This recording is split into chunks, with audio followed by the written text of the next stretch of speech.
I salute you in the course of our nation history.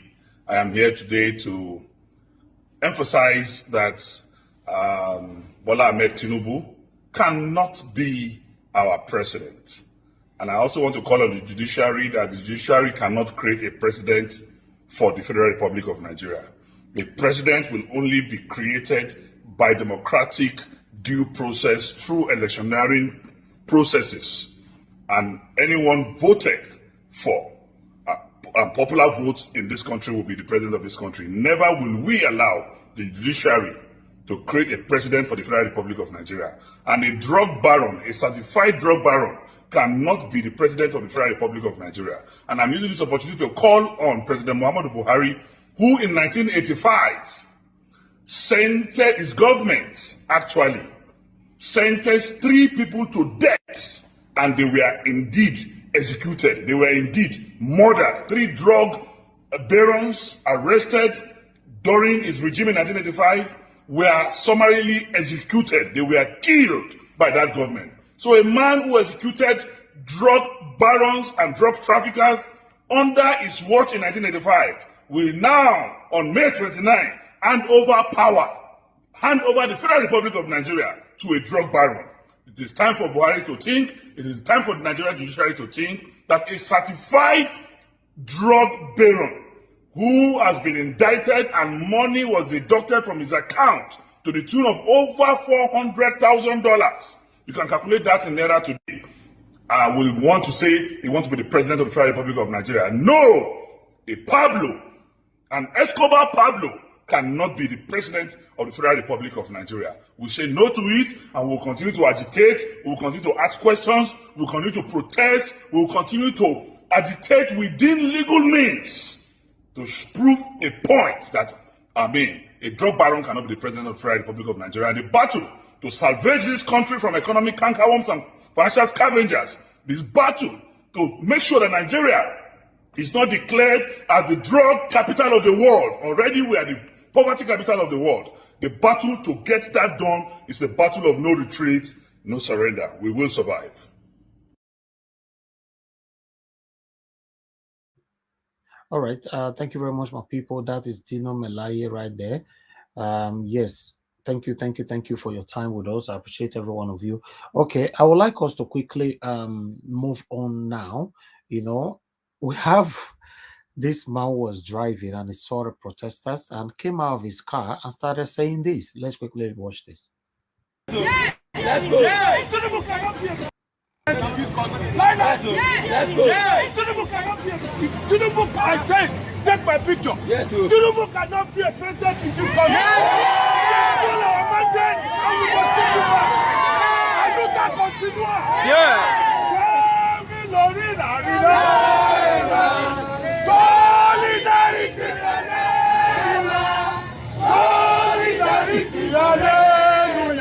We must take our man solidarity, hallelujah. Solidarity, hallelujah. Solidarity, hallelujah. We must take our man back.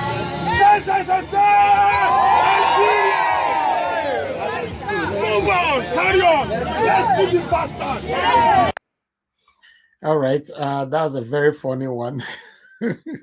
He was actually driving and they have to come out from his car, and they responded to that quickly. But meanwhile, I would like us to hear, let's take on an article. Let me take out this article. I think it's better to quickly take this, before we move on. All right, I want us to, because Uzor Kalu meet Buhari over Senate President ambition.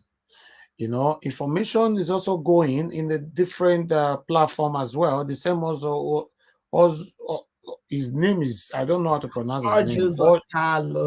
Oluomo-Lagos Kalu. He's saying, no go bite your tongue. Now Oji. My brother. So all these evil people. So if they mention their name, they have. You too stay for UK, right? They make up. No. I'm not sure saying that one. All these evil people, my brother, these are one of the people that don't want Nigeria to be better forever. So, you know, They go, yeah. he's currently saying that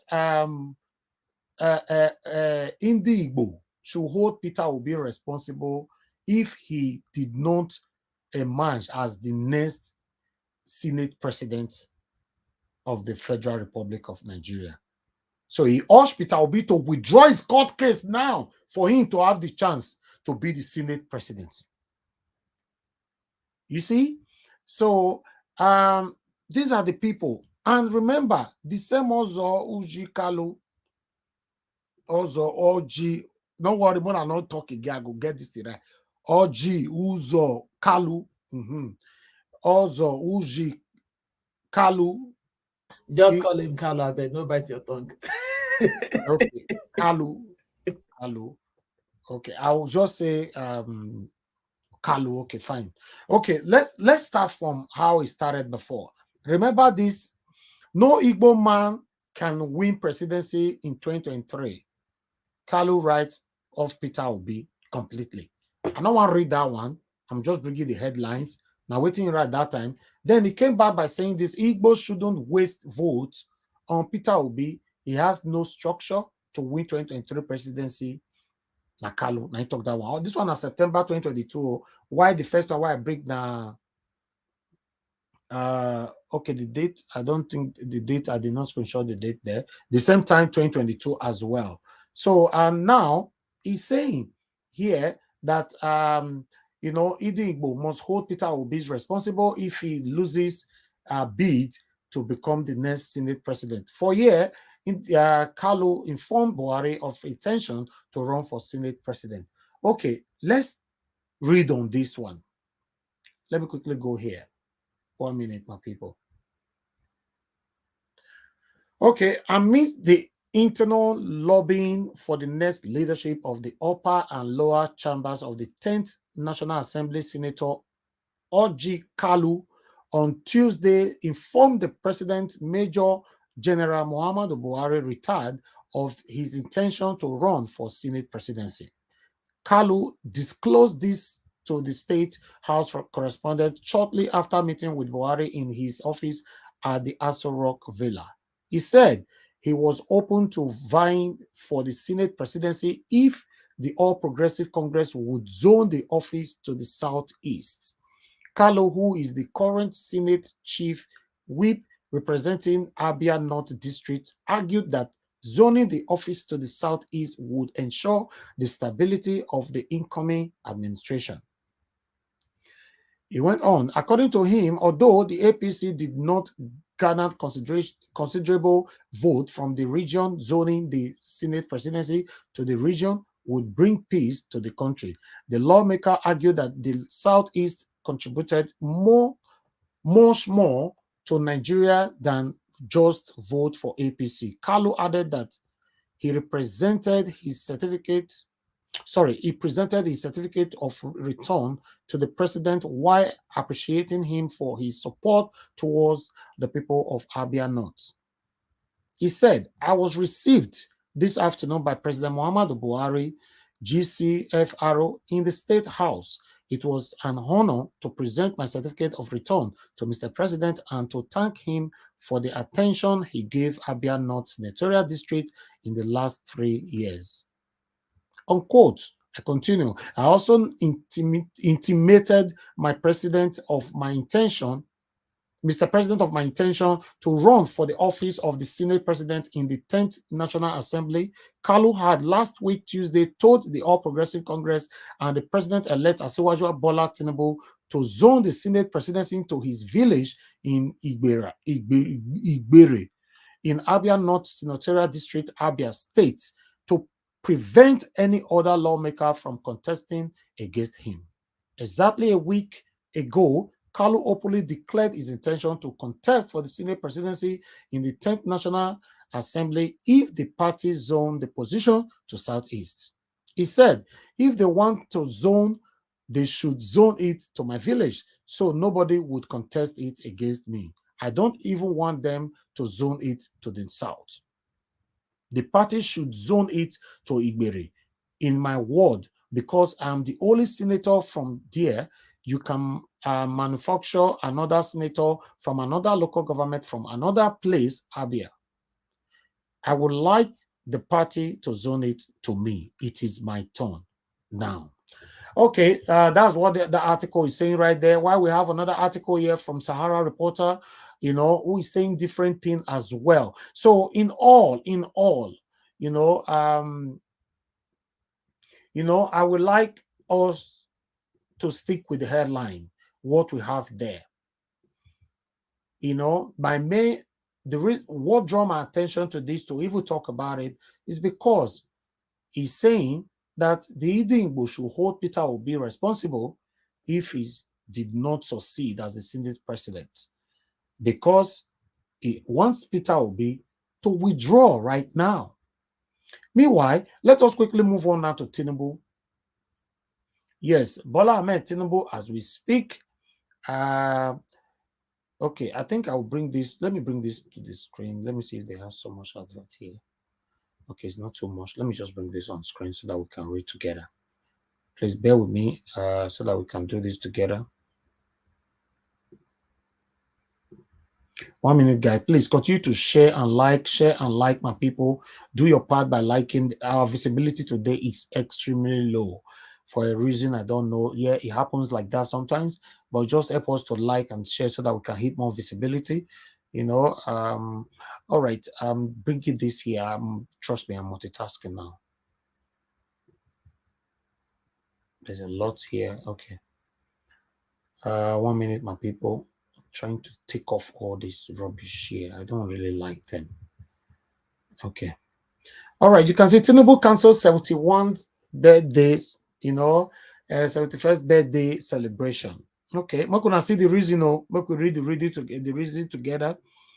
Why say on one celebrate birthday. Nigeria's president-elect Bola Tinubu has cancelled the annual colloquium to mark his birthday this year. Instead, Tinubu, who turned 71 years on Wednesday, opted for special prayer and a Thanksgiving service. The former Lagos State governor usually mark his birthday celebrations with a colloquium. Okay, 1 minute. I'm battling with advert here. Okay, in a statement on Monday, a media aide to Tinubu, now there be my problem with my people. Now there be my problem. President-elect, we know the year. In fact, we know the year from you. They talk to us. And media aid. Now they see. Now you've done well by saying you want to pray for us.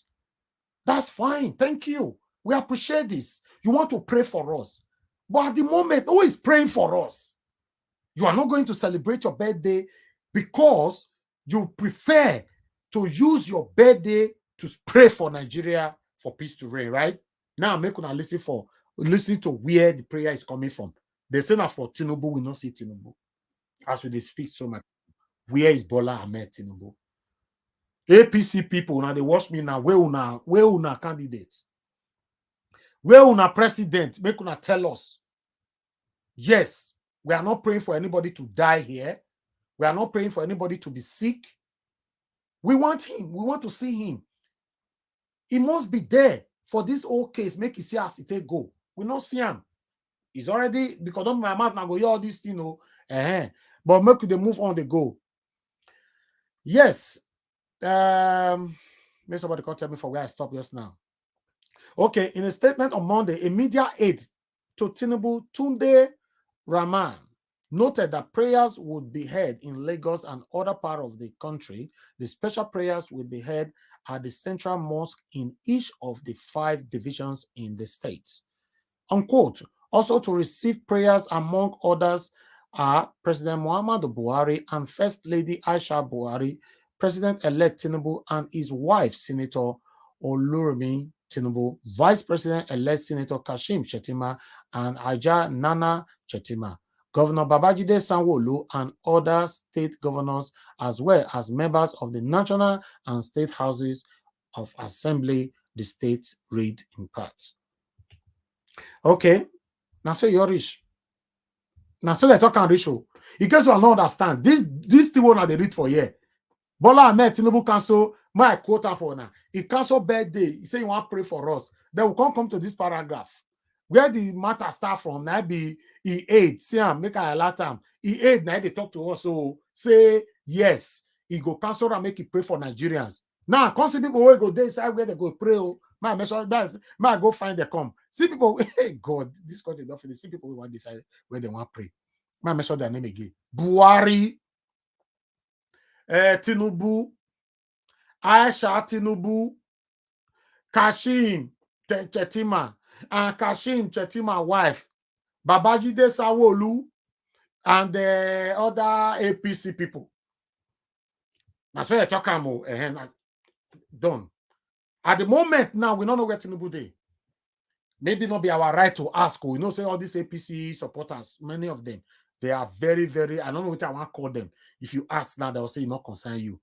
I don't know whether Tinubu want to be a Yoruba president or you want to be APC president. You know, now Nigeria president elect. Now they say B, Abi. So I believe constitutionally is my right to ask his whereabouts. So I'm asking you people, if you do our comment section, I bet right time, don't worry, we go listen. Tell us, where is your candidate? Where is your president elect? Where am? They could not let history repeat itself. Nigeria Watch, I know where you did. Where it is, sir? Mr. Nigeria Watch, you know Tinubu is a Yoruba man, and you must understand the culture of a Yoruba person. And don't forget that this time around, when we are looking for him, he always disappears. And you know where he disappears? He have to go to Baba and answer some questions. So, and anytime he disappeared like this, he went to Baba's area. And there's no two ways about it. Until he will resurface again, then people will think that he went to London or something. He's in Nigeria, he didn't go anywhere. He went to Okay. Baba. All right. We go continue. Make we see other people's reaction. Meanwhile, I have some reactions here that I would like to quickly take on the statement from Oluomo-Lagos Kalu. This one say official Bobby Frederick he laugh LOL. That is why Igbos are not in solid positions of authority. Our fellow brothers are our enemies of progress. Okay, I have another one here. If I talk now, say some Igbo are the enemies of reasonable Igbos. Una go say I talk too much. Make I zip my mouth. I have another one here. Igbo no need you. Now your pocket you they fight for. You know, I have another one here. Everybody where they write this thing, so now our Igbo brothers and sisters, so you know.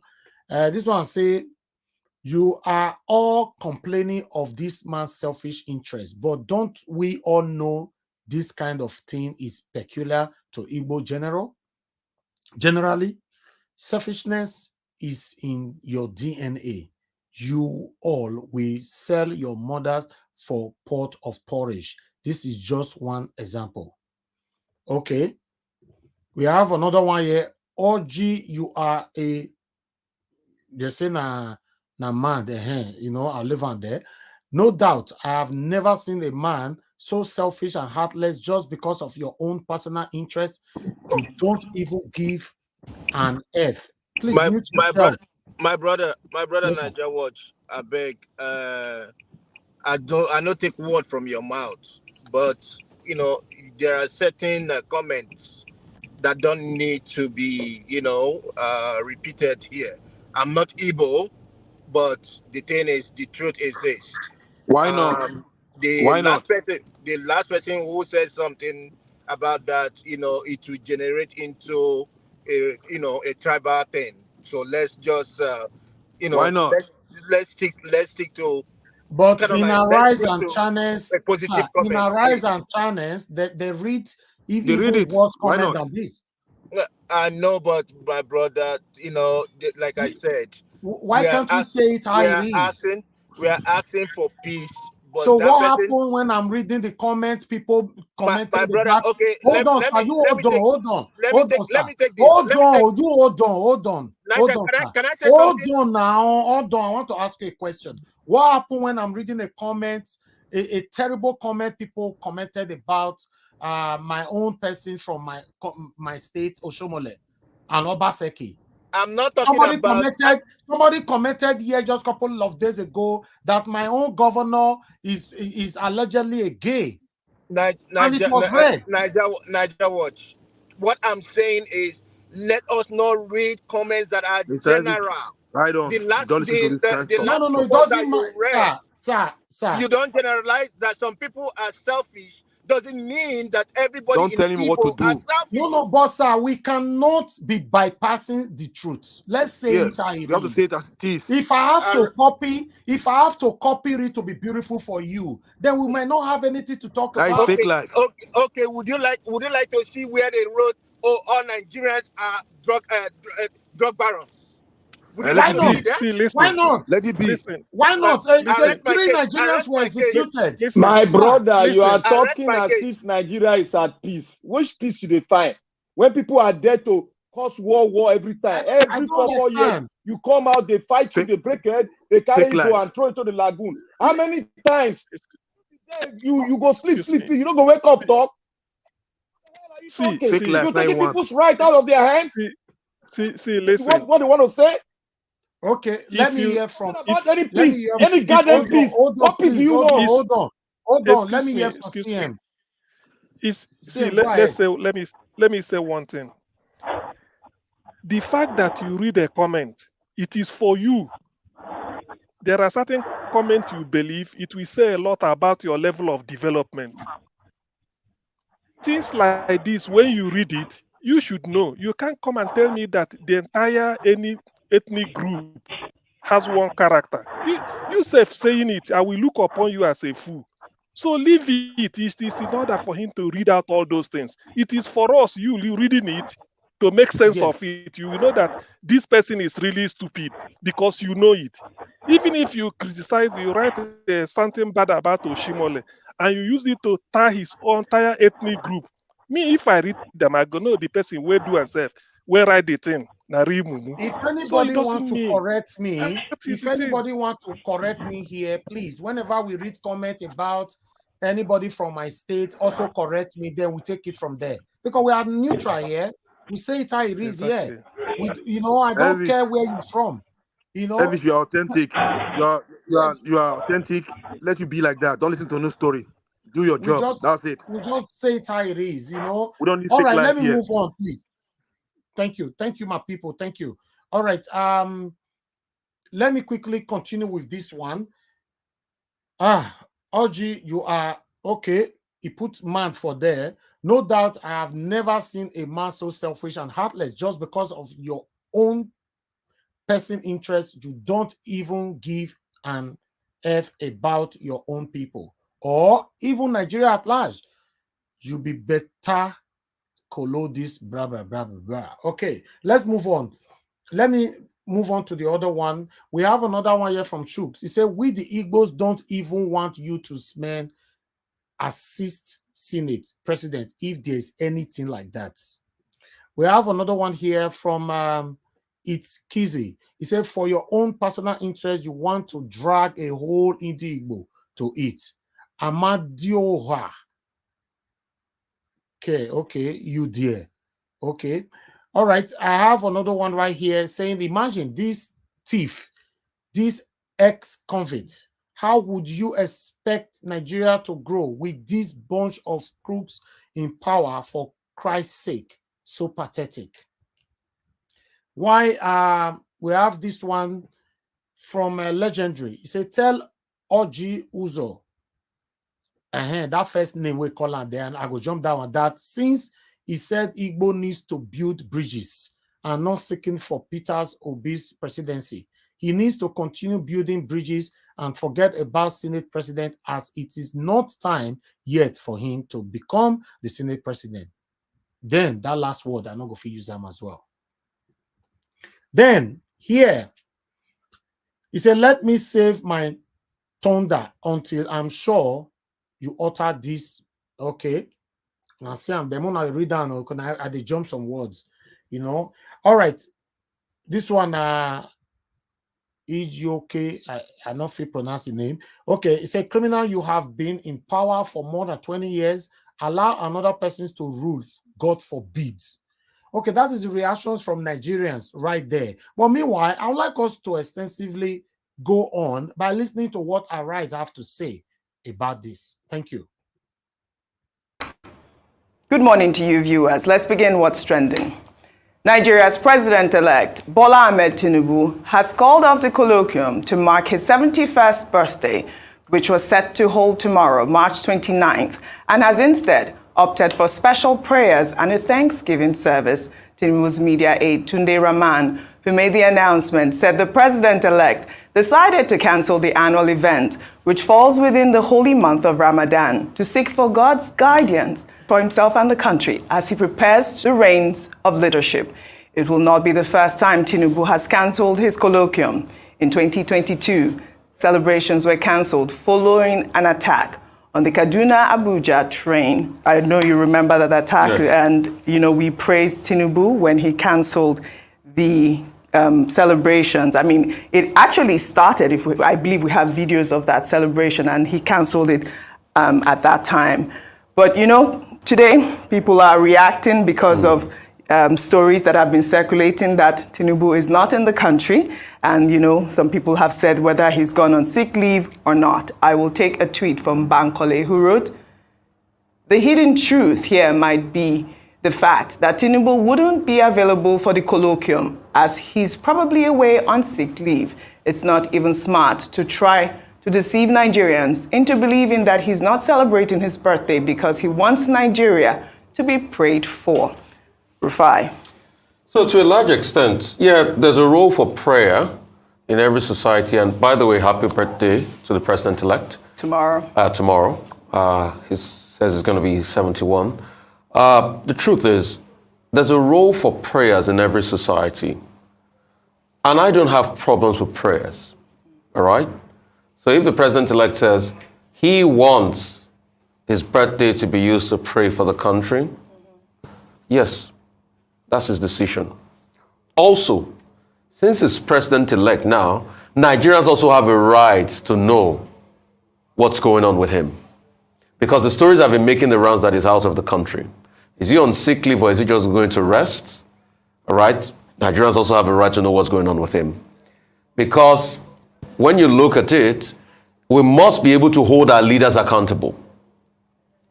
But let me tell you the best prayer on earth. The best prayer on earth is not when you do biri-biri for 30 days. You know what biri-biri means? Fasting. The best prayer on earth is your character and your attitude. That's the best prayer on earth. The things you say in public. And that's why the best prayer on earth by Bola Ahmed Tinubu for Nigeria is for some of his political spokesmen to stop stoking ethnic tensions. That's the best prayer for this country.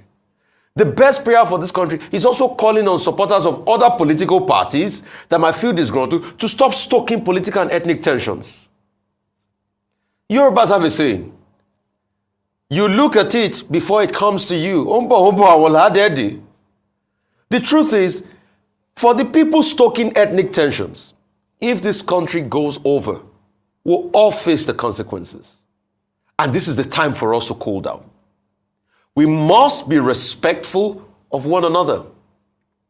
The best prayer on earth is by leading by example and living in truth and righteousness. So, congratulations to him as he's decided.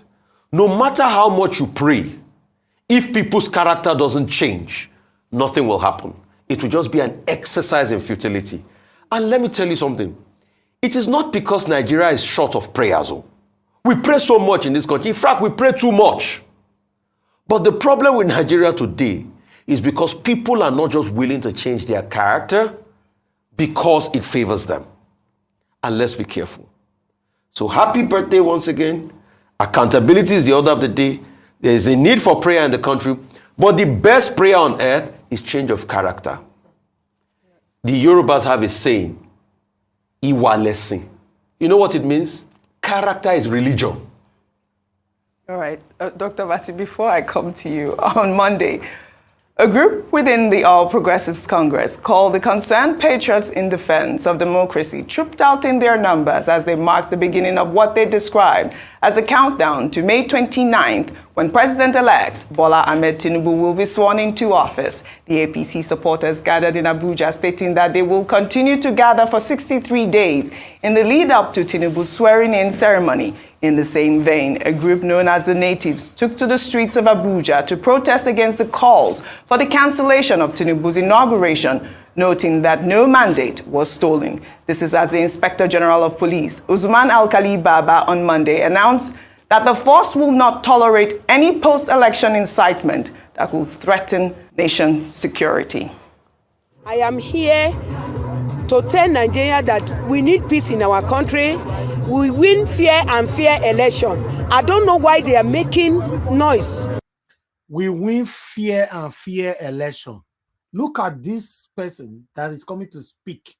Look at we win fair and fair. We win fair and fair election. You see their life? Look at APC people. See them. We win fair and fair election. Now they call all day. Yeah. That will threaten nation security. I am here to tell Nigeria that we need peace in our country. We win fair and fair election. I don't know why they are making noise. They are causing a lot of problem. They defeat us in Lagos. We didn't complain. We lost a lot of states. We didn't complain. I don't know why they are complaining now. They don't allow our Jagaban to rest. They are taking him to different courts. We will not allow that to happen. And we will continue to come out. Can you just imagine? Can you? No, where they go rent these people come? Is this Nigerians? Eh? Children cursing. Where, please, can somebody call me Desmond Idiot? Elliot, sorry. You know, to come and talk to these people for me. These are children cursing. What's this woman talking about? Eh? Fear and fear is not enough. Now look what she's saying. They are taking our Jagaban everywhere. They're taking him to court from year to year. What is happening here? Does it mean APC, you guys don't have composure anymore? What is happening? You laugh what finished me. Let me take that part because this woman I be like saying a comedian. I am here to tell Nigeria that we need peace in our country. We win fair and fair election. I don't know why they are making noise. They are causing a lot of problem. They defeat us in Lagos. We didn't complain. We lost a lot of states. We didn't complain. I don't know why they are complaining now. They don't allow our Jagaban to rest. They are taking him to different courts. We will not allow that to happen. And we will continue to come out. And you have to be very, very decisive and in control.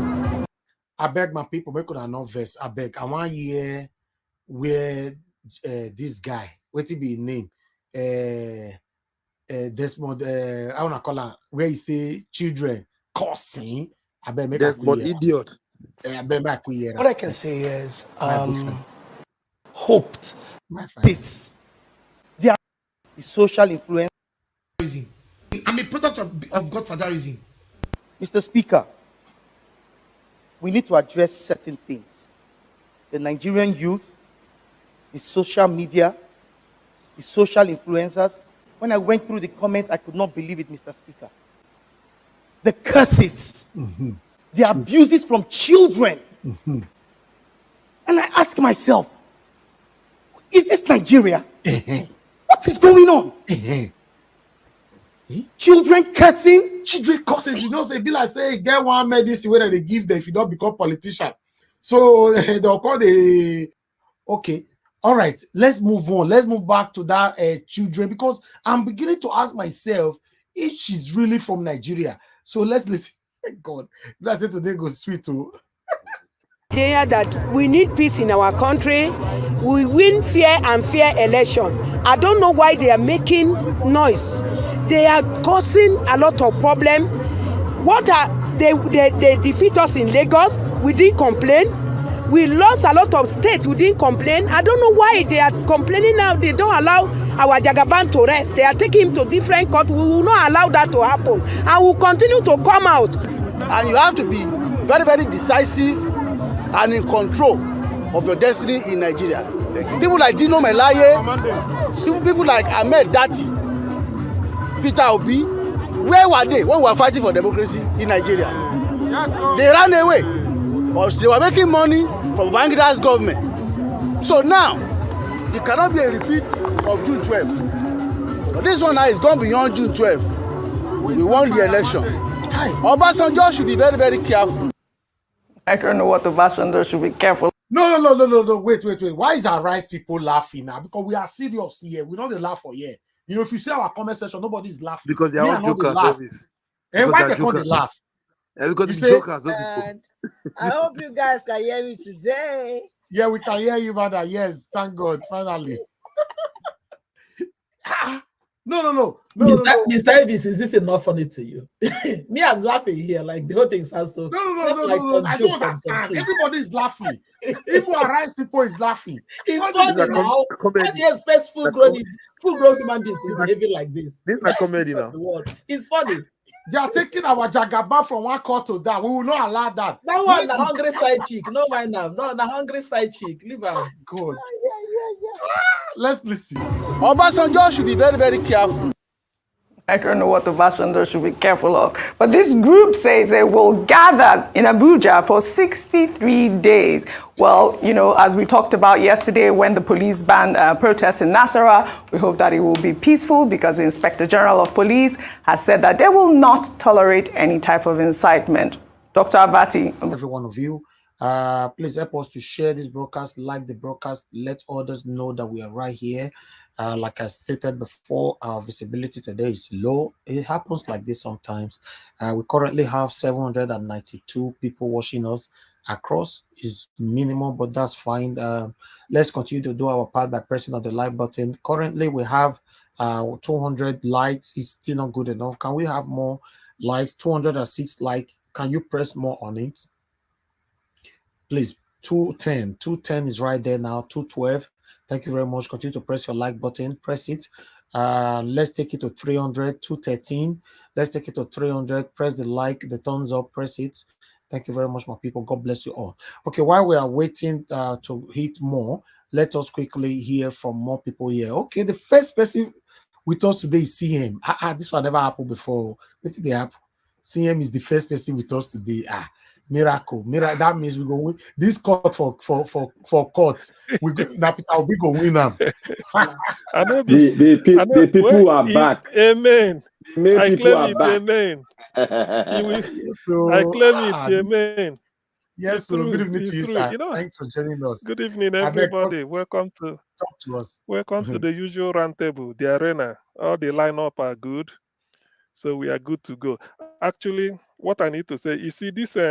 I think I have to be quite brief. Number one, what Dino Melaye said.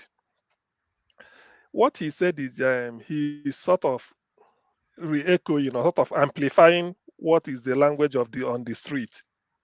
Because people are no longer looking at a presidency. They're saying, who is the man? Drug. Now, the way I look at it is this. As we are talking now, all over the world, there are people dealing on drugs.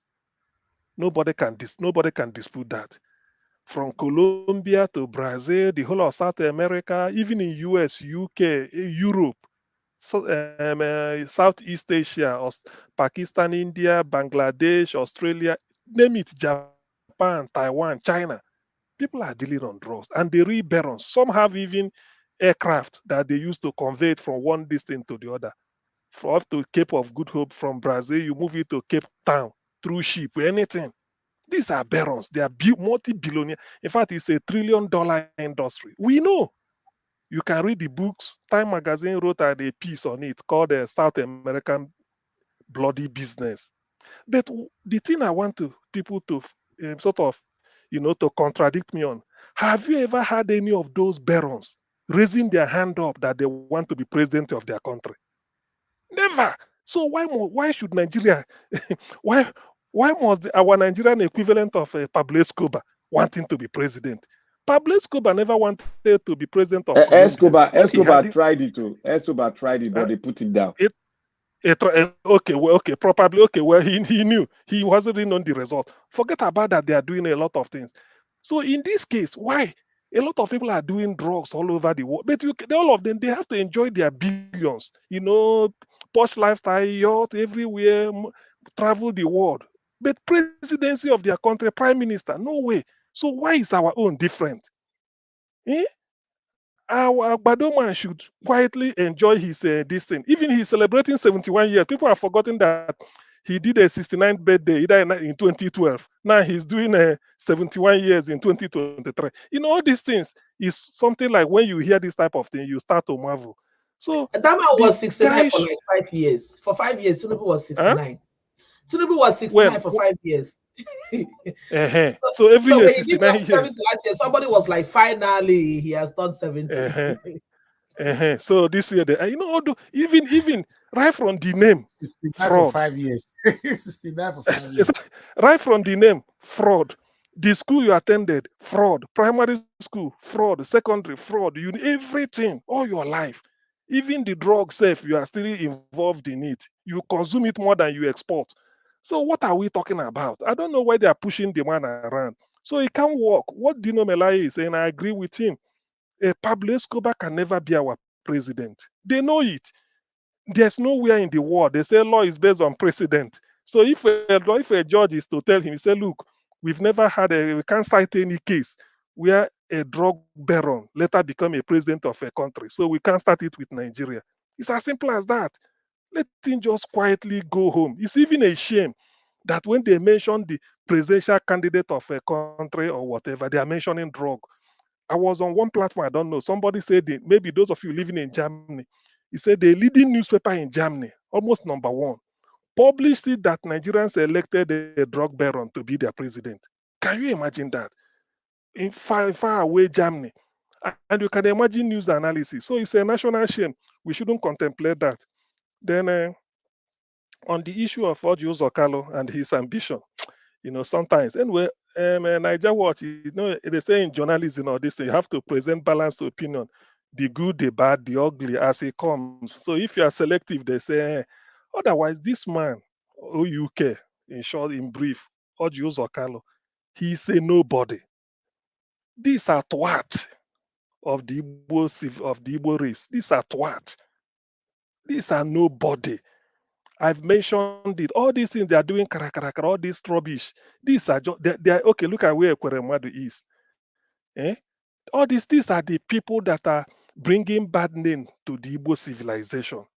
Chimamanda will be writing, the word will be acclaiming, oh, an Igbo. Chinua Achebe did his own, and even Jejo Culture will do his own. Kanu Nwankwo in the field of play, Kelechi Iheanacho will play and score. Obion Obimike. These are people you can associate in different. Chioma Ajunwa.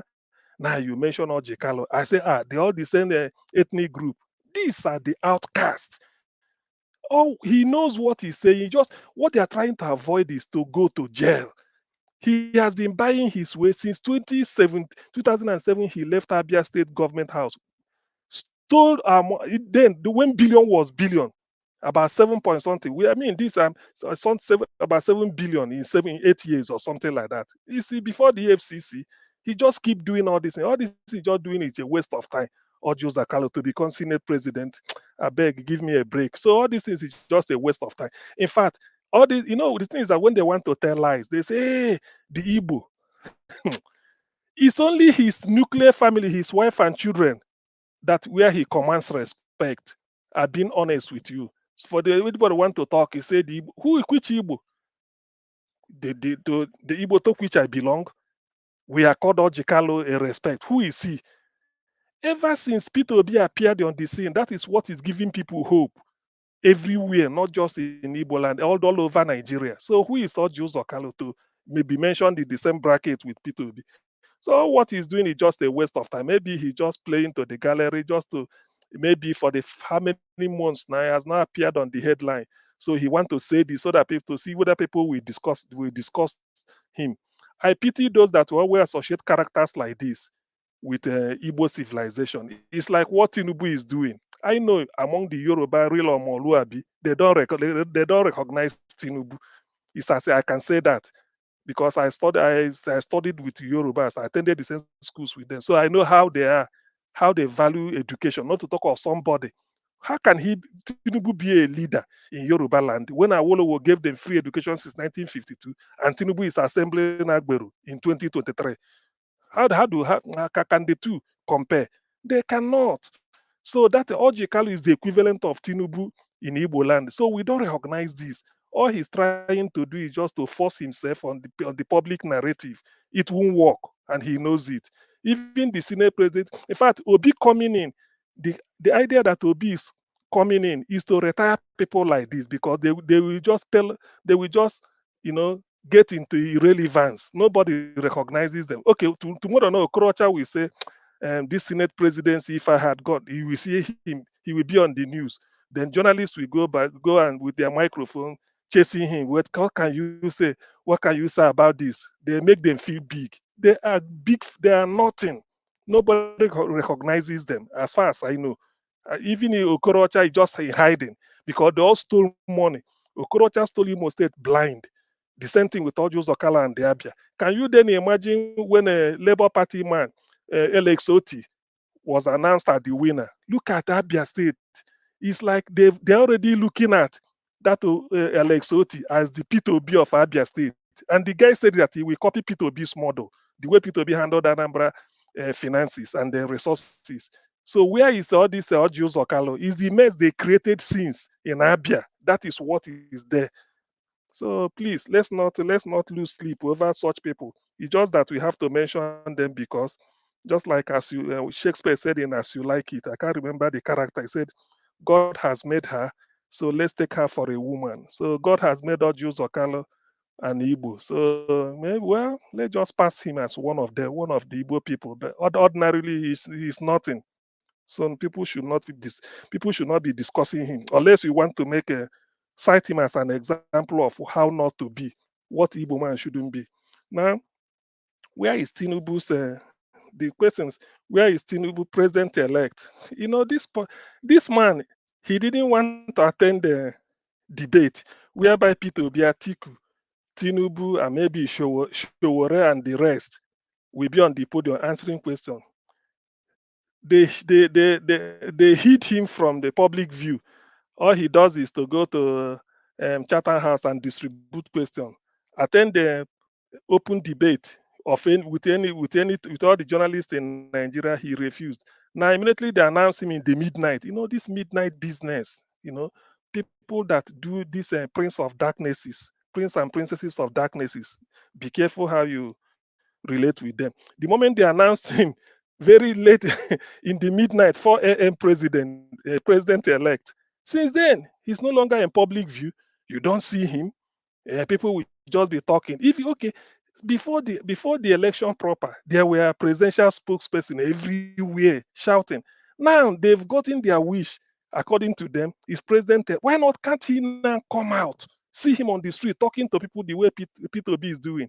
He's still hiding, so that maybe on the night of 28th of May, 28th of May, you will see him sneak into the country. Probably he may be hiding somewhere. The moment is 29, 12 noon, he will surface to come and become president. No, it can't work now.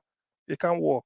Now it is them that said if you do not like what INEC did, go to court. Hey, let them go to court. Now we are in court. And one of the what they call it, what do they call them in Julius Caesar's in Shakespeare's Julius Caesar, the commoners came and said this is a free and we had a free election, those type of things, that they shouldn't take Tinubu through the court. What then do they want? What are they afraid of?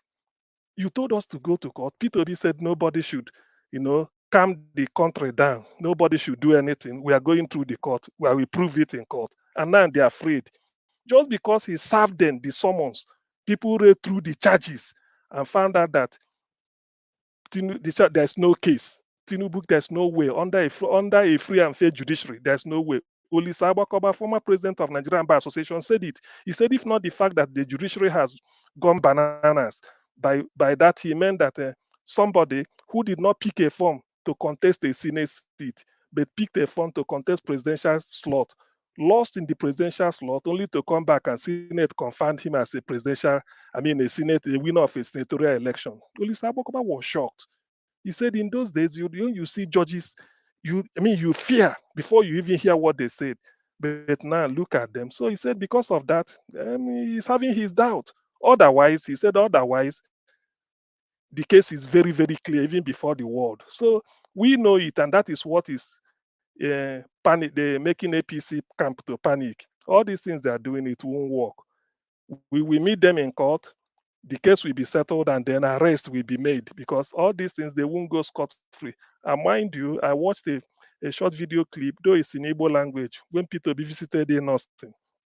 He was telling them that the problem with Nigeria is wealth without enterprise. Wealth without enterprise means somebody can be having billions, but no good means of livelihood. You don't have an enterprise that through which you pay tax. By that, it means people like maybe Ike Kweremadu. You will sit in an air-conditioned office in Abuja and be having 40 houses all over the world. How come?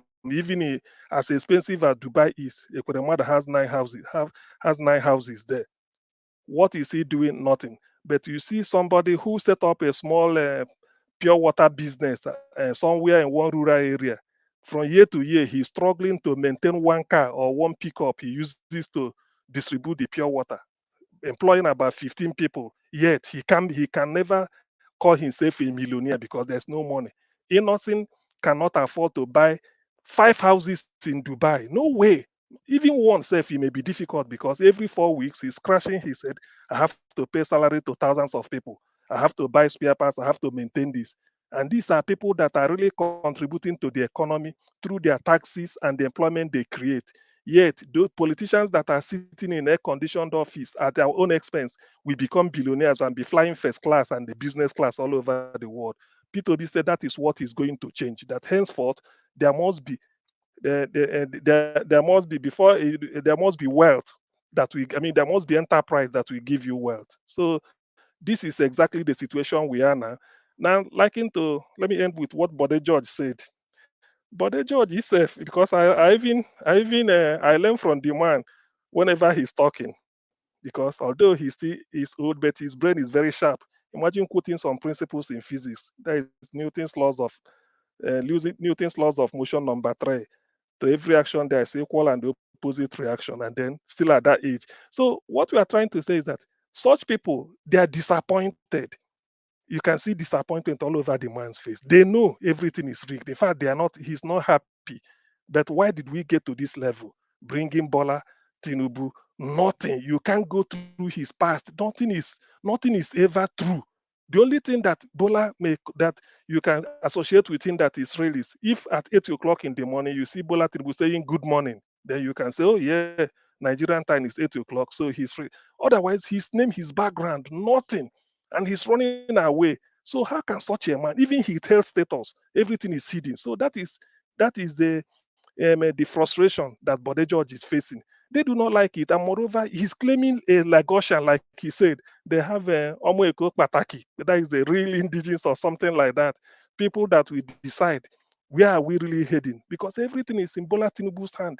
Pocketed Lagos, which is the financial capital, according to P2B, should be financial capital of Africa. Somebody will just pocket it and then be distributing, patronage as he wishes. That should stop. So going forward, to conclude, our P2B's Labour Party's decision to go to court is on course. The enemy camp is afraid. Probably I believe they may withdraw at some point, because if this drug issue, the way it is sort of spreading like wildfire all over the world, every major TV station in the world, some are even debating it, that this guy is a drug, and then he's talking. By the time FBI comes to give evidence, and then Chicago State University, people will now realize that, and according to Nigerian law, what the stewardship of 1999 to 2007, if he's not qualified to contest, his name will be delisted. He cannot be recognized as former governor of Lagos State. So we have a lot going. We must sanitize the system through this court case that P2B is going through. As far as I know, there is hope for progress, no fidgeting. Nobody should even sort of lose hope. We are getting what we want and we get it clean. And then the march to sanitize and clean up the mess these people created. So many politicians, either they run mad or they become hypertensive, already some are hypertensive. Either they run mad or they run out of the country, whichever it is. Some may likely join a Kweremado somewhere, but who knows? So that is the situation, and I'm not entertaining. Every day is like we are marching towards victory. They brought themselves out to be shamed, and definitely Obedient and Labour Party and P2B, we bring the real opprobrium that they had been bargaining for, starting with Tinubu's court case in court. I yield here. Thank you. So thank you, Niger Watch. All right, there. Thank you, CM. Thank you very much, sir, for your submission. I appreciate your time. Please stay mute. Stay mute. Somebody's on mute. Where's the noise coming from? Okay, thank you, my people. Thank you. Please continue to help us to share and like. Thank you very much, CM. I would like us to hear from the next person here, which is Adolite. Adolite, thanks for your time with us, my brother. Good evening to you. Please talk to us. Hello, my brothers and sisters in the panel, and my brothers back home, and my brothers in abroad. What I just see, I will not talk much because CN have already talked most of things that I wanted to say. But all the video you play, Mr. Elvis, is we have to learn from that. We have to learn from a lot from that. Like Uzor, is it Uzor or Uzor? I don't know. So that Igbo man, we can see that it's not only Lagos or South or Southwest or North. All the cabals are all over. So this is the time for us to filter Nigeria. No matter what people say, because in everywhere there's bad people, there's good people. But if we push and we can regulate our country, we will see that all these people that are causing us problems, they will be in trouble. In future to come as well, they cannot be in government because their names are distinct. That is one. That is how they do it in abroad, year over year. When your name is there, you cannot go to the highest, maybe government or whatever. Even workers here, if you steal or whatever, there is some crime you will do. You cannot even work. Before you will work, you will go and bring police report and all that. So all that is what we are going to push so that our country will be a better place for all of us.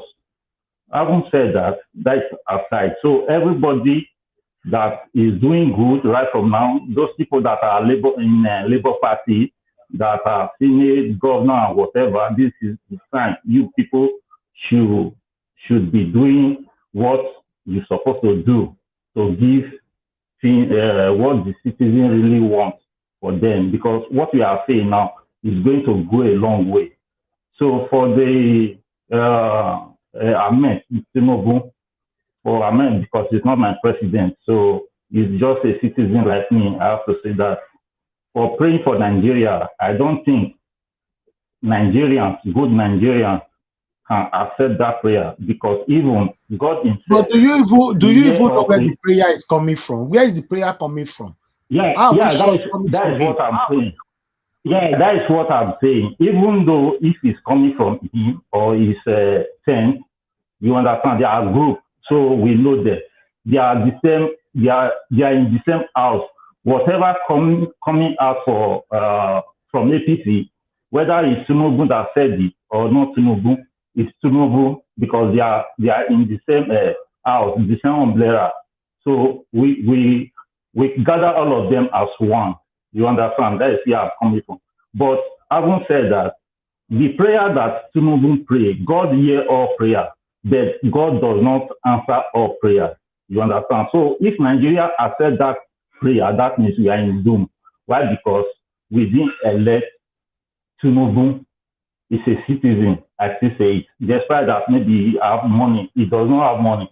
I have money more than Tinubu because all the money that Tinubu has is from South, is from South-West, is from Southeast, is from North. So in addition to that, Tinubu does not have money. You understand? Even when he was in America, they seized all his money. When he came back to Nigeria, Tinubu was nothing. So with that, I qualify him that he does not have money. He steals all our money to become like Jagaban, as they say. And that lady that said that there is a fear and fear, yes, it might be right. It's fear because all the Tinubu camp, they are afraid. The meaning of fear is to be afraid. So that aside, the man that was driving, when he saw the protest, we can see that Nigerians are not happy. You understand? And the last thing I will say before I go is that, as I used to say to you, Mr. Ivis, and my brothers and sisters here, my brothers and sisters are at home and both abroad. If it comes to maybe there is where Tinubu in, everybody should be alert. Because if they can release a result of election in midnight, when everybody is sleeping, they might still swear Tinubu 2 o'clock in the midnight. So everybody should be awake. You understand? So that is what I want to say about that. So Tinubu is not my president, and he will never be a president of Nigeria. So I will use this opportunity to greet everybody in the panel, the people that are in comment section, the people that are watching. This is the time for us to push so that our country will be a better country, because I want to see a country where if I go to, I can drive successfully. I want to go to Nigeria. If I open my tap, I will get water to drink. I want in Nigeria, if I go to my country, Nigeria, if I switch off my light, I will get a light. I want to go to Nigeria. I want to go to my country, my country, Nigeria, whereby both mechanic, shoemaker, anybody that is working, whether you are working in private sector or you are working in government sector or whatever, your tax has to be paid so that at the end of the day, you can go for your pension, so that responsibility of children carry the burden of our parents will still stop. So this is the time for us to start to do that, in the sense that everybody we have database.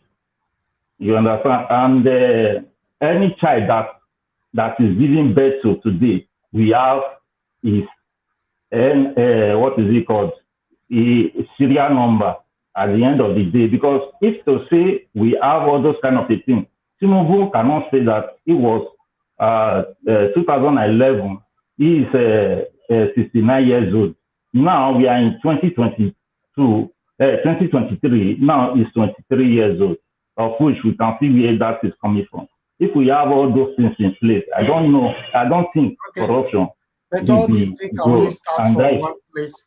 All these things can start from one place. That's why we need a better government now. So what you are talking about, we can never ever have it if we are under APC or PDP.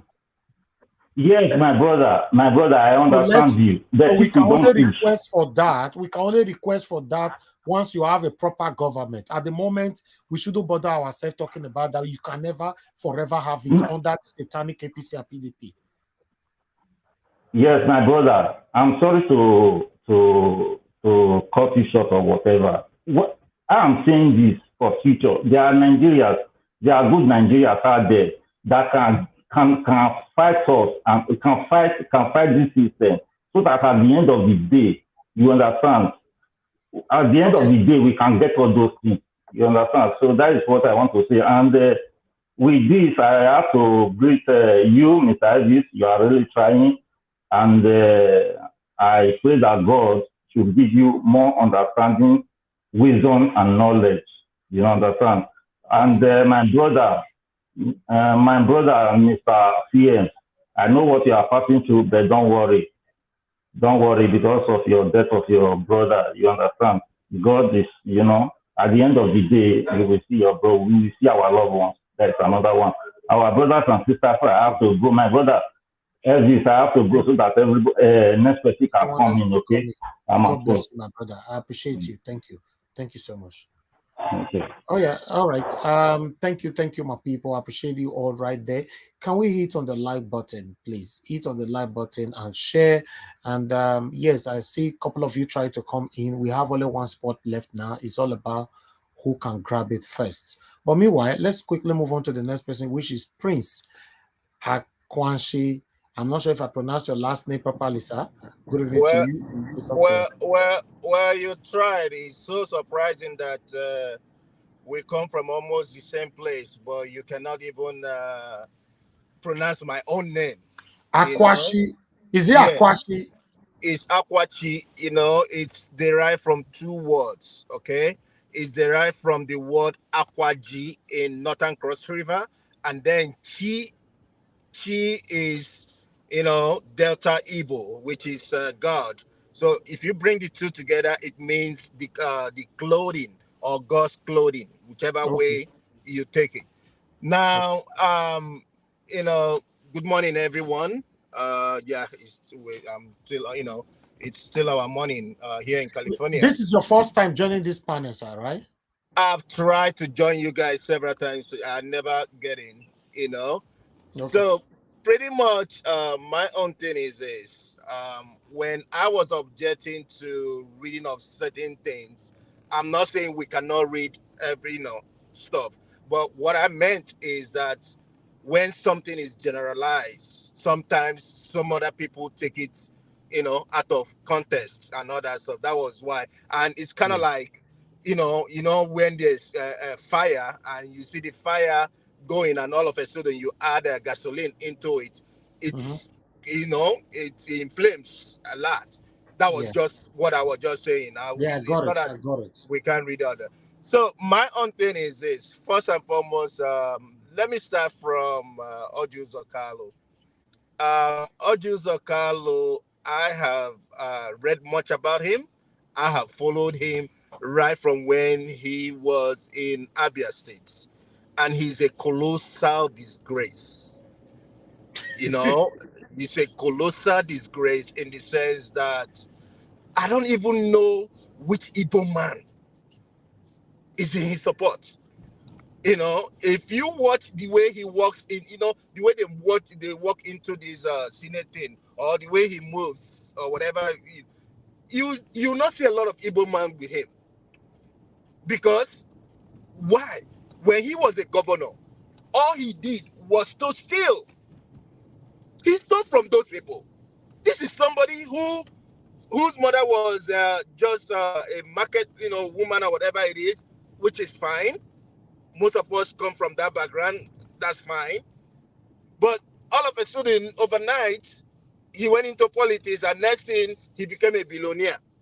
To the extent that at some point, he was going to boast to someone that he became a millionaire when he was 25 years old. And I was like, in which country? In which country? What did you do? What can you show me your achievements and all that? So the thing is, I would say, please, let's ignore him. He's only seeking for his own stomach infrastructure. It's just a shame that we have people aspiring to be Senate presidents based on the fact that they just want to be there. Oh, my party. Yes, my party. And then, because I'm from there, that's why these people support me. I will never, for me, I will never support Oluomo-Lagos Kalu on that basis. The second one being Bola Tinubu. Bola Tinubu, if you listen to when they say, oh, pray, and then he listed the people that he wants to be prayed for. If I don't know if anybody noticed, they omitted Osibanjo, right? And why are they omitting that man? Because the man spoke the truth. He told them that you guys are talking about, oh, we're coming to fix this. It's the same people who kind of like did a lot of atrocities, are the same people coming back to say, oh, we're coming back to fix this. Osman just said it. And because of that, they're beefing him. They're even, I'm even sure that if you ask Oshibanjo during the presidential election, he did not vote Tinubu. If that man really have a conscience, I believe he did not vote for Tinubu. But that's not the case. I don't even care whoever he wants. He can vote whoever he wants. Now, praying is character. I am born into a church where, at some point during the year they talk about Lent, and then you see everybody trying to be holy and holy than thou and all that stuff from the top to the bottom. And then at some point, when the Lent is over, everybody goes back to the same thing, nobody cares and all that stuff. And at some point I grew up and I started questioning, and I said, then what's the point of Lent? If you guys do this and then you come back again and then you start living your life the way you want to live your life, nobody cares and all that. Next thing they will ask you, oh, you are judging us. Yeah, I'm not judging you, but I'm speaking out of things that I've observed, things that I've seen going on. You preach during the Lent. You talk about love your neighbor as yourself and that. But immediately after Lent, you start seeing people beefing each other, this one, and that one.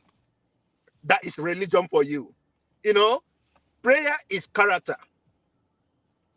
Prayer is just, you don't need a special, you don't need anybody to tell you to pray in order for you to pray. It's your communication with God. You talk to God whenever you want to. I don't need Tinubu's birthday to pray for Nigeria. I don't need that. And it's surprising now that they're coming up, oh, he's 71 years old. He should be ashamed of himself. 71 years old. Wow. That's interesting. So he's trying to tell me that even Paul Biya is older than him. No problem. We'll take it that way.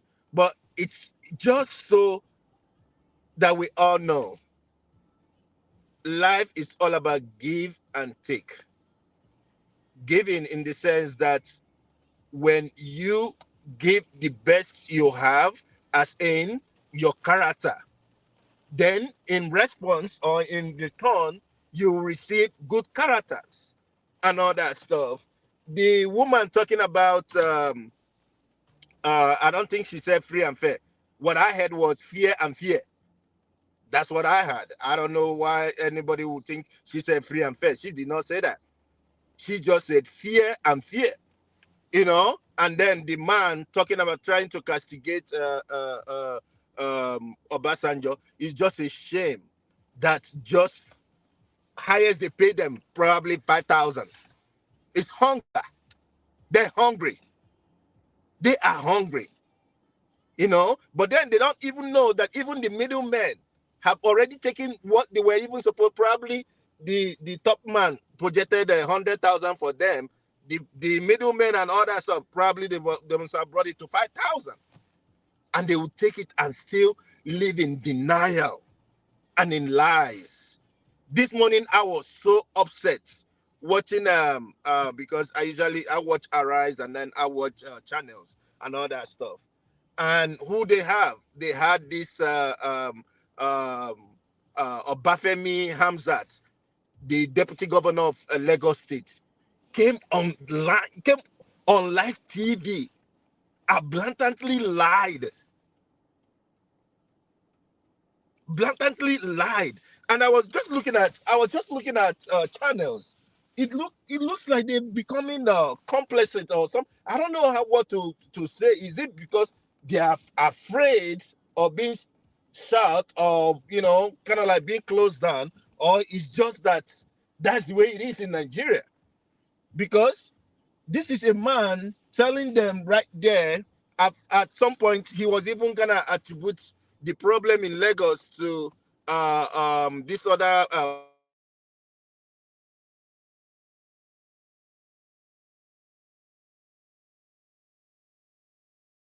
that was the I main think we problem lost right you. there. Okay. Please round up, sir. We lost you for a few seconds. Yeah. So in a nutshell, for me, I don't know. Nigeria is just a lot of work. We got a lot of work to do, and I just encourage everybody not to lose faith. Let's keep saying it the way it is, and keep living with faith. That's all. Thank you. Thank you very much, sir. We really appreciate your submission, and thanks very much for coming in here. We're looking forward to having you back again. Thank you. But I hope you're still going to stick with us before we round up, because we're coming back to you again now. Thank you very much, everyone, right there. Let me come back to the people on the comment section. What did the Apple make una press this like? I beg. The like is more my concern, to be honest. We currently have 303. Can we take that to 400? Is possible? Please press the like button. I'm actually looking at it right here. Make una press them. Yeah. So people, your whole on tight. Say no, I not go press this like. Why now? Eh? If you don't press the like, not gonna let me the punish, so that all of us in the punish. Because the submission of our brother now will not go far. The submission of Mr. CM, I don't like was none will go far. The submission of my other panelists that will talk to us in a short time, it won't go far. Even the wonderful comment right there on the comment section, the same thing. Press the like button. God bless you all. All right, let me hear from the next person that we have here, which is Busy Brains. Busy Brains, thanks very much, madam, for joining us, and thanks for your patience. I appreciate you always. Please talk to us. Hello, panel. Hello, Oga Elvis, people, members in the comment section, everyone, everywhere you are listening. Hello. Good evening. Yeah, very interesting video. Very annoying that human beings have gotten to the point where they don't even pretend. The moral, the level of moral bankruptcy and decadence that we've attained to, honestly, cannot be seconded by any other nation. The lack of shame, that Oluomo-Lagos Kalu, when I saw one of his interviews, I saw him, he was talking about what he has done for the people of Abia and his senatorial seat, how the presidency has supported him, blah, blah, blah. The man the way he was talking, you just know evil. He sits in and dines in the company of evil people. For him to write, to say something like, no Igbo can win presidency in 2023, made me to wonder, just reading that headline as you are reading it out, listening to it as you are reading it out, it just made me wonder, what makes him say that? Does he know something that we don't? Is he privy to some sinister ongoings that we do not know? What does he know that to him, he feels that it's like people, he is part of a committee of cabals that have sat down and have said, no Igbo man is going to take that seat, and there are reasons given. Because why will you agree that your own kinsmen cannot attain that seat? What was his reason? Why can't they attain the seat in 2023? People, I think these are the kind of people that this movement should be looking at. I don't think we should ignore such rubbish. We shouldn't ignore people like that. Searchlight on them, because you do not know where they go to at night, who they meet with, the kind of things that they are cooking up. Because you can see he's brought out his might now. He's showing us his hand. He wants to come back into power. So he's using his own ambition to mortgage and sabotage the ambition on the future of how many millions of Nigerians.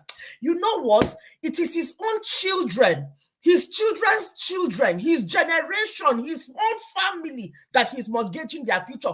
Any family member of his that is subscribing to his own way of thinking, their future is mortgaged into the gutter. The audacity of him to just open his mouth and say, oh, so he's now thinking, okay, President-elect is Yoruba. This is his argument now. President-elect is Yoruba. The deputy is from the north. So naturally, it should be the Igbo man's turn. It should be zoned to him. Can you imagine when you can have the meat, you are looking for the crumbs. He wants the crumbs just because he wants to deprive a whole people just because he wants the crumbs from the table of his masters. What a shame and what a fool. Like the speaker said before me, he is a colossal disgrace. You know, and then the other one that says Tinubu postpones his birthday. You know, nothing about this man,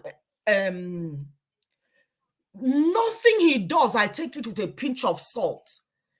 Like everybody say, he's cunning right now. If he's alive, he is cunning. And if he's not coming out, he's just trying to lure us into thinking he's not alive.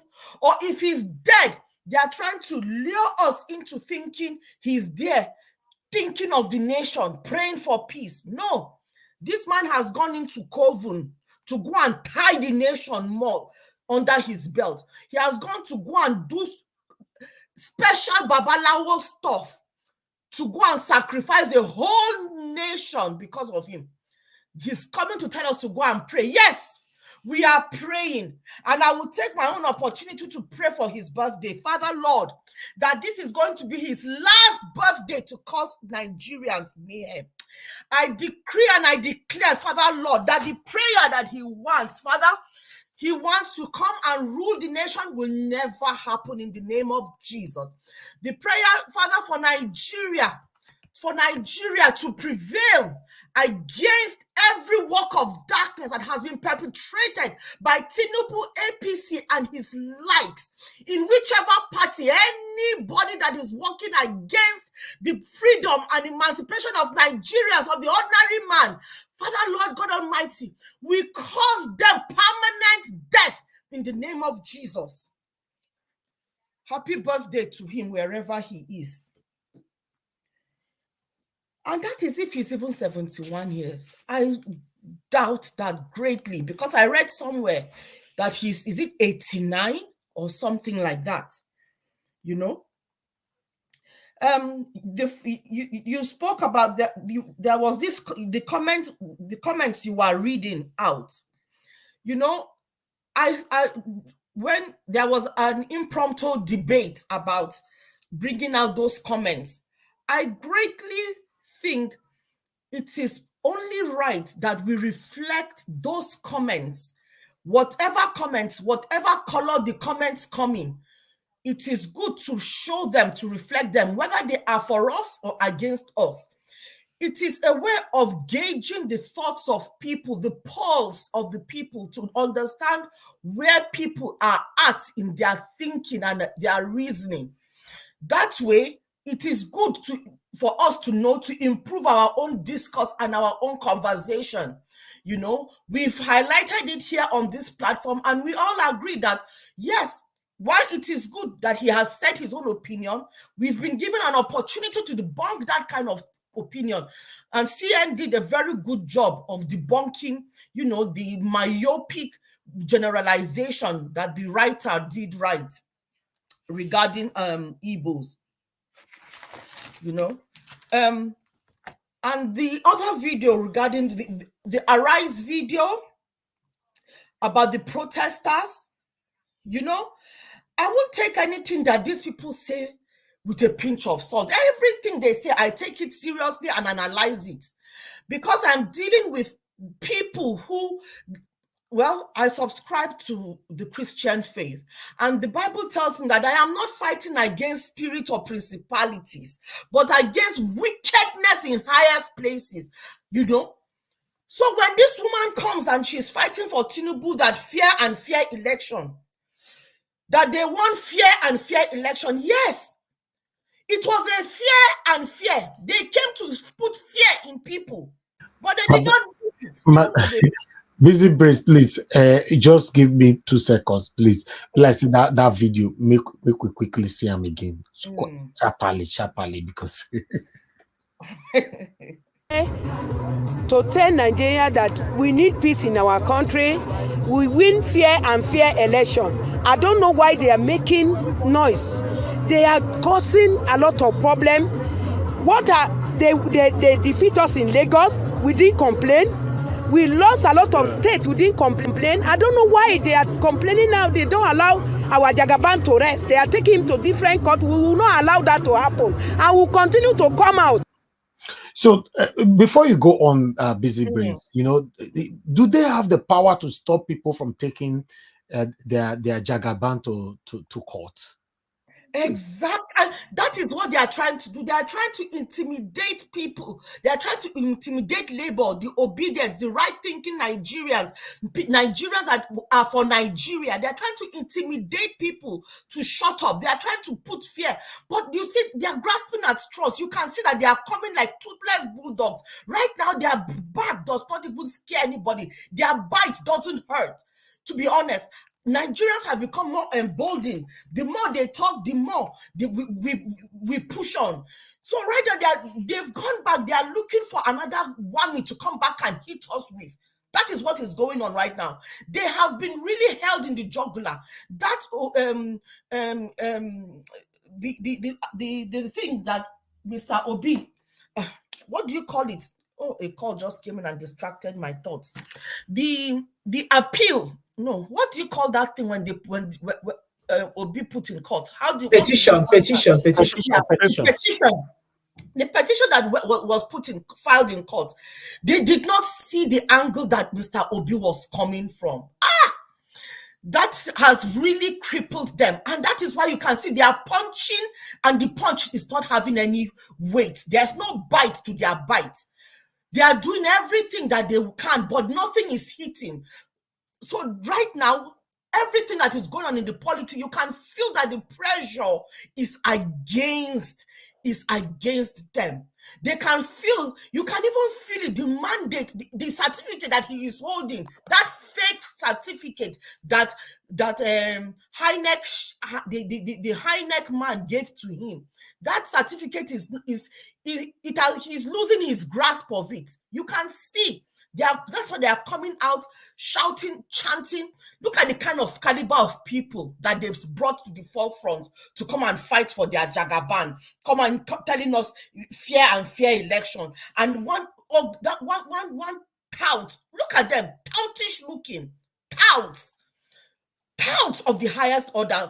Honestly, I don't even understand. This is like a theater of the absurd. You are just watching. You cannot believe, you can't even script this. You can't script this. No, honestly, if Nollywood should take this, they will hit the jackpot, because you cannot begin to think how depraved the human mind can go to, the depths of lowness that they can go to and come up with these stunts that they are pulling. It's so laughable and so embarrassing and shameful. Honestly, that is why the FFK, you can see that they've hit them a bit. It's like they're a bit quiet. FFK and Keyamo, that's threats that they've taken to World Court, is it International Court of Justice? I think International Court of Justice. It's kept them. Sorry. International Criminal Court, ICC, I think. Yes, International Criminal Court.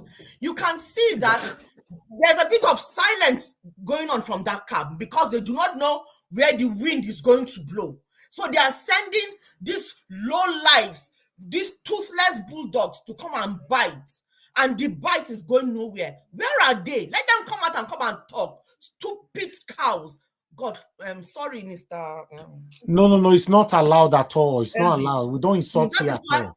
I'm Please. saying sorry for that. Thank That you. is why it is a slip of tongue. Okay, you know? thank you. So for all intents and purpose, you know, these people are just coming out to try and divert the conversation, trying to create a narrative, comparing Abiola, the how they took away the mandate from Abiola. Are they trying to play the victim of Abiola, or they are? Yes, that's Obi? Yeah, they are trying to play victim. They are trying to play victim. They are trying to play. They are not only are they trying to play the victim, they are trying to create a narrative here. Remember, they were creating narrative about Peter Obi and that he committing perjury, insurrection, but that did not really stick, because where they were going with that was to get him to be arrested. But a lot of furor came out. The bite against them was too much. So you can see that we've not heard that again. Now they've gone and they are now trying to generate another narrative and trying to equate what is happening with what happened to Abiola, which we all know.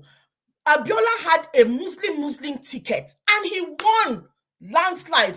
Whatever the reason of them annulling that election, I don't really know the truth of it. I've heard rumors about it, but I don't know the truth of it. But the truth of it is, even though it was a Muslim ticket, you can see that the whole nation were behind it. But this one has no legality to it. There's no legitimacy to it. There is nothing. They're just grasping at straws and trying to make something that is not there. Trying to create and by doing that, they're trying to create people to come out in anger. They're trying to stoke up people's emotions.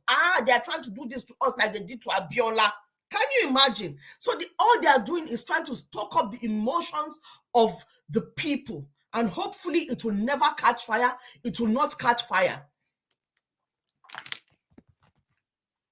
I rest my case. Okay, are you done? Okay, thank you. How long have I got? How long have I got? No, you've even crossed your minutes. Although I didn't give anybody minutes, but you talked for 11 minutes. Okay.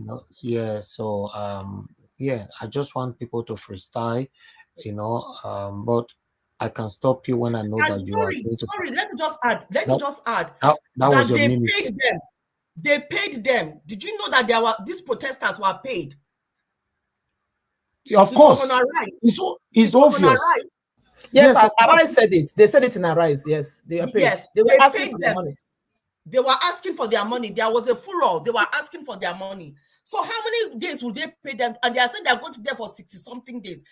Tinubu has run out of money. By God's grace, he has run out of money. Let us hear from the next person. Let's quickly take this short break again. Thank you. To tell Nigeria that we need peace in our country, we win fair and fair election. I don't know why they are making noise. They are causing a lot of problem. They defeat us in Lagos. We didn't complain. We lost a lot of states. We didn't complain. I don't know why they are complaining now. They don't allow our Jagaban to rest. They are taking him to different courts. We will not allow that to happen. And we'll continue to come out. Okay.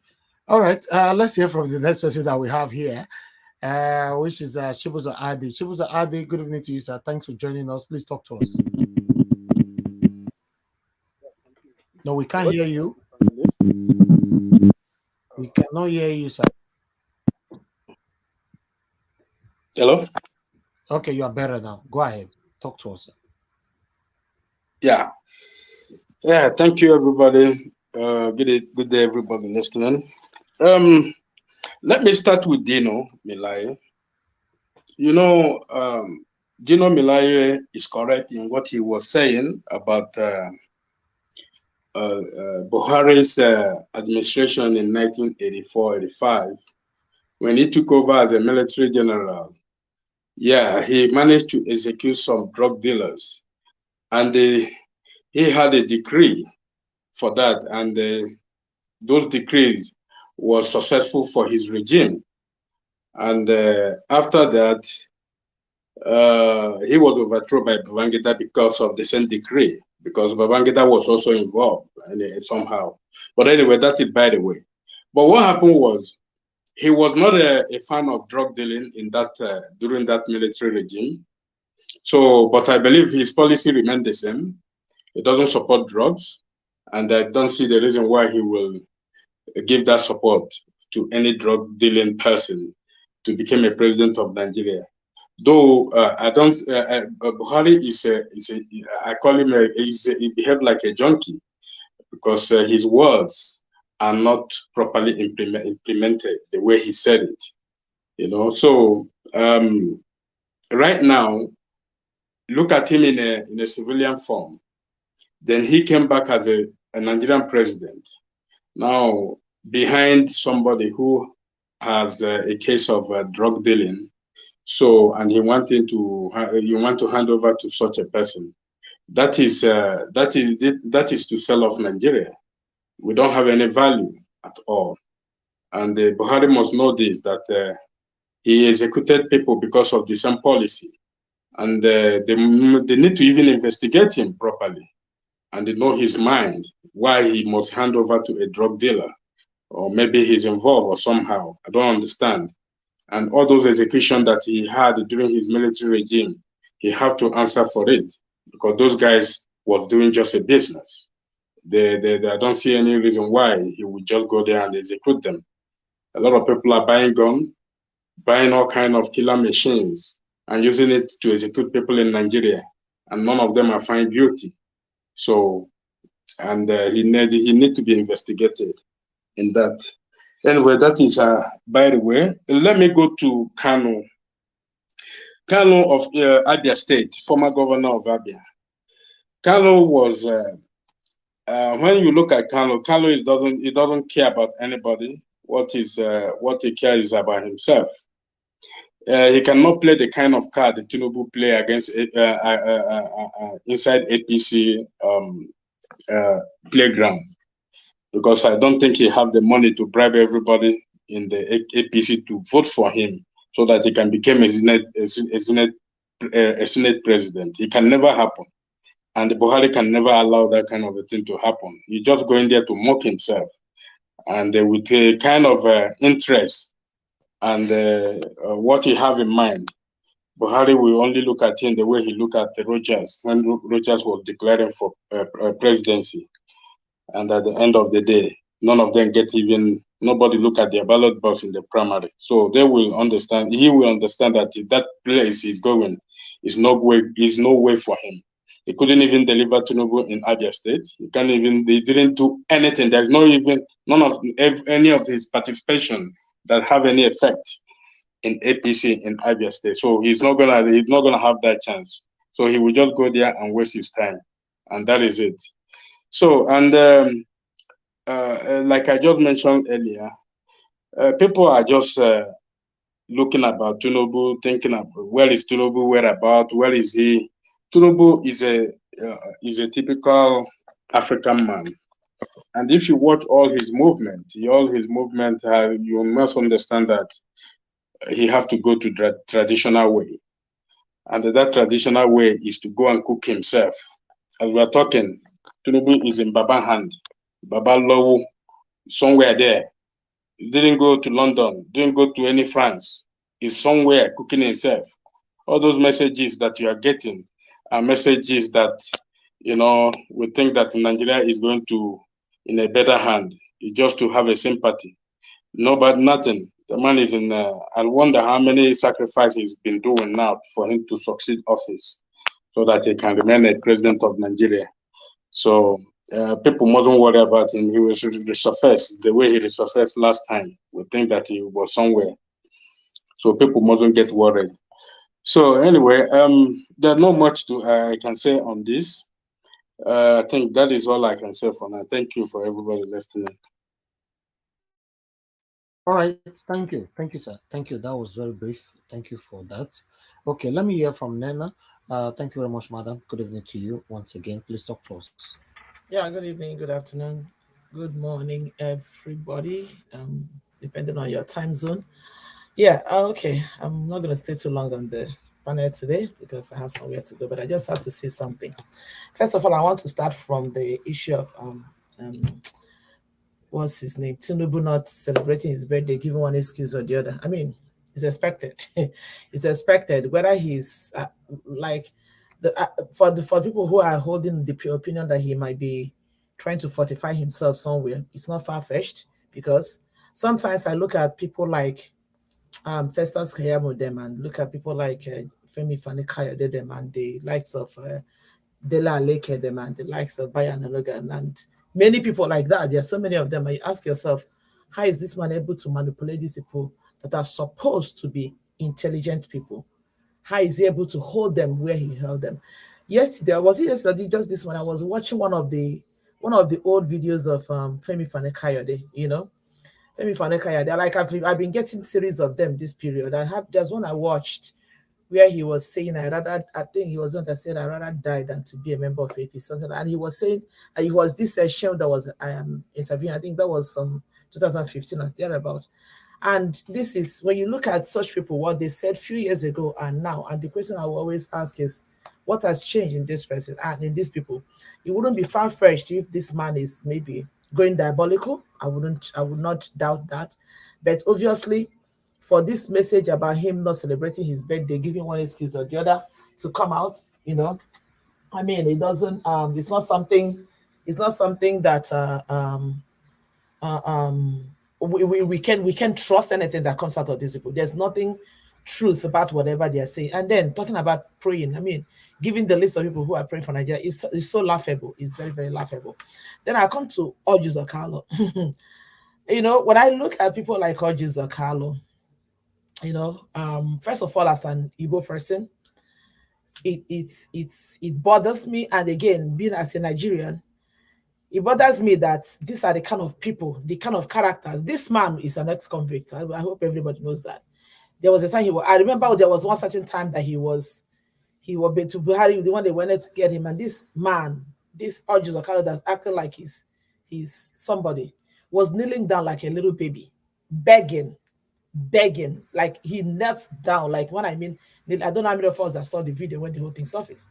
You know, when you look at people like that, and this each time I see people like that, it gives me more it gives me more, I don't know, I'm trying to look for the best word, to actually pray that God will give us a good head. Because when you look at people like that these are the kind of people that are in the helm of affair, or people who are aspiring to be the helm of affair in this country, it tells us that we are not going anywhere if things remain the way they are.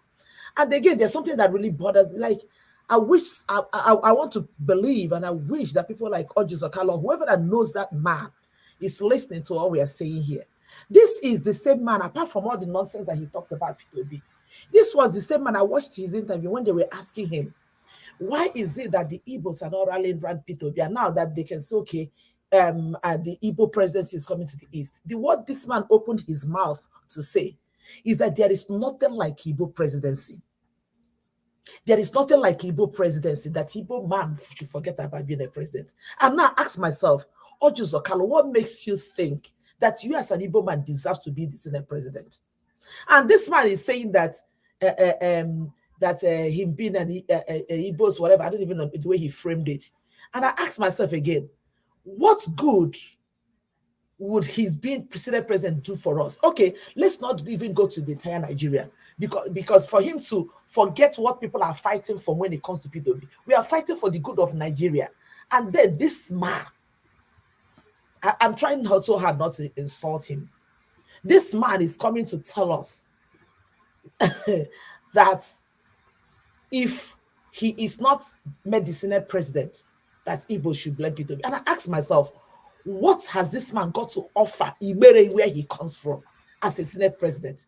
What did he offer them when he was the governor? What did he? I'm not even talking about the entire Abia State. I'm talking about Ibere. I know Ibere.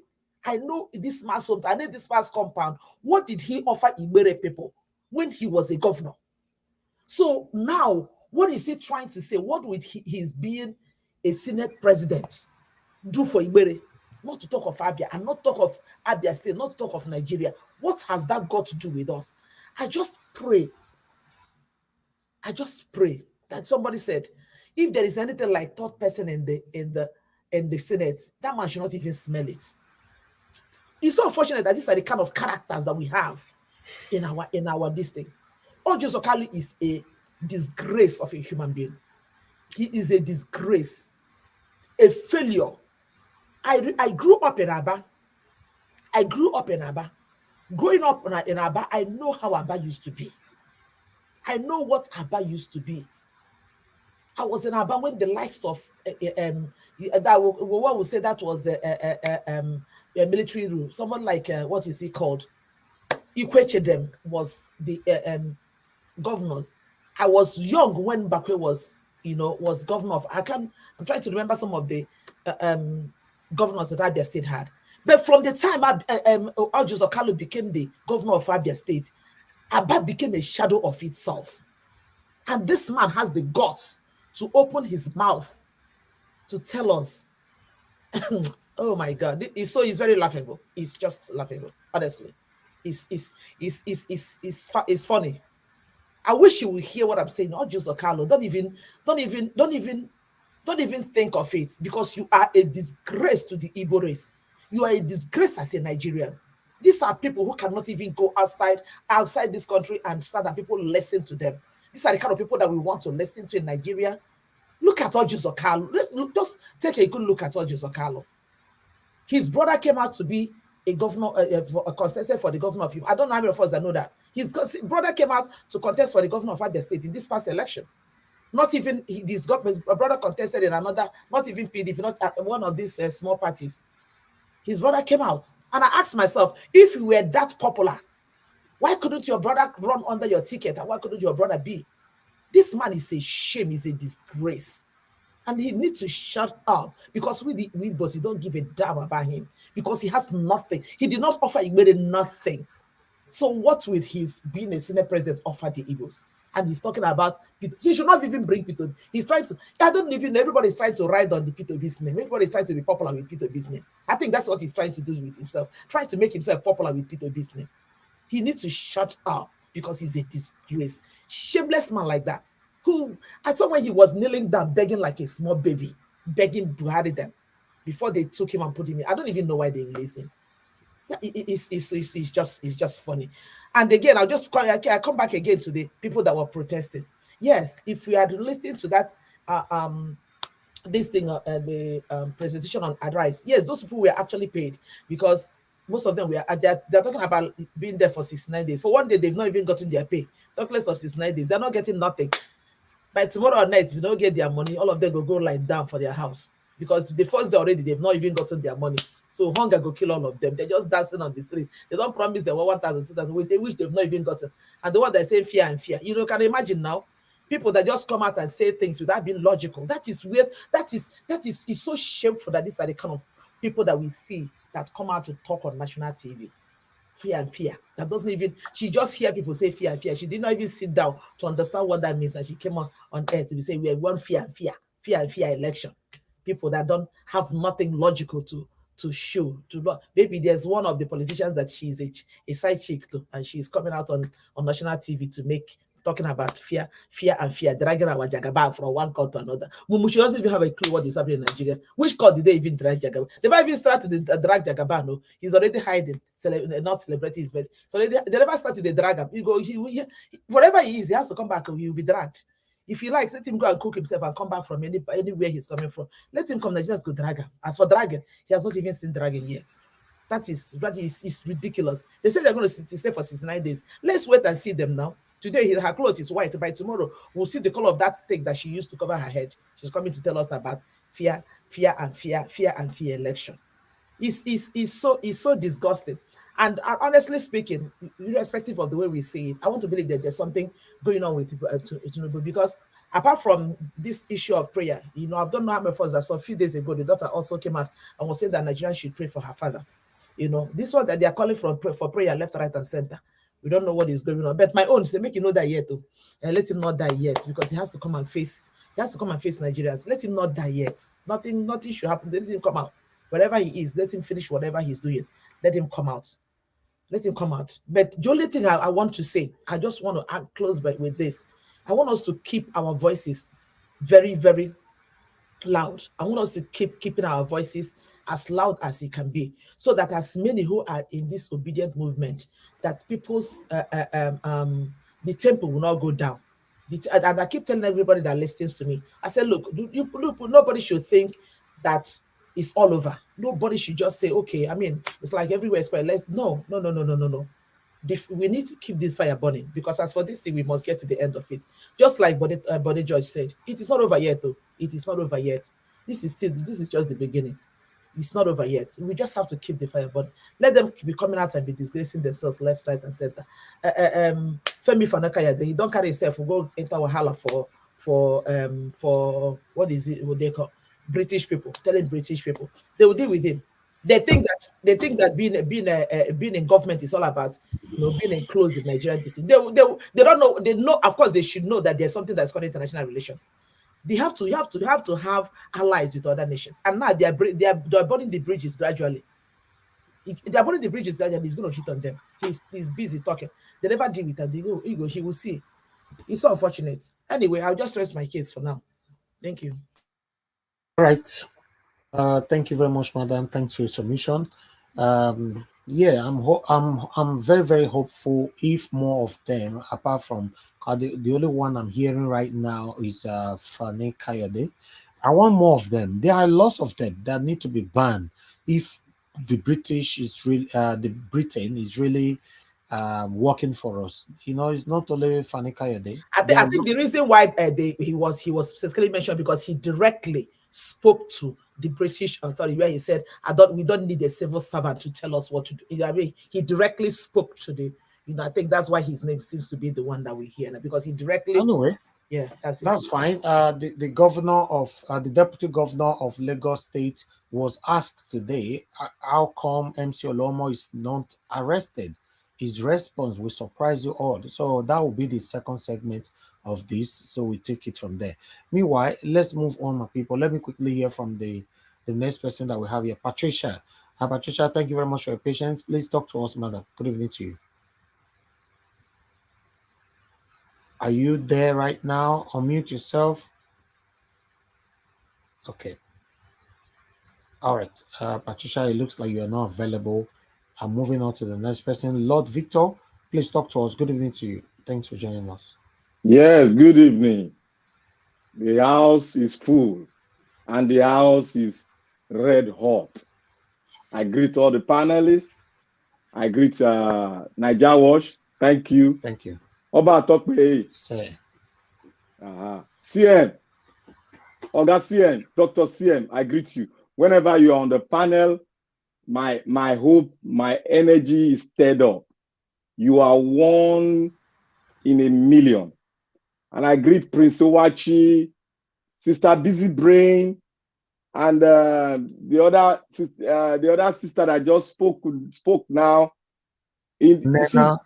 Sister Inena, when I hear your voice, I've been following you guys. When I hear your voice, I see strength. I see hope. I see people that are strong and firm to the ground. I see people that want to see the light shine in their motherland. I see love in everything you speak. And I thank you, the viewers. I thank you, Nigerians who are watching, who the hope is stirred up, hearing the voice of Nigerians. And I also thank those on the comment section. And I thank those of you that are giving us the likes so that the voice, this voice can go far, far, far to the interland, to wherever the people will see it from. And I want to start by saying, yeah, there's a lot of questions being spoken and question has been asked. One question was asked one day when I was linked to the panel. It was asked by somebody that was, going left while you guys are going right. He said, do you know call him Jagaban? I went on a research. Sometimes you have to be reading every time to get yourself ready for anything. I went on the site and I saw that that name was not Jagaban. It was Jagakobi, something like that. It's from the Northwest. It's a title that was given to him. It was called Jakako stuff. You know, Jakako, if you get it, you see the name. There was a question, you know, iPhone and other things behind it. So it's Jakako something. So they now frame it to Jagaban because the meaning of Jagaban is the man that stands with the warrior during battle. That is the meaning of it. And they read the meaning too. You can read the meaning, but it's a man that stands with the warrior. That is why there are people are saying Jagaban, Jagaban. You know, they just put it together and they call it Jagaban. I want to tell you guys, Jagaban is not in Nigeria. Jagaban is, you know, we are in an era where we have sick people and criminals that want to take over the ends of affair of Nigeria, because in Nigeria we have no law, we have no constitution. What we have is like a bicameral things, like what the British are saying. They have no constitution. They call it one name. I forgot the name. That is what we have. So criminals can rise up, you know, steal money, and they say they are intelligent, steal money without any input into the economy, and they start doing what? Terrorizing the same people they are stealing from, make them, impoverish them, and that is it. So that is the kind of human being that will breed, Nigeria, these people are going to breed from Nigeria to the rest of the world. I sat down and I monitored how the trajectory is going. Now, if the court, because the court case is on the tribunal now, it's not yet in the Supreme Court, but they would love to drag this case to the Supreme Court, because the first thing, if the tribunal is well to do and the tribunal looks into details of what comes, they might not get the kind of ruling that would drag them to the Supreme Court. Because if they get every fact intact and then carry that same fact to the Supreme Court has no way they can bypass and say on that technical ground. That is why they are scared now. Another thing again, the enclave and the group of Jagaban itself, their spokesperson, from now henceforth, they will stop speaking all sort of words, because yesterday a petition was drawn to I think it's Italy, to ICC. Onanuga was dragged to ICC and the petition was accepted. So the ICC has started the case of like genocide case, instigating people to go into a genocide, atmosphere and start killing, which evidence brought by a professor, I forgot the name of the professor or doctor, they accepted it, and ICP is ready to come in to start investigating, because more names are going to ICC now. And you know, when ICC can pick up a president in Africa, but they cannot pick up anybody in all those big, but in Africa, they've dealt with a lot of, things in Africa that we all know. And when we take a look at what is happening in Abuja, I'm not shaking, because we all have been in Nigeria. I've seen Nigerian politics. This is the way it's being run. You expect them to sponsor some people, even Buhari time, they sponsor. So I am not even moved, because when a man is impoverished, when a man is driven down, and a man is putting into a cocoon, he cannot breathe. And when you bring in a fresh air into him, he will just go according to where that fresh air comes in and try to be alive. That is what is happening in Nigeria now. And that is what's that. Those people are just they don't know what is happening. They are trying to do what? Survive. So I would like to go in this scenario. If the case drags on to May, ban might probably be sworn in. Let us have that thing in our mind now, because this is the way Nigeria constitution is. Nigeria constitution and the stupid panel, sorry for my word, they set up. Please. Sorry, yeah. The constitution itself does not create that vacuum that if the law, excuse me, if the case is in court, while the case is in court, this man will be in charge. There's nothing like that. So if it drags on, because they will try to drag it and make sure that Jagaban the president, then they will not drag it to the Supreme Court. So let us look at the whole scenario like this. When I looked at it, me and my wife would just analyze it. We started laughing. If Jagaban is president, Orji Kalu must be a Senate president. The vice president is a Boko Haram, sympathizer. The president is a drug alleged. We know the record is there, but I'll use alleged so that it doesn't make people go gaga.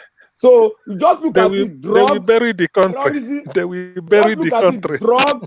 Look at the picture. Drug and ex-convict who buys his way out. You see that Nigeria has been captured. Because if the judges does not play according to the case of the case, if they don't rule according to the fact of the case, this is the picture you are going to have in Nigeria. Then the people that are saying Jagaban, they will see it very clear that there is no way you can come out of these people in the ends of affair, because the Senate Speaker can be, they might not be able to capture the Senate Speaker if the other parties come together, because if they come together, they will produce the Speaker, because the way it is now, if they come together, they can produce the Speaker. Nigeria is in a state, and Orji Kalu, as you see Orji Kalu does not care about it. Orji Kalu has paid his price. He has paid everything. And Orji Kalu has been promised title. That I call it title because there's no constitution. That title is seeking for. He has paid for it. They've already sat on it. They've already, they've already agreed on it. That is why he came out to say it is my turn. He even went to the extent to say, let them allocate the Senate president to his own village, the east, but to his own village. That he doesn't see anybody that contested with him over there. So he is going to be the Senate president. The man is well assured. The man is confident. So because he's a criminal, he has bought his way and he's support of a criminal. They all know themselves. But one thing is striking me. Here. The North is still divided. The North is still divided as we are speaking. Forget about the razzmatazz that is going on. The North is still divided because there's an article that I'm studying. The North is still divided. If the North is still divided, what's going to be the question mark? Are they not going to play a game? Are they not trying to play something that we do not? Are we not trying to see something that is masked that we cannot see? Because what is there is that if this man gets there, Nigeria will never be recognized anymore, and it will give room for the Western world to come in and start doing some kind of things that we ourselves will be thinking, what is really going on? Because if this guy gets there, those of us carrying Nigerian passport, my brother, as you get down,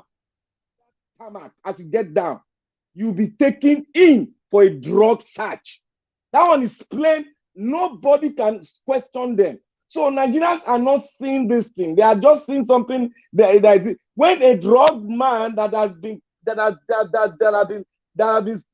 caught red-handed participating in drug cartelling, and what he was convicted, but the law of America is flexible, and they have to say, okay, for plea bargain. The lawyer arranges very well because there's a loophole there. There's a way you can go through. He has to do a plea bargain where they took out $400,000 and almost $500,000. Then those days, you know what that money is? That is a big, huge chunk of money. that if you give to a senator right here in America, he's going to do a lot of things in the county, in his constituency. So if you can imagine that, this guy has never changed, because the leopard itself cannot change his own skin. This guy is still the same. Yesterday is still the same today. He has that mentality of a con man. When people say he's intelligent, he's a con man. That is, he's a con man. You know what the Bible describes, what the Lord described as a con man? He's a con man with the Lord himself. He hates that kind of personality. These are the Pharisees that judge a man that was right wrong. They prefer a thief than a man that was righteous and good. This is what is playing now. They prefer the thief than a man that is righteous, which is good. So what we are trying to see, prayers, we prayed enough. What we need to be doing is just to thank God that revelations are coming out for us to see, for Nigerians to see. But meanwhile, you should note this in your heart: the heart of the unrighteous is twisted. They cannot come back. They will continue until they see to their own destruction. So what it is now, with the whole hope Nigeria is on a thin wire, that the elasticity is almost getting to the end, is about to fade off and break. And only if judiciary play a role looking into the fact given to them and not looking into technicality, because in this case there's nothing like technicality. If a man has done this, he's a criminal, and a country have alleged that he is a criminal, a drug peddler, you cannot use, there's no technicality in that. There's not a technicality in that. If a man stole a mandate which can be proven, this is a mandate of the people. It is not technical. There's not technical in it. When I go out to vote, there's no technicality in that. If my vote is being stolen, they should look into the fact. And they should look into the fact, and things will be revealed. I told you guys before that this election is going to be in two ways. There's going to be the criminal part of the election, and there's going to be the other part of the election.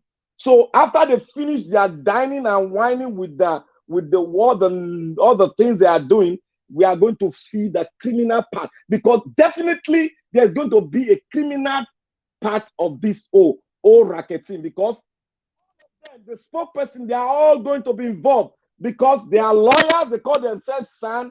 I bet you, criminal case erupt, most of them will take off from the country, because they are what? They are aiding and abetting criminality. Even they are also aiding and abetting genocide. Aiding and abetting it, because all what they've done in Lagos, on record, on tape.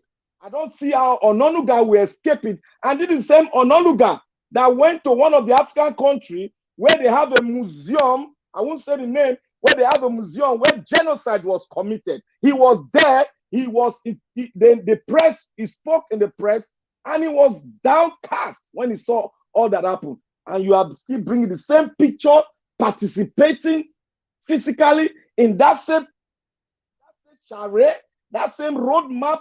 They went, he tried forth and killed people. You have brought it down to your own country. That is a letdown. Ononuga should be ashamed of himself. He should go into the cooler and rest, because his generation, this will be on record. Generation after him, grandchildren are going to have this on record. Let it be on record. Your father, this is what he did. He propagated genocide movement against a race in Nigeria who are Nigerians. I heard somebody was saying these people from the East, they have to respect those that hold the land. They have to be very careful. And I asked, like, are we non? They're not asking, are we non-Nigerians? I made up my mind. I said, look, if the Eastern Bloc is choked out of the Nigeria enclave entity, I bet you Nigeria will never be Nigeria anymore. The economic will be down and buried forever because if they go, south we go. All right. All right. Go, the east go. There's Okay. nothing there again. So Thank you. we are thanking God that this thing is coming out, and I know we get to the point of shouting victory and thank you, Jesus. That's it. Thank you, Mr. Nigeria Watch. Thank you. Thank you, my brother Victor. Thanks for your submission. I don't know if Patricia is available right now. We called you earlier on. So, okay, let's move on to the next person we have here. Mr. Dwayne, good evening to you, sir. Thanks for joining us. Guys, please help us to press the like button and help us to share. God bless you. Yeah. Talk to us. Good evening, Nigeria Watch. Good evening, everybody, panelists, all people, viewers all over the world. I greet all of you. Without wasting much of your time, let me just start right away. Abia State, Kalu Kalu is a prisoner in bail. Lama is a prisoner in bail. Don't please, you people should not blame him so much. Consider him. He's trying to remain as a free man upon his crime against the people of Abia State. He was nailed by EFCC. He was in jail. He came out of jail under the platform of APC. Like Oshobole used to say, if you commit a crime you've seen, cross over, your sins will be forgiven. That's why that man is out. So, anything he does now, contrary or that contravenes the principles and the work of APC, they will send the EFCC after him again. He's gambling with the interest and with the life of other Nigerians upon to gain his total freedom. I don't know if most of you do not see it that way, but that's the gospel truth. That's the gospel truth. He's a prisoner in bail because anytime they can revisit that issue and push him back there. This is the same man who came out of jail when the Hausa Fulani were murdering people in Abia State.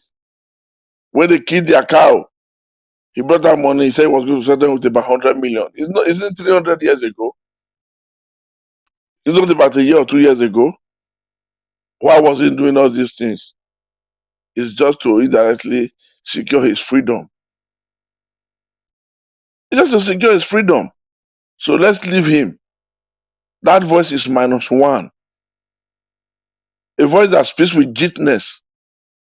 It's not a voice. So please, let people not waste their time on that guy issue. This is the gospel truth. Now, my main concern is the concern of the APC people. One, our eyes should now focus on all the party men of APC people that are behind Tinubu, because these are the co-perpetrators of evil day empire. They are ready to do everything. We are just shouting Tinubu, Tinubu, Tinubu. Do you know how many people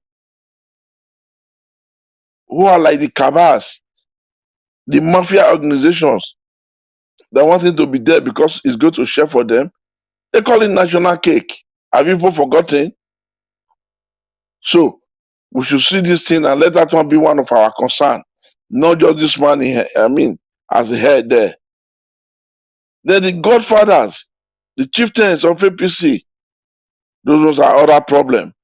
They will push him to say, this is our country. Go ahead, we are also really behind you. You know the English they speak. Let's not deceive ourselves. Then my main concern, and I want that one to be the concern of every OB movement, every obedience movement, is the plan of them trying to swear this man in. That's the main concern. That's the main problem. What we can do for you not to be there. And I want other people, those Nigerians who are lying that day in Nigeria, thinking Obi does not mean anything to them. Gentlemen, I remind you again, these are the policies of Peter Obi. He is concerned to give Nigerians in general good roads, security, electricity, judicial reform, health sectors, police welfare, salary, and allowances for the police and the armed forces in general, security allowances, housing loan to our security arms of government. Now, these are people, this is what Obi is standing for. You, the policeman, is a couple or a sergeant. If Obi come to tomorrow to power, he stabilizes everything. There's every tendency that you will gain from this government. You will gain from Obi's government. Your salary will be looked onto.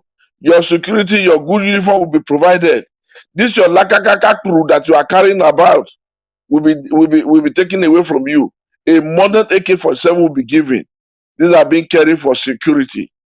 Gentlemen, our army, who will go to Zambiza forest without boots. Some of you buy your shoes. You buy your beret with your money. We are aware of all these things. Why your commanders, they don't take those money that is meant to buy beret. I had a friend that was given a contract to supply the military beret. He made more than 195 million in only one supply. Gentlemen, this fight is for all of you. All the military and all the apparatus, all the security apparatus of Nigeria, Obi me well for you. Obi is out to come and relieve you, care for you, give you allowance, give you what you want, give you what you need, give you what you lack. Gentlemen, this is a fight for all of you. Don't see it as a fight for the obedience. See it as a fight for all good Nigerians. This is my message to all of you. Now, to those people who came out to come and protest, we win fairly. That language alone will tell you he has gathered riffraffs, market women, poor akamu sellers to come and protest for him. Gentlemen, if this man rents 1,000 people in a day at 5,000, it's just 5 million naira, which is nothing they give to their girlfriend. If he rents 2,000 or 5,000 people with less than 25 million, they can still pay these people. So why do you think? This is a man that rents clergymen, sew their uniform. Just imagine what it will cost to sew those uniforms. Gathered them together and said, they've all gathered to give him the support, the mandate. Why are we disturbed? Why don't we concentrate on the evil days plans they are having? That is, their party members, what their will, their aim, their objectives is standing for. Then himself, the Mr. Tinubu, what he is planning to do. He has planned all these things out before now. As far as 2 years ago, he has started appointing the INEC chairman. As far as a year plus ago, he has started appointing Chief Justice of Nigeria. So why don't we think he doesn't know what he's doing? He keeps quiet like deaf and dumb man, but always come out with the evil agenda in the next seconds. Gentlemen, let's pray that the Almighty should continue to put light upon their evil plans. Let them continue to be exposed anytime, any day, in their outgoing, in their incoming, in their leisure, in their uprising. So shall it be upon them in the mighty name of Jesus. But these people are evildoers. They don't have second thoughts. They don't believe in their neighbors. They believe in this life is for me and for me alone. Gentlemen, I'll have to eat for here. Thank you very much. Naija World, I bless you. I pray for you. My dear brother, your spirit, your fight will never be in vain. Amen. All our members, all our platform members, the fight and the joy God is about to restore and give to every one of you will never be denied out of you in the mighty name of Jesus.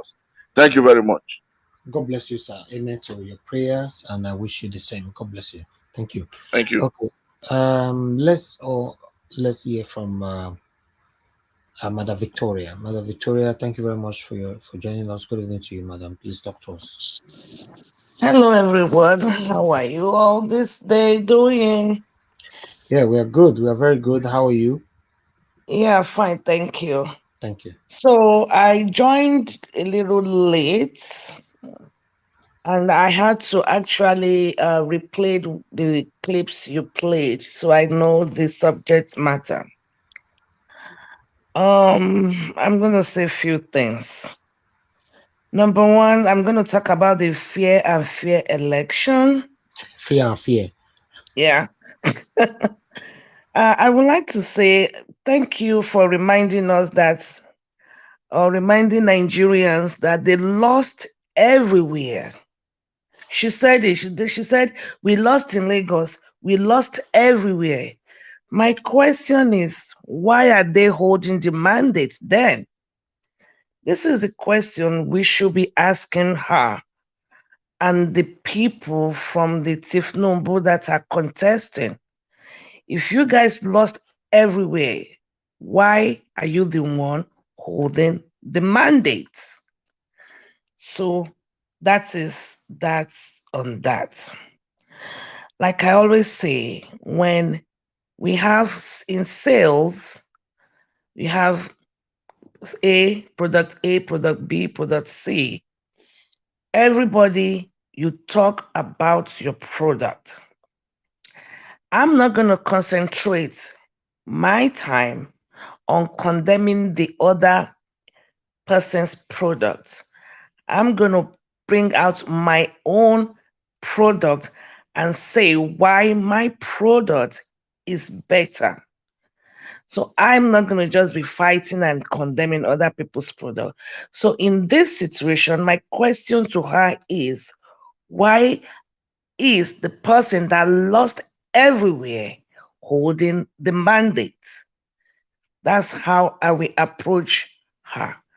We are going to have oppositions. I keep saying that on this platform and I keep getting attacked. There are some people that are going to support him. We have to win the debate in a logic form. Not just saying, oh, there are going to be people that will continue to support him. But we have to bring out the argument. Then why this? Point out the differences between they or them and us. That's number one. Number two is, Tinubu said he wants to pray for Nigeria instead of doing his birthday. I completely agree with him. Yes, before I get attacked, you ask me why. Anybody can pray for anybody. It does not mean your prayer is going anywhere. But if you tell me you want to pray for me, then, sir, with all due respect, Mr. Tinubu, President-elect, can you please pray for Nigeria that anybody holding Nigeria's mandate, and the mandate does not belong to him, the person will not return from Mura, from Mecca. Inshallah. Amen. Amen. I like that prayer. See, there are sometimes you have to fight, logically. If you want to pray for Nigeria, pray for Nigeria, sir, that anybody, any person or persons that have participated in rigging the election that we just finished, may, when they go to Mura, may they never return. Inshallah, in Jesus' name. Can they and the group of the people that are doing the prayers, can they give us open, as Christians we will say, let's call prayer points? Can they pray, openly like that? It's okay. Anybody can pray for anybody. That's why I love Rufai. It's very logical. We just don't like fight, talk. We have to be logical. Now, my next one, I'm going to talk about Kalu. Kalu, like I said, is a politician and is lobbying to be the Senate president. Can I fault him? No, I can't fault him. Whatever he needs to do or say to get to that position, he's trying to romance Tinubu to help him rig the election to get to his Senate position. He's a failed governor. I won't pay him any attention. I will not amplify him if Your platform is my platform. I will just talk one line about him and die. I won't give him the popularity, the cheap popularity we are giving him here. I sent you 2 clips. Things we need to echo. Things like the Maku, Labaran Maku, the PDP chieftain, the former Minister of Information, who on national TV is from PDP. He agreed. He said it that APC and PDP lost to Obi and Labour Party. Things like that are what we should be echoing. Our product is what we should be echoing, not what other people are saying. It's none of my business.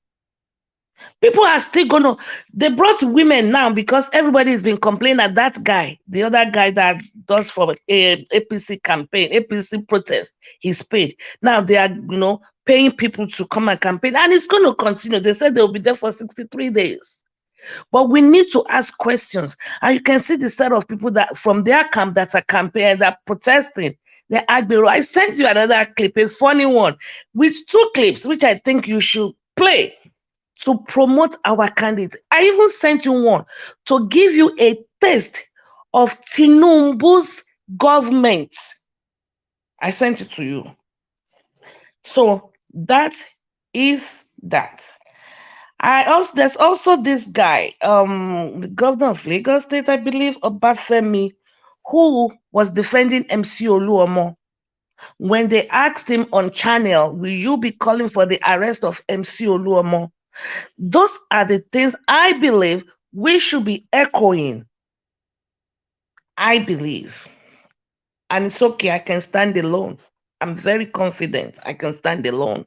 Yeah, we are certainly going to talk about that once everybody finishes the submission. We have I think those are really the few things I kind of jotted down because I started late. Yeah, I think that's it. We should be promoting more of our candidates than bringing something somebody said against our candidates. That's them, and it's going to continue. We can't stop them. We can't change people. We can only educate them why my product is better than yours and win them over to us. We can also be playing what Reno Mercury said, because he was once an antagonist. So we can be promoting things like that will help our case. Thank you. Okay. I yield. Thank you, Mother Victoria. Thanks for your submission, and thanks for the prayer as well. I hope Tinubu camp that they listen to us, so may they tell their principal how to pray tomorrow, because tomorrow they'll be passing out the prayers. Anyway, yes, I would like us to hear from Eric. Eric, thank you very much for joining us. I appreciate you. Good evening to you. Please talk to us, sir. Yeah, thank you, Elvis. Just as usual, I salute every other person, everybody in the panel. I've always loved the way we are taking things and then talking about in Nigeria. I mean, we are not there, but for those of you there, I thank you for at least knowing the truth. What I have today, I try to write some few things down, and from what what other people are saying. In the first place, the last speaker, I will try to say that the lady that was on the video talking about free and fair, which she cannot pronounce. You need to understand that some of these people are people they brought from the countryside, which is right inside the village. So most of them don't know anything. They have been indoctrinated. So you don't need to ask her questions. Probably she don't have a good cell phone. Probably she don't watch YouTube. So she might not even see or hear what you are saying. That's one of that. Then about the prayers. There is this problem I have with people. Many of us in Nigeria don't know what is prayer, how prayer works. Anything that is in the spiritual realm, you have to, that's where prayer works, spiritually. But something that is physical, you are seeing it there, you are touching it. You can go there and deal with it. There is nothing prayer can do on that one. So there is a difference between the spiritual realm and the physical realm. What we are dealing with right now is physical realm. People you can feel, people you can see, people you can, they have blood like you. They can breathe. They can feel just like you can. So I don't see anything we are going to use prayer. Praying. If prayer is what works the way we take it, Nigeria would have been the best country in the whole world today, because there you have a whole lot of prayer warriors. Whether they are false or they are real, we have it in Nigeria more than any other place. So, but still, look at where we are. That's on that. So this is something that is physical, and I believe we can deal with it physically. And then let me go to a drug battle. Those campaigning and protesting for somebody that have been convicted, because the guy I saw in YouTube presenting a hard copy of the trial in Chicago is telling you that it's not a kind of seized money. But is it giving out money? I don't know how I am going to use the word, what they are saying, but the money was confiscated. He was tried. Other things included in it. The very things that was seized, other things were included. So he was convicted. It's not like a bargain. All he did was to run away. Many of them in this country, many of our people, we know a lot of them. When they commit crime here, and they know how this country runs, it doesn't matter where you are, they will get you. So what they do is, before immediately they know their game is up, they will fire themselves home. They will fly away. They disappear. You find them in Nigeria. And so they might be tried in absentia. So that's what Tinubu did. He went home. He left. So with that said, anybody that is protesting in favor of Tinubu doesn't know the consequences that will bring. One thing is this: when I left Nigeria in 2000, I went through a whole lot of process. I went to so many countries. Most of those countries I will be detained while they are running my passport. Many of those countries. And so let it be that my president, Nigerian president, is a drug baron. I'm telling you, just like one, I don't know who says something like that. It's going to be difficult for you to go to any country without being interrogated, without you being searched beyond search. So those people protesting and supporting Tinubu doesn't know the consequences of somebody that is in that business to be your president. Also, Dino Malaye said it, which I know, not sport, that Buhari is the person that killed 3 students from India or something like that when he was a military head of state. He condemned them and shot them. If Tinubu should be sworn in, if they should swear him in, I will advise the families of those people killed to sue Buhari and Nigerian government for compensation. So which means they're not supposed to kill them. They would have jailed them, and then by now they would have been out.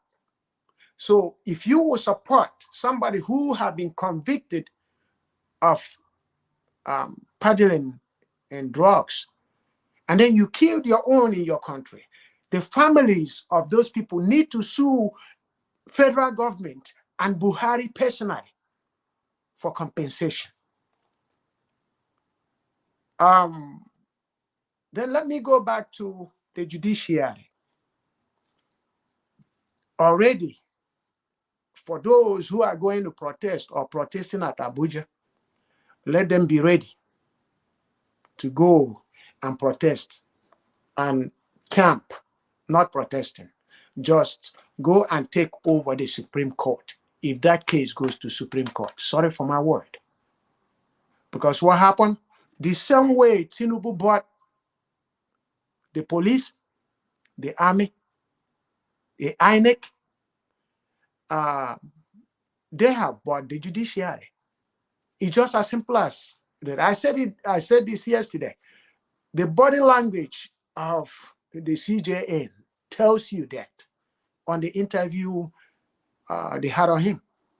The body language. Just watch his eyes, how his eyes was going, and you see the fear that he was afraid to say what he was to say. It's just simple psychology.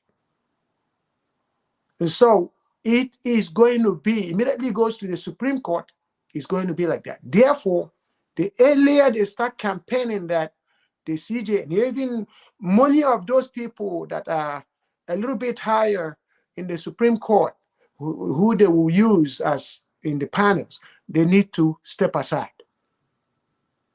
If they don't, that's where the problem will go. That's what will happen.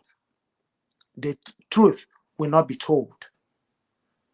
About Oluomo-Lagos, Kalu have been. Let me tell you, you're here. I've been an old, even a young old man, long time. Oluomo Kalu, the first time he came into politics to be the governor of Abia State, he wasn't the person that's supposed to be the governor of Abia State. He was supposed to be the deputy governor of Abia State. But the young man that's supposed to be, I think he's from England or something like that. The young man don't have money for campaign for the campaign to support himself. So he went to Oluomo Kalu. Remember, Oluomo Kalu had been a 419 guy. He made his money through 419. He never had a job, never worked before. So he made his money from 419. And then he went to Oluomo Kalu. I am telling you all this from a close friend to this very person I'm talking about. He went to Oluomo Kalu and told him if he can support. Oluomo Kalu told him, okay, I cannot sponsor you and be the vice while you are the governor. So now I have to take the governor and then you be my deputy. So the guy accepted because he still wants to go in. And what happened in the process? Things wasn't going the way that guy wanted it. I forgot his name. He started complaining. Oluomo Kalu pushed him out and took his own person and put there. I don't know, somebody who have been using pen to steal from people. And then you expect him, when he is in the aim of where money is running through, what you think he can do? So his own case is just a loose case. It's very loose. Ojus Okano is just after himself and his family. And we all know that. And therefore, nobody should talk about Ojus Okano. The more you talk about him, the more you give him audience. All we have to do for obedience, please, let them go out there and speak out. Thank you, sir. Thank you very much, man. Thank you, Mr. Eric. Thanks for your submission. Thank you. Okay. The last person on the panel before we go on the second segment quickly is R. R. That's all you have there. I don't. Please tell us, how do I pronounce your name? Just R. You pronounce my name as Pansat. Oh, Mr. Pansat. I'm out of town. Yeah. Why are you doing this? Yeah, I'm out of town, so I had to. That is rigging. That is rigging. That's rigging. To be honest, that's rigging. That's rigging. I know I'm in Nigeria now, so what do you expect? You know, anyway, CM will go to court. We'll go to court. We go. I beg, make I greet all everybody waiting for this panel today. Everybody's spoken very well. And those who are in our comment sections, I've been monitoring everything. My phone, as you can attest, Mr. Elvis, the other day I called in and I just have a very rough connection where I am. So I had to get on a computer itself. So let me say that there's a lot that's been covered here and everybody spoke very well on those issues. I could start with the last one, which is the last speaker, Mr. Njoko, who made a very eloquent speech on Ojus Okalo. He's on the news. It's not like he's an enigma. Everybody knows who he is, no matter what part of the country you're from. Obviously, I don't know how he manages to get votes to get into the Senate.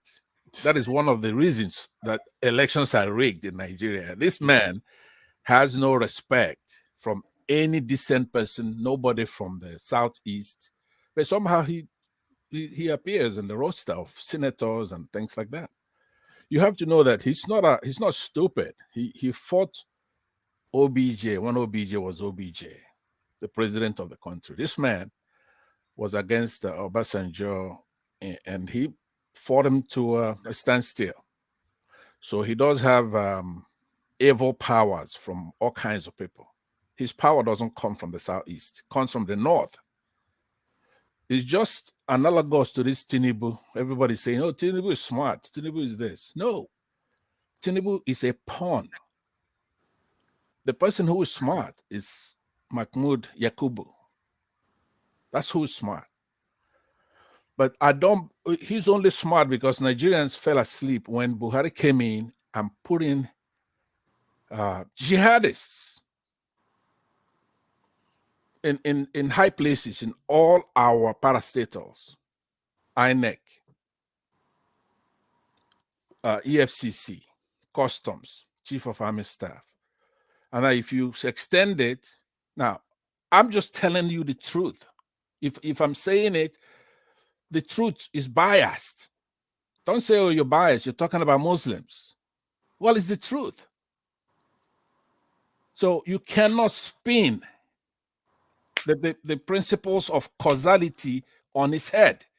Something causes something. If we're having problems in the country, there's something that's causing it. So you can't speak of the effect without talking about the cause. So you go to the Supreme Court, we have a Muslim leading us. I'm not against Muslims, especially I'm not talking about the tenets of Islam. I'm talking about political stuff. That is a dichotomy, Christians and Muslims. It's a tradition anywhere. So you come to a country where the Constitution clearly states that you have to have a federal character doctrine. So we sit there and you have the EFCC never had a Christian, ever. You just talked about it right now. They have Ojus Okalo by the balls. Okay, if he has to sing in order for him to be free. They have Abati by the balls. They have FFK by the balls.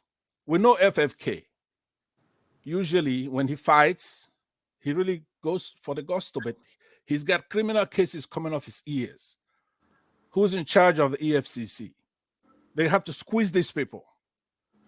The incoming, quote unquote, president-elect is Muslim. The vice president is Muslim.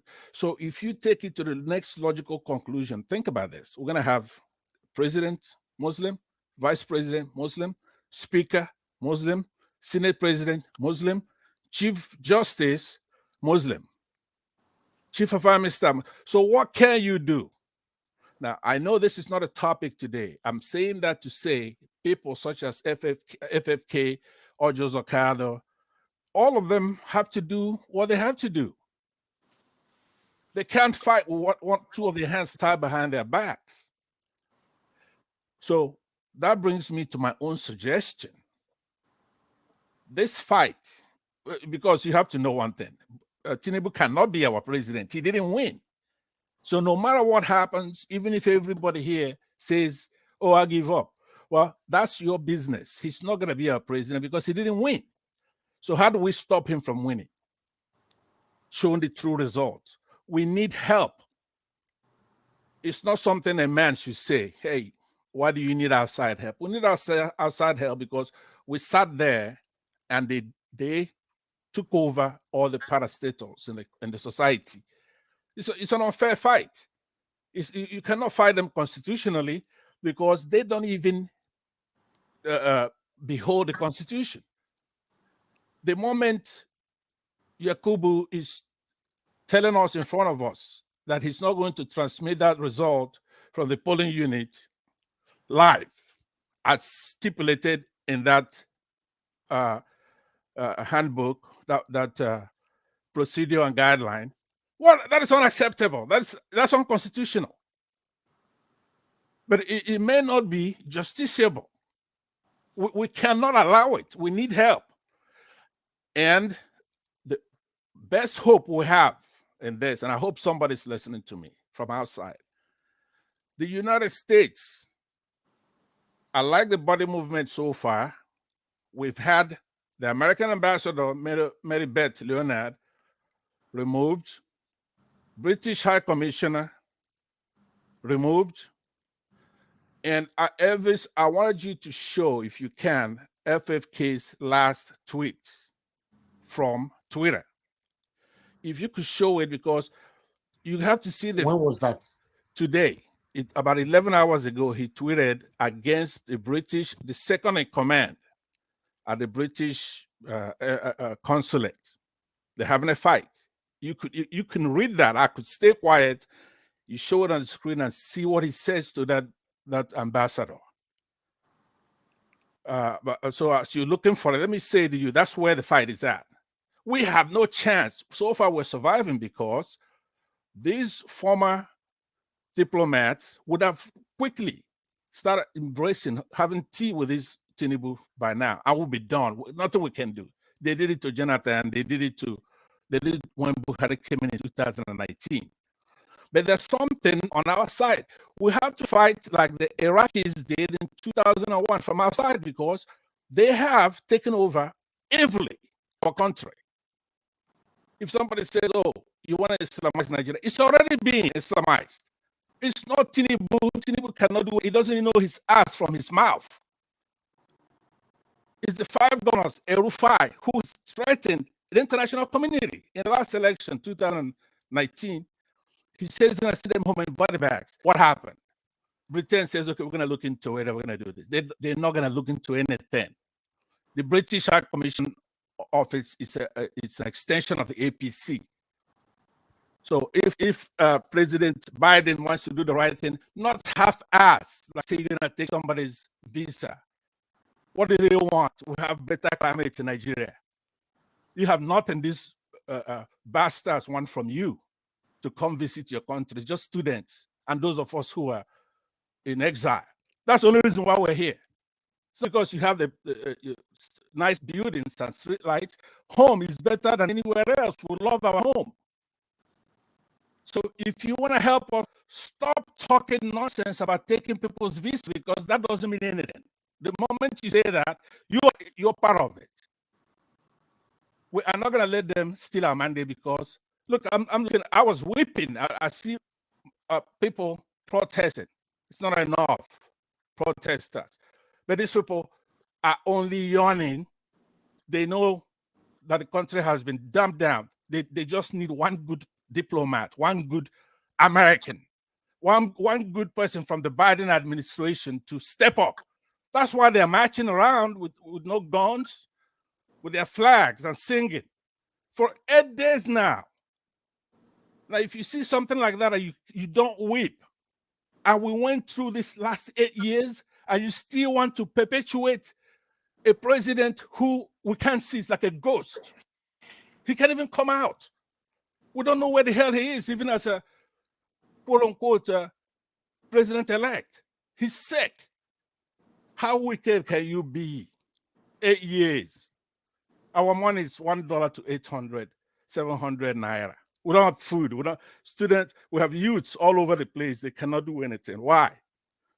Help us.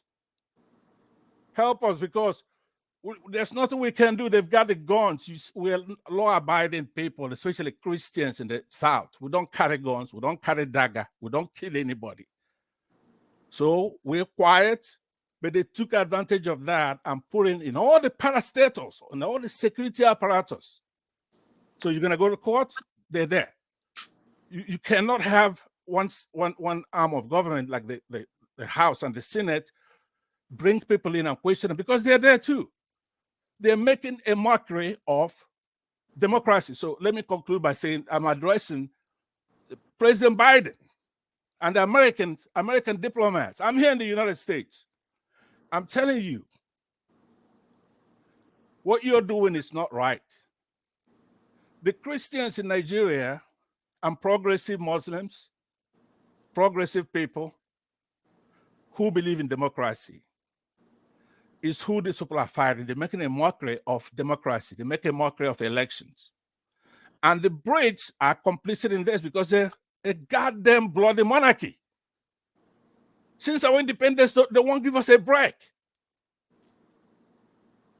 They want to make a mockery of our presidential system. But you let them. President Biden, you let them. You're just removing Mary Beth Leonard as ambassador. This is somebody who's appointed all the way back in maybe Obama's administration.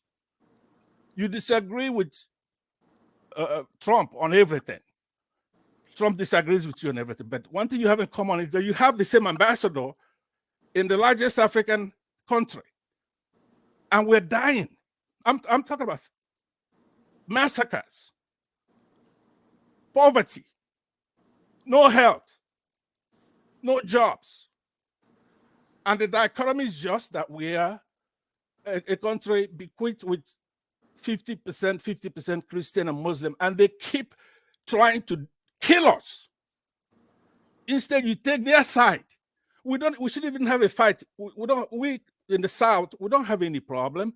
The problem is a Christian Muslim tradition problem all over the world. So instead of you helping us, you sit there like we're animals.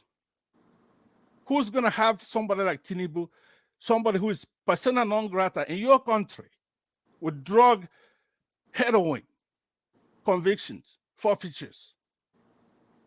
Try to make him our president where he didn't win the election. Probably not even a single state. He didn't win a single state. So please, I'm begging you, help us, because we've already made a mistake.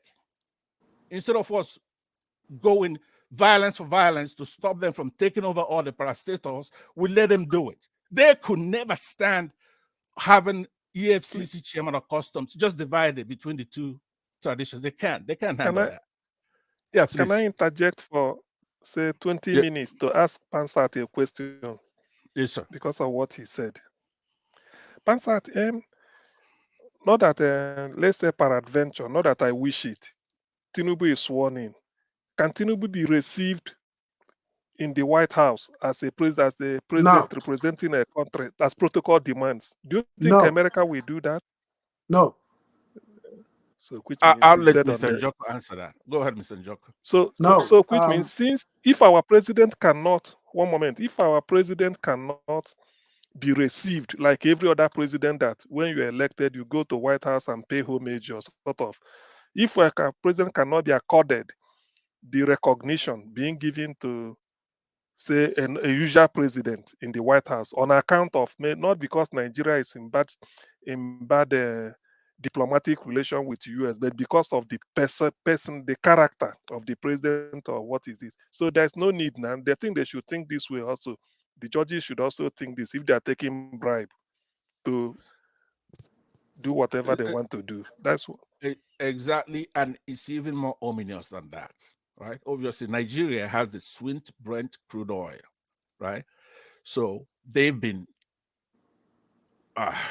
falling over. For example, this present administration will have the Buhari administration. This man in December 15, 2015, massacred almost 1,000 Shia Muslims in Kaduna in broad daylight with impunity.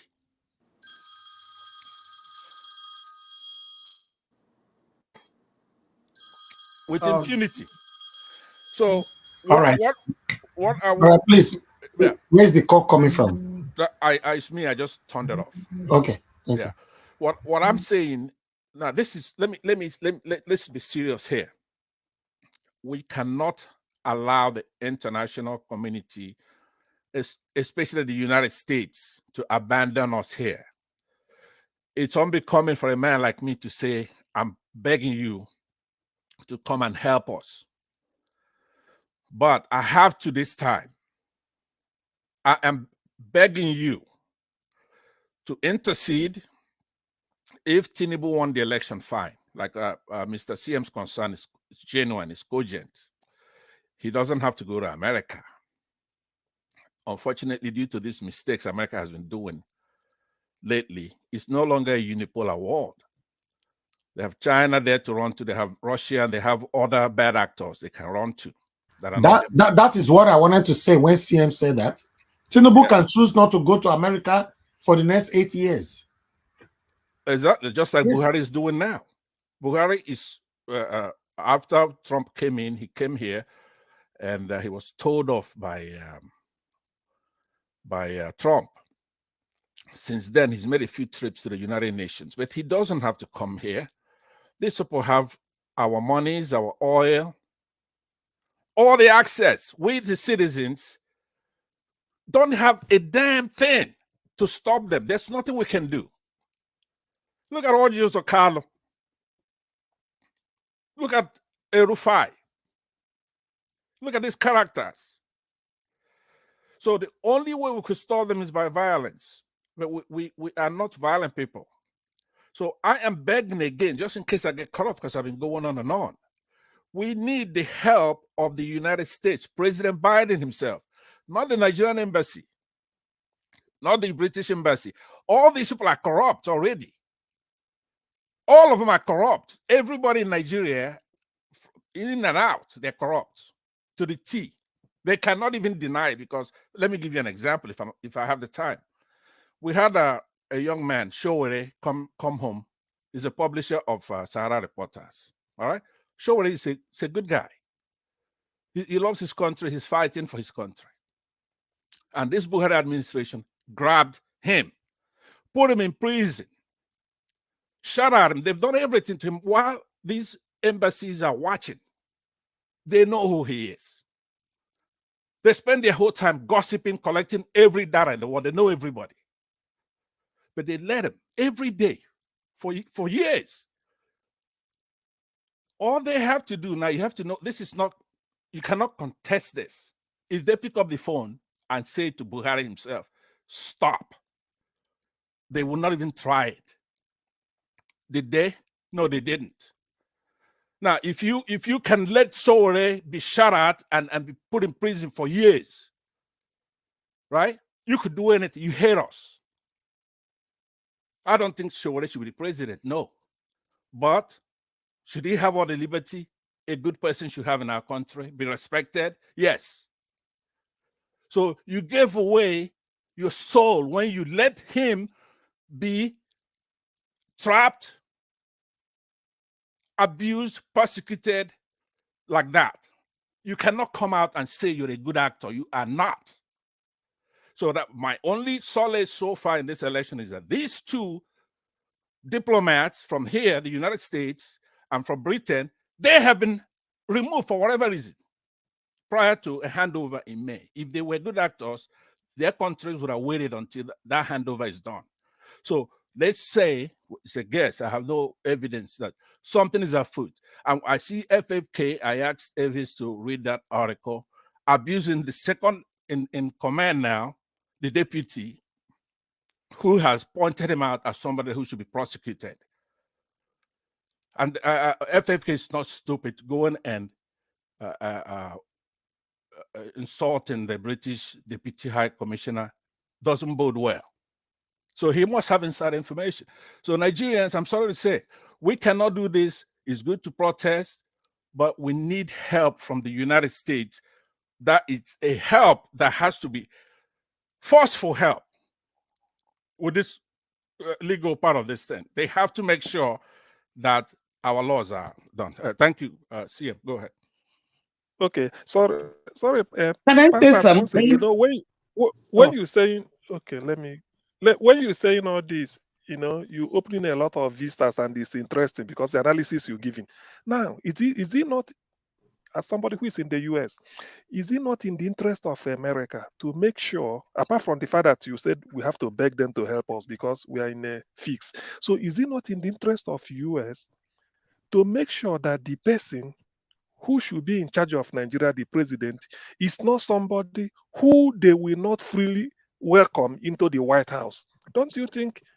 That is a very good question. Yeah, but you have to know it's a tripartite thing. You have the American people who are good people. They are savvy and they're fair. You have the administration. The American administration comes and goes. So whatever is happening in Nigeria normally depends on the administration and their policies. And then you have the characters. Now, in this case, yeah, let me conclude by answering. You have variables, and then you have constants.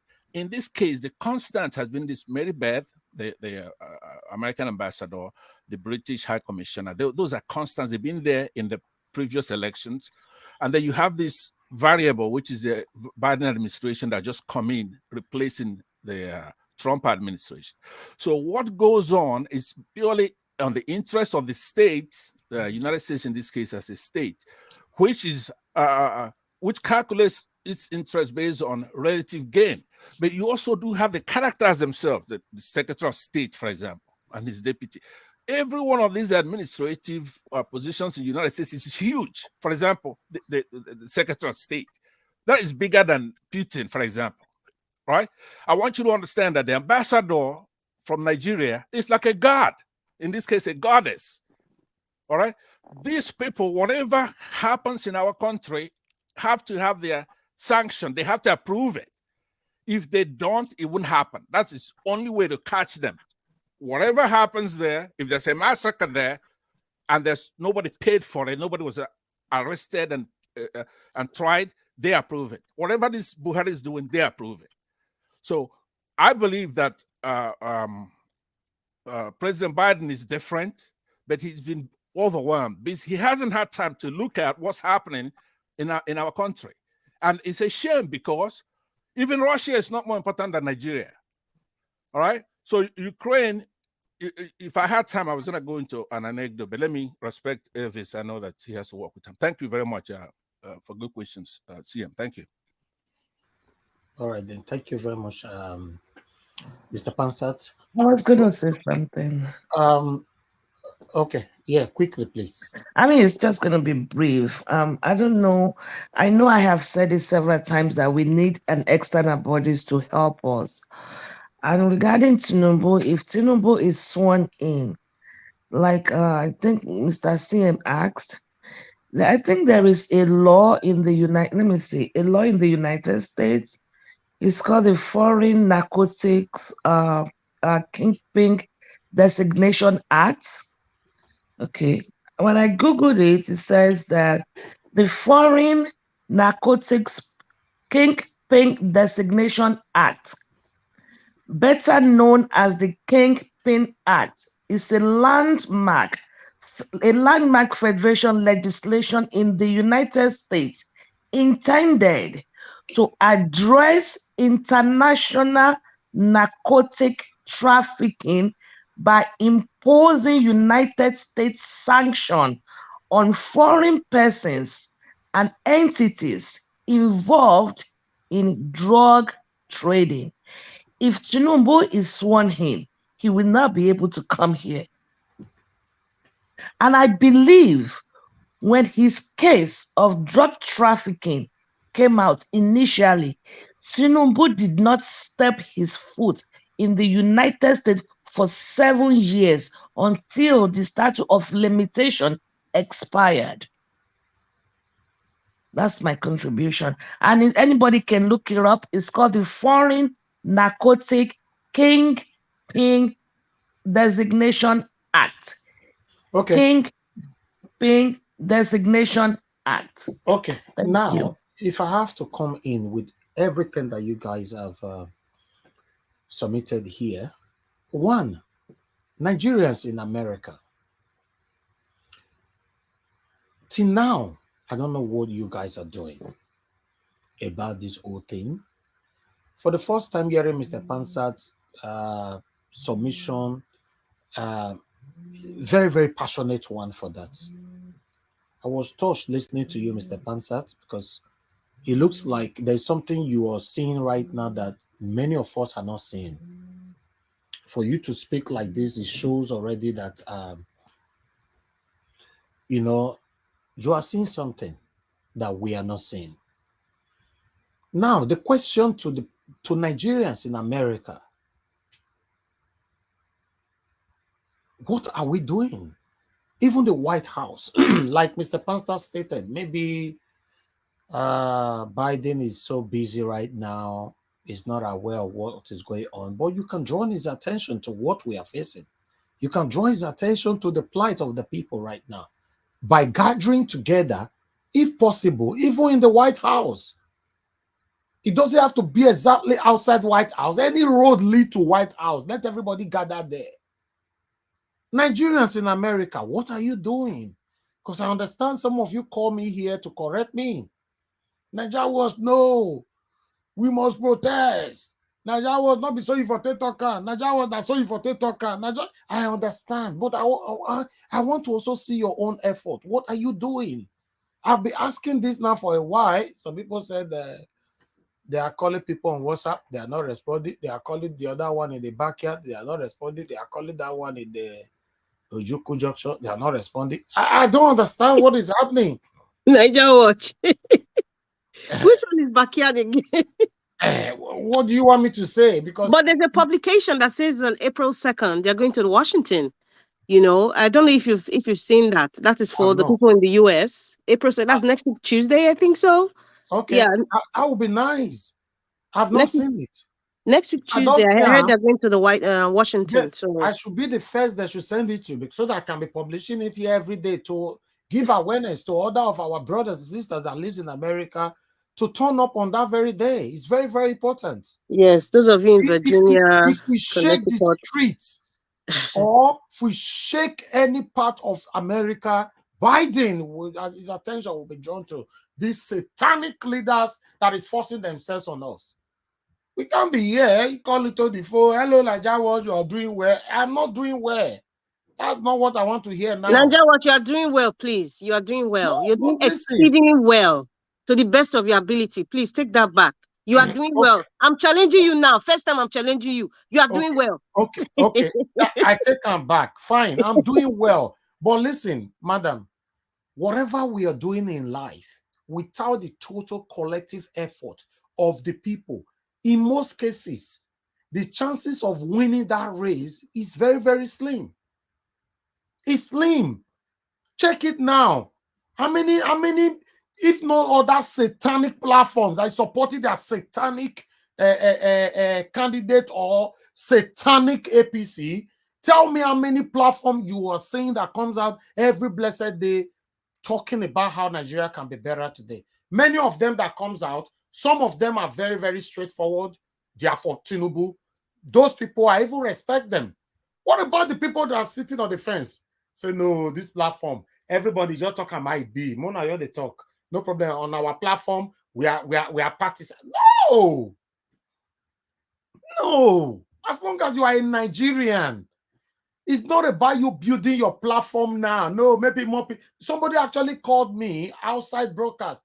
Not today, that's during the time of the campaign and all that, telling me that no, if you know you dedicate your platform for Ole Peter Obi, if you make it, if you stay neutral, more people would have been coming. Then you know your platform is big, everybody cannot edge their view how they like. I say, my brother, no, it's not about more people will come. It's all about what do you stand for. I'm speaking to those big platforms because some of you are bigger than me as well. But I see you. Now, someone they sit down for corner. Say, no, not concern me, not concern me. You know, feel concerned now. That's why you see now that it's only Rufai or Sedi that is standing alone. Because many other journalists, now so that they do, you know, you're concerned, my brother, you're concerned me. You know, you're concerned me. If we were having 10 of Rufai in the space of our media in Nigeria, all the old satanic, all the satanic blah, blue, blah. All of the Fedora enter house now. 10. Only 10. But because it's now only Rufai, sometimes you even see the guy, could be like say the T don't they tire him. Because if he talk here, they go fire him. If he talk here, they go fire him. No other journalist that is supporting him. You know, Ayo now, they try to make it supporter, but Ayo still they care for a woman. You know, she's a married woman. You know, she get husband, she get children. You know, I be not be the way our body they hot, not be so women body they hot. So and she's there. Her face is on the public. So you know I be. So Rufai's energy and enthusiasm can be gingered if we manage to have additional 9 supporting what he's doing. If we have to leave Rufai and come to us, for me, I don't know, maybe not be like say we call the life for here. If I know so another person day, where they do exactly how me, myself, and my panelists, my team for a year, how all of us they do them. Let us also know. For me, I never see. All of the defense. We say we want a better Nigeria. Listen, guys. Listen. I will say this again. I don't get sense past everybody. Now, where my sense reach, now they are the talk reach. But I want to let everybody to understand that if we miss this, Tinubu is sworn in. We should just remove mind. Maybe probably the next minimum 8 years or 16 years. Or rather, maybe, probably forever. Ask me why. If Tinubu is sworn in peacefully and is now the Nigeria president, obviously Tinubu go win this. They go win the after 4 years. You know, so these people they win their 4 years. I don't know how they take the drum. So obviously go there 8 years. Then you go give to the person where you feel saying go give to. Now Buhari they do also now. Buhari choose who he want hand over to. Because Buhari did not allow free and fair election to prevail. So he choose who he want give power to. That's why we are saying select. It's not election, it's selection. My people, what I'm seeing, sometimes if I really want to say it how it is, una don't want me, so especially many of you here, even from Mr. Pansa, Mr. Edwin, say make I, you know, because a lot of people are looking up to me. If not because of that, if I really want to talk, I they feel. Sometimes it's the whole thing, it be as it gets, my people. But I'm still very hopeful. Let's see if our judges have conscience. Let's see. These people, they have children. Let's see if they have conscience. If, for example, the election was free and fair, Tinubu win. I for don't move on. Now me wanted a checkmate time. Checkmate my president constitutionally is my right. Now me for that day with this platform. I'll tell the checkmate time. He's doing this, he's not doing this. We for don't move on now. But check it out. I'm speaking to my APC brothers and sisters. I know some of they do not they watch me now. Was that election free and fair? Ask yourself now. It's no, that's why you see a lot of Nigerians are agitating at this moment. Everybody for don't enter house. Even you that is judging in a biased manner. You cannot even come out and bust champagne in the pour for your head. May we see the video. I don't say only one video. I don't say two, only one. Where you see people they post champagne. Only one.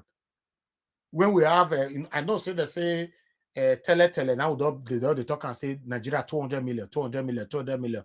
I don't know. One of my brother we talk and the other they say Nigeria don't pass 1 billion. So might still follow the talk and say we have almost 200 million Nigerians. So inside that, statistically, no by say APC supporter for his side, no by say give and take, more say 30%. I don't think giving a more than 30% because I know so now be the night take over Nigeria. You know now. So might say 30%. Now inside that 30%, we don't even see on any of now we boss champagne for our head. When me don't promise say if they swing in my president, I go remove this my cap. You see this my gongo so this gongo, I go remove them. You now so now don't already select, now don't win. We don't so now celebrate. See now. It's painful. I want to call on Nigerians in diaspora, both in America, United Kingdom, Europe, any part of the world. What we should be seeing right now is a continuous protest, peaceful one. Give out our voice. Shake the streets, obstruct the streets with your movement. Then they will look into this. I believe we are too. I'm sorry, I don't want to go insult my people where they are going to say, but it looks like we are lazy. We are just too reluctant. I don't know how to describe it. He prefers the kind of words I want to use. It is better for the panelists or the people on the comment section to use it rather than I use it because people will quickly pick on me. But I'm not happy about it till now. Okay, hold on, madam. Hold on. Let's go to Nigeria. We've been protesting now in Nigeria now for the past a week now. The one we'll do today now at the 8th day. No other state don't join. I understand say Nasarawa they don't ban there now. You know, dictatorship everywhere. My people, you see, I'm not happy. You see the submission of Mr. Pansa for the first time? I'm surprised. I think as they come here as usual. Gaga, go. Then me and I go come quarrel, come verse, come out. I think say that what happened. But look at the way he was speaking. He's saying something that you are not saying. Exactly. Go ahead, the thing was a lecture in give. Sorry. Is it my turn? No, it's your turn. But hold on, somebody wanted to say something. Busy brains, you wanted to say something. Yeah, I just wanted to use this opportunity talking about demonstration, peaceful demonstration in the UK on Saturday, the 8th of April, starting from Trafalgar Square at 12 p.m. I'll post the flyer. I'll send it to you so that you can just help us amplify. Of course. That's why I'm here. I will not charge anybody for anything as long as what you want me to promote here is to move Nigeria forward. If you bring your personal business, I will charge you because we need to eat, right? But if it's what to promote Nigeria, we will do it for free. If you even need our service to cover it, I will see 1 or 2 persons that will still help us cover it directly there if you cannot do it. Let's do it. What's the need of having the platform if you cannot use it positively? If I stay fence, for not every day where we day now. Everybody more defense now. Everybody your part come on, they talk about it be.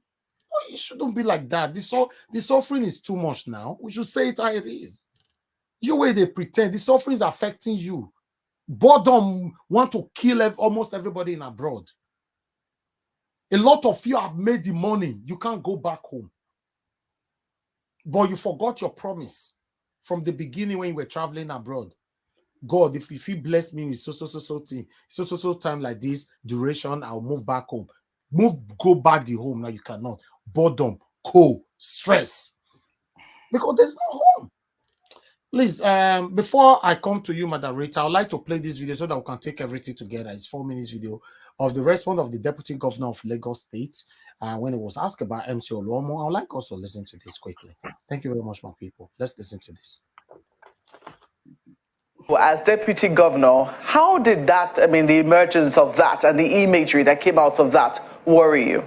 Well, I think it's very unfortunate. To profile people, to say that people should not vote because of what they look like, just absolute nonsense. And like I said, if it happens, there are videos, people should be arrested and prosecuted. That's the bottom line.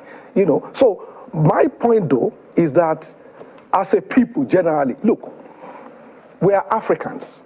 So we are Africans, and because we are Africans, we are regional based. That's who we are. That's why you will see a South African that will say, no, I'm from this part. You will see an Owu say, I'm an Owu man. You will see an Ijaye man that say, I'm an Ijaye man. You will see an Igbo man that will say, I'm from Nnewi. You see some. So because of that, there are some people that takes this thing overboard. Generally, that's why Mr. Nwoya said, Yoruba political rascal. Not all Igbos will say that. Although he has already denied that in a statement. We heard it. We can't deny what we heard. So he can say he made a mistake, but we heard it. So, but my point is, it's his opinion. Maybe he was angry. Okay, but that's not the Igbo saying, "Oh, Yorubas." That's the point. Meant it in a different context. But exactly. we have also heard audio messages. In fact, we heard it before the presidential elections, in which party leaders in certain communities, Lekki to be precise, were addressing party supporters, and they told them categorically that if you're not voting the All Progressives Congress in the presidential election, that you lose your livelihood and you'd rather leave this community. So, what did the government do at that time, to reassure non-Yoruba citizens that they were safe and, they had the right to identify with any political party of their choice? Well, so that's why we all went around the state to campaign. So basically, like I said, some people take things overboard, which is terrible.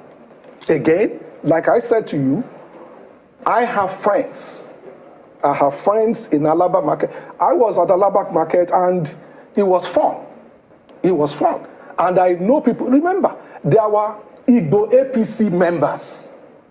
So for anybody to go and say, oh, because you are Igbo, you won't vote, it's just ridiculous. So anybody that does that should be prosecuted, bottom line. So if it's a crime, then people should pay for it. So because to assume that because somebody is from one ethnic group is going to vote one way is stupid. Malcolm is still on the floor. Malcolm. Yeah, I just wanted to know, you have said that anybody who does that should be made to pay for it. Are you thereby calling for the arrest of Mr. MC Oluomo? Well, I'm not calling for arrest of anybody. I'm not a... Can you just imagine? That's the deputy governor. If a deputy governor is scared of MC Oluomo, he's scared. He will be removed if he dare. Listen. For it. Are you thereby calling for the arrest of Mr. MC Oluomo? Well, I'm not calling for arrest of anybody. I'm not a police officer. I'm not a prosecutor. People will look at the evidence. And, in case of MC Oluomo, he has come out to say that he was actually referring to one woman that is Mama Chinedu or something like that. So there is a video that shows that. And that woman said, well, he was talking to me and that we've been friends or he's been my customer for years, that he was talking to her. So, so I don't know. I don't know the facts. I don't know the facts. So, but people should examine the facts. And if in truth he has broken the law, of course he must pay for it. It's as simple as ABC. So it's not, but my point, which I want to make, because we all diminish this country. when we actually exaggerate what happens. That's my point. My point is that you have an election where you have this number of polling units and you have less than 1% that has a problem.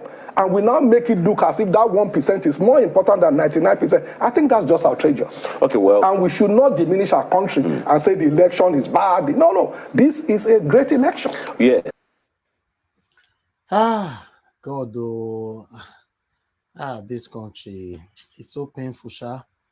But nevertheless, let me quickly take on what Mr. Pansa asked me earlier on concerning what FFK is saying. I'd like us to quickly take it from here, then we can start talking again. Let me put this on screen, my people, so I can read from here quickly. Okay, you guys might not be able to read with me, but I'm going to read from here because I have it here with me. One moment, my people. Please help us to like and share. What's happening? Nobody's giving me super chat. I offend you now. If I offend you now, I'm sorry. One another, I apologize. You know, make una buy me coffee. I beg. Now beg at the beg. Una make una press like. The like. I don't ask is what we take. Sir? I can read it from here. No. That's the short out. It's long. It's long. Let me start it from this side. Mute. Somebody. Noise is coming from somebody. Okay, thank you, sir. Okay, as you all can see here, this is from FFK. I call on the British government to recall at Bell. I don't know who he was calling on, though. I don't know this person. Bellew, whatever. Bellew. Okay. The deputy British High Commissioner from our country for interfering in our internal affairs and attempting to involve himself in our politics like a bull in a china shop. He is a bullish, uncouth, dangerous, incompetent, and painfully inconsiderate. He is better suited to work as an air hostess on British Airways, serving drinks and food to the passengers in the economy class of the long-haul London-New York transatlantic flight route than working for the British High Commissioner in Nigeria. It is a sign of great disrespect to our country that a so-called diplomat that is as shallow, dim-witted, intellectually stunted, partisan, or professional, partial, arrogant, forward, disrespectful, and limited in his knowledge base as this can be sent here to represent the UK. We deserve far better. I'm still waiting for the evidence of my so-called hate speech against the Igbo from him. I guess in his little globalist mind saying that Lagos belongs to the Yoruba and is not no man's land is hate speech. I guess to him saying that those that come from outside the Southwest to live in Lagos ought to respect the Yoruba is hate speech. Again, I guess that to him saying Enugu belongs to the Igbo and is not a no man's land is also hate speech, or that no Igbos that choose to live in Enugu should respect the Igbos that have hosted them is hate speech. Yet again, I guess that to him saying that Kanu belongs to the Hausa Fulani and is not a no man's land is hate speech, or that no Hausa Fulanis that live in Kanu should respect the Hausa Fulanis that have hosted them is hate speech. Permit me hope across to Ben's own UK to drive home the point. I guess in his little globalist world, Edinburgh, Cardiff, and Belfast, the capitals of Scotland, Wales, and Northern Ireland, respectively, are no longer Scottish, Welsh, and Northern Irish cities and territories, but are now no man's land. Even in the era of devolution, where each of those three ethnic nationalities take immense pride in their growing independence from the English and in their cultural and historical values and roots. I guess saying that Edible belongs to the Scots and is not no man's land is a hate speech to the likes of Ben. It is also hate speech to him to say that no Scots that have chosen to live in Edible should respect the Scots that have hosted them. Same goes for Cardiff, Belfast. If you say that either belongs to the Welsh or to the Irish respectively, that they are not no man's land, then we describe it as hate speech.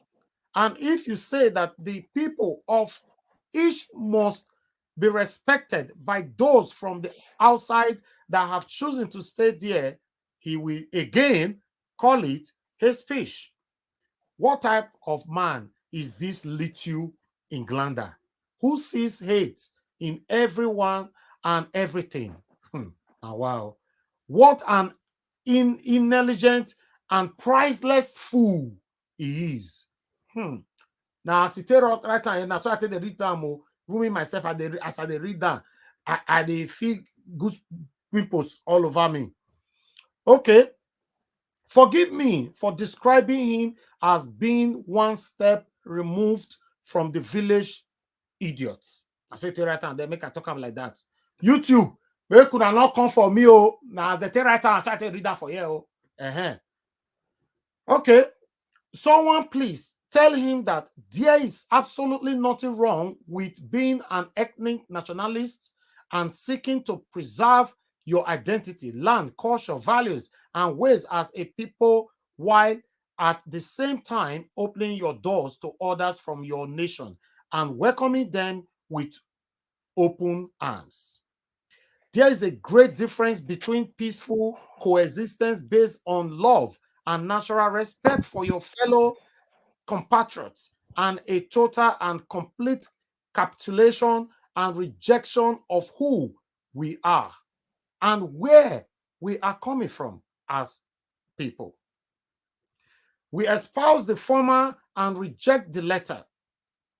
Being a proud Nigerian does not mean I have to turn my back on the fact that I'm also a proud Yoruba man. They are not mutually exclusive. The two can go together and we take pride in both.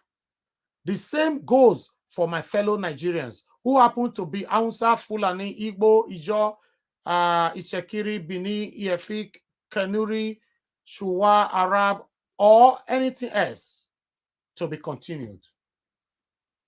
That is, I don't see this thing before. Thank you very much, Mr. Pansab, for drawing my attention to this. Wow. I can't be, let me see the reaction of the people. Wow.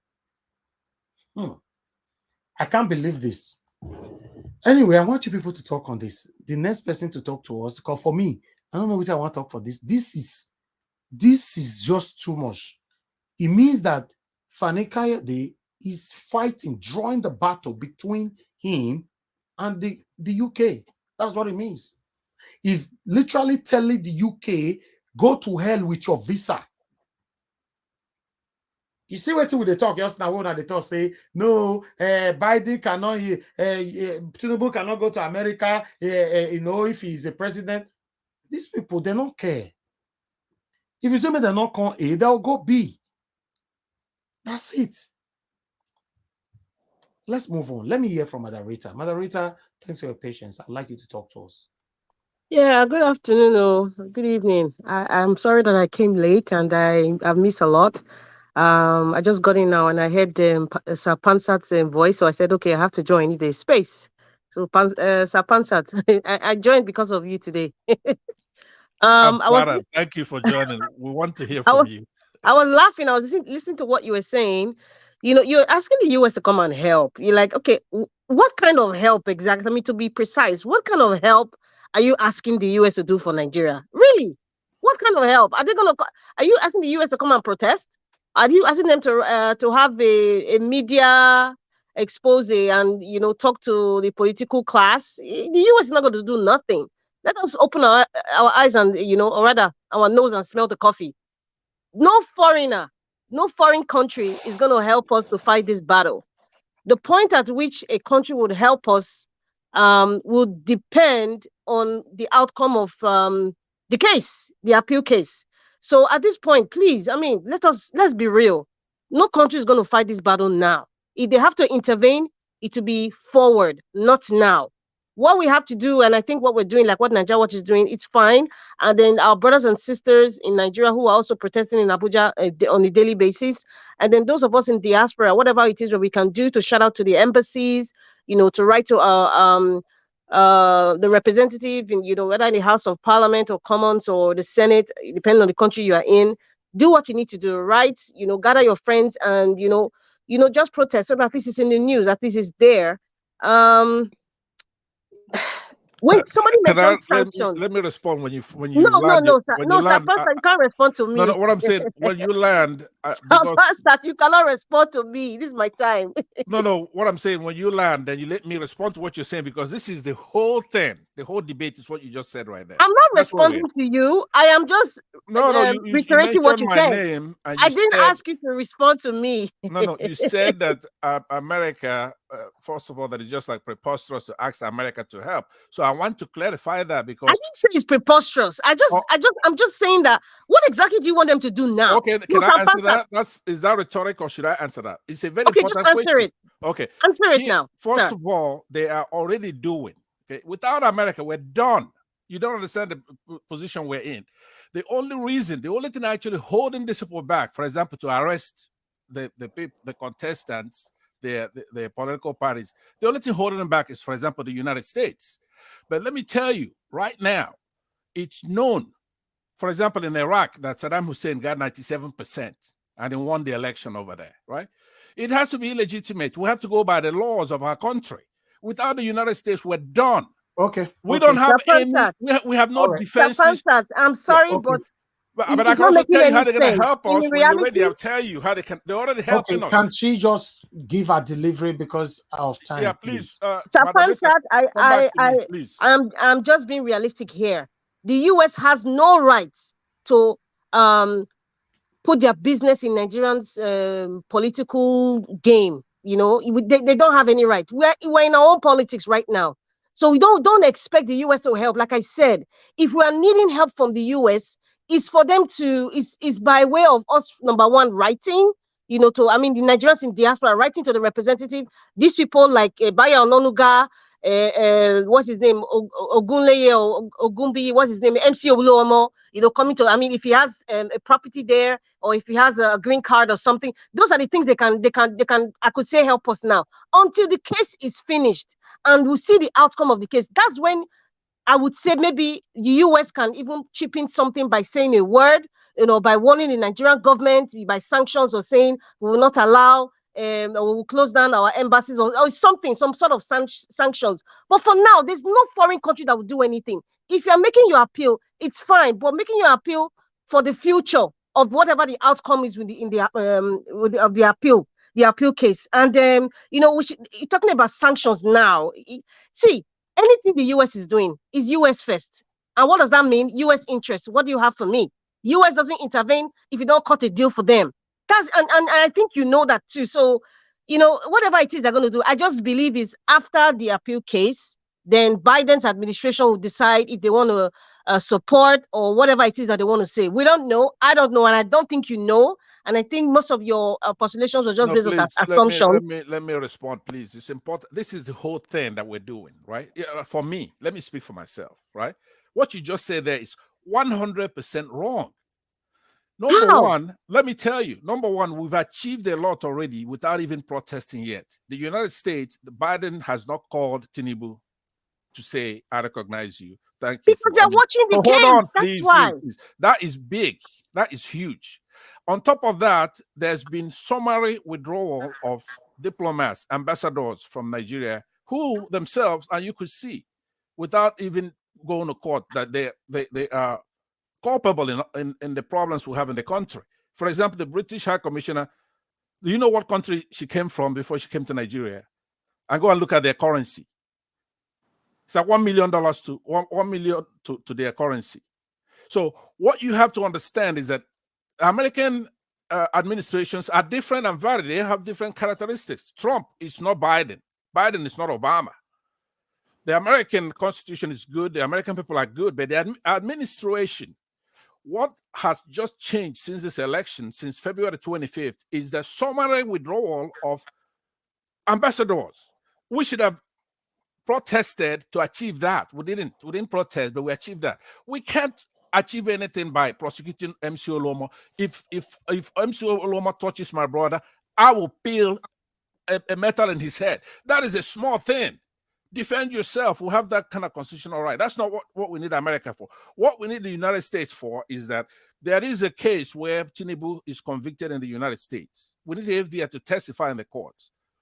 We need the University, Chicago State University to testify. Okay, Sir Pansat, Hold on, please. Let me land. Let me land. No, Sir Pansat, we know that, listen, the court is going to subpoena those people. I don't know why we are just having this yo-yo feeling of, being fired up today and then tomorrow is like it's downward. I'm not sorry. I'm not in that kind of I'm not in that either, because no, that's how you're sounding. You are wrong by yo-yo saying feeling. Today you are wrong by saying that America cannot do anything. America is the sole superpower of this world right now. Excuse me, sir. Right? Sir Pansat. Yeah. Sir Pansat, you're taking my time. I mean, we're here to give people the right information and so that we have the right mindset I'm sorry about that. Our expectation. You want a dialogue on the point because this is the most important thing that we hear. are dialoguing, but what you are saying is US should help us now. Yes. US cannot help us. Even Britain cannot, or France cannot help us now as what? Why do you say that? Mr. Pansat, Yes, ma'am. I'm projecting in your time. To be honest, right, if we are going to, my stance where the international community is concerned, most especially the so-called first world, there is a new world order that is taking over their priorities. What we are going through right now is the list of their concerns, as long as it aligns with their own new world order agenda. That is another topic, all entirely, totally different from what we are discussing now. But I think Madam Rita is right. We are the list of their concerns right now. They've got an agenda that they are struggling to bring to fruition. Yeah, to respond to that aspect. But Madam Rita, are you done?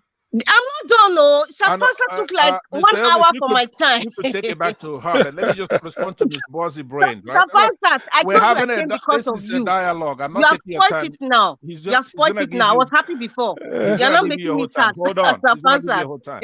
Ms. Bozzy Brain, the United States can walk and chew gum at the same time. Sir Pansat, on a more serious note. Hold on, Rita, please. What? But it's not your time now. Mr. Pansat, it's not what I'm saying. I'm not using anybody's turn. I'm responding to her. You give her her whole time. Don't take any time from her, right? This is important. We don't have time to waste. May I speak now, sir? Thank you. Yeah, you came here with some kind of attitude. I don't know, but go ahead. Oh my God! It doesn't make you right, though. You're wrong. Okay, fine. I am not here speak. I am not here to be right. We are learning. I'm learning from you, and it's vice versa. Everyone is from each other. Have your own opinion. You are wrong. Okay, no. Let her just submit. I gave my opinion, and then you're counteracting me like. Exactly. Don't counter her. Let her speak. I allowed you to speak. I'm just saying. Okay, as for the US, now, look at the time Madam Rita is using to talk since, and she have not even arrived. Look, let me show you.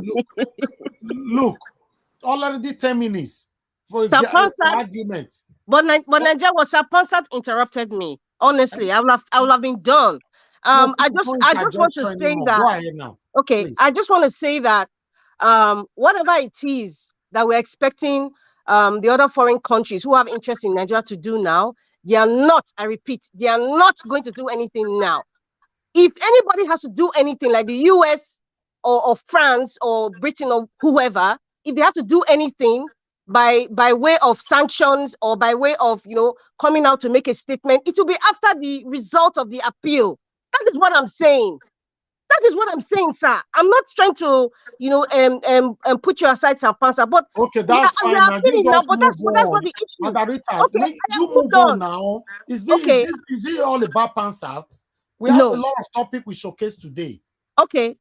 Okay. I think like I said, I already missed, the other things that were played out. But responding to Deputy Governor of Lagos, aka Liar Liar, I think all these talks is coming late. This kind of publicity, that he's presenting is what I'll call around nonsense. Hamzat, Wanyan never said Yorubas are rascals. He was referring to the ones in Lagos that were intimidating and beating up people during the election. He wasn't referred to the entire Yorubas. Please, and English language is simple. I don't know if Hamzat even finished passes GCE, because I don't know why people just want to misconstrue words and even putting on national TV. It's disgusting to even hear that. It's shameful. Anyway, they don't even have shame. And I just see the likes of this Hamzat man as one of the rascals of the conglomerate of Agbado's camp. That's just what I see. And he said something. He said all this. He said our leaders they diminish the country by their actions. I think Agbado Tinubu of 26 Bodilon Avenue, he's the one that has diminished Nigeria by his reckless ambition. And how did he do that? He started in the beginning last year. I remember Nigeria Watch, when I told you, I said when he was speaking in Yoruba language, when he was going to the West and campaigning and speaking in Yoruba language, I said he had the connotation of tribalism. I knew where that man was going. He was speaking Yoruba, and everything that he was saying, is our turn. But it's his own personal ambition. Only the smart ones like Adebanjo and with respect to Afenifere, they were the ones they were the small voice that were speaking up to say, this man is evil. This man is deceiving us. He even go as far as going to Fashoranti. That's somebody who is reckless because of his ambition. He has ruined this country. Listen, Nigeria, apart from it being a laughing stock, I don't know about you, but mentally, psychologically, I am sad. And I know why I'm sad is because of the way things are going right now in Nigeria. Many people, you've seen people who have committed suicide because that is the depth of depression because of what they are going through. And then this man, the evil that is continuing to thrive and is shown on our face every day. Even the mainstream media are even still presenting these people. It is painful. And that is why for someone like FKK, I just want to just say, I don't even know why. I think we should just ignore the empty rhetorics of FFK, aka wife, woman beater. If it did not pain him, he would have responded with that epistle, that epistle he put on his social media. So I don't even care what he says, because you know what? The British government are laughing. Because the British government, they have the power to bring out all his alleged drug addiction case and also his corruption case. I will not even be surprised. Within the next few weeks, they will hammer him with that. And you will wonder where the information came from. They don't talk. Somebody that has every dossier about you, when you're insulted, they just look at you like a fool. And I think that's what the British government, the British High Commissioner will just be doing. Just look like, why is this guy fooling himself? We have all his dossier, everything. So I don't want to talk about FK. That guy is not important. You guys don't. He's irrelevant. Toothless bulldog. There's nothing about that man. He's empty. So I can't even respond to that nonsense. Margarita. Sorry, let me just for comical relief. I was just looking at my phone in the Niger Watch family group, and something about FFK came up. I will send it to Oga Elvis, please. I'll send it to you right now on your WhatsApp. If you can just show it for people to just laugh about. If I can, should I read it out or should I send it to you? No, just read it. Just read it. Yeah. Okay. This is a picture of FFK like a chameleon with his head. We don't see him.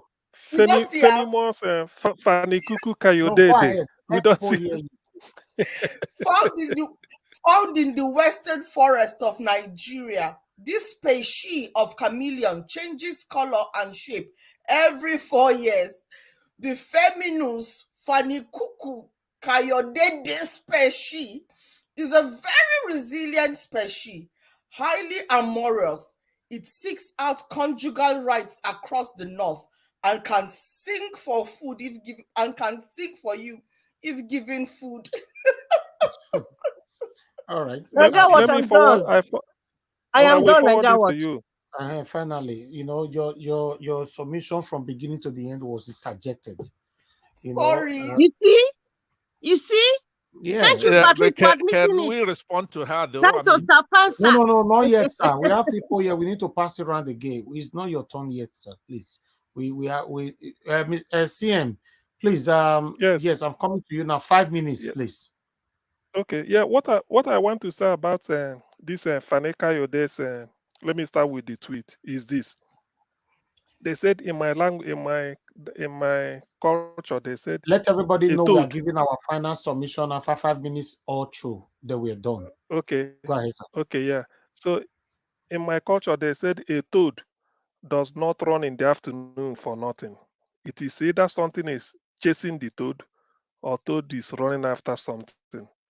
Fani Kayode to write this, there is a lot that the British High Commissioner or whatever, they know about him. And they know that he is sort of the brainchild of all these things that is being the propaganda in Tinubu's camp and all this nonsense they're saying. Therefore, if you remember that Rotimi Amechi, who became Minister for Transportation, once said openly on national television that why, when this chap, what is it, the former governor of Rivers State, Peter Odele, was governor, he wanted to bring up Port Harcourt Airport to international standard, but the federal government is not responding quick enough, or they are food dragging. So he had to summon the aviation minister then, and he said, look, Rivers State want to sponsor this so that they can bring it up for business, probably for Arik, because I know he had a share in Arik, if not. So Fani Kayode, according to Rotimi Amechi, he said he was given 2 billion naira by Dr. Odele to do it. He said the thing was not reflected anywhere. So he's challenging Fani Kayode to it, and he said it, let him take into court. So, such money cannot be lodged in Nigeria account. It might be somewhere, either in UK here, because they are good at that, or maybe somewhere else. So this type of thing now, I know the British people will fight back and they will open up a can of worms on Fani and even Tinubu. So what Kanifayode is doing is just like damage limitation, just to pretend that they love Nigeria more than even the British people, and that they're interfering. You can't say the British people are interfering. That word interfere is like APC is they're appropriating it. That which brings me to what Bayo Ononoga said. What I read about him, he's from Odogbolu also, attended Federal Government College, Odogbolu, University of Lagos, Mass Communication, and then went to the famous Hubert Humphrey Fellowship, University of Maryland at Baltimore. What that thing does is to bring journalists all over the world, and then sort of they can interact with themselves and then be update in their objective reporting. But look at what Bayo Ononoga did, saying that Ndigbo should not interfere in the affairs of the Yoruba. Now, when the Igbos are living in Lagos, they pay their tax, do everything. During census, you count them as part of the Lagos population. They pay tax, even legal and illegal.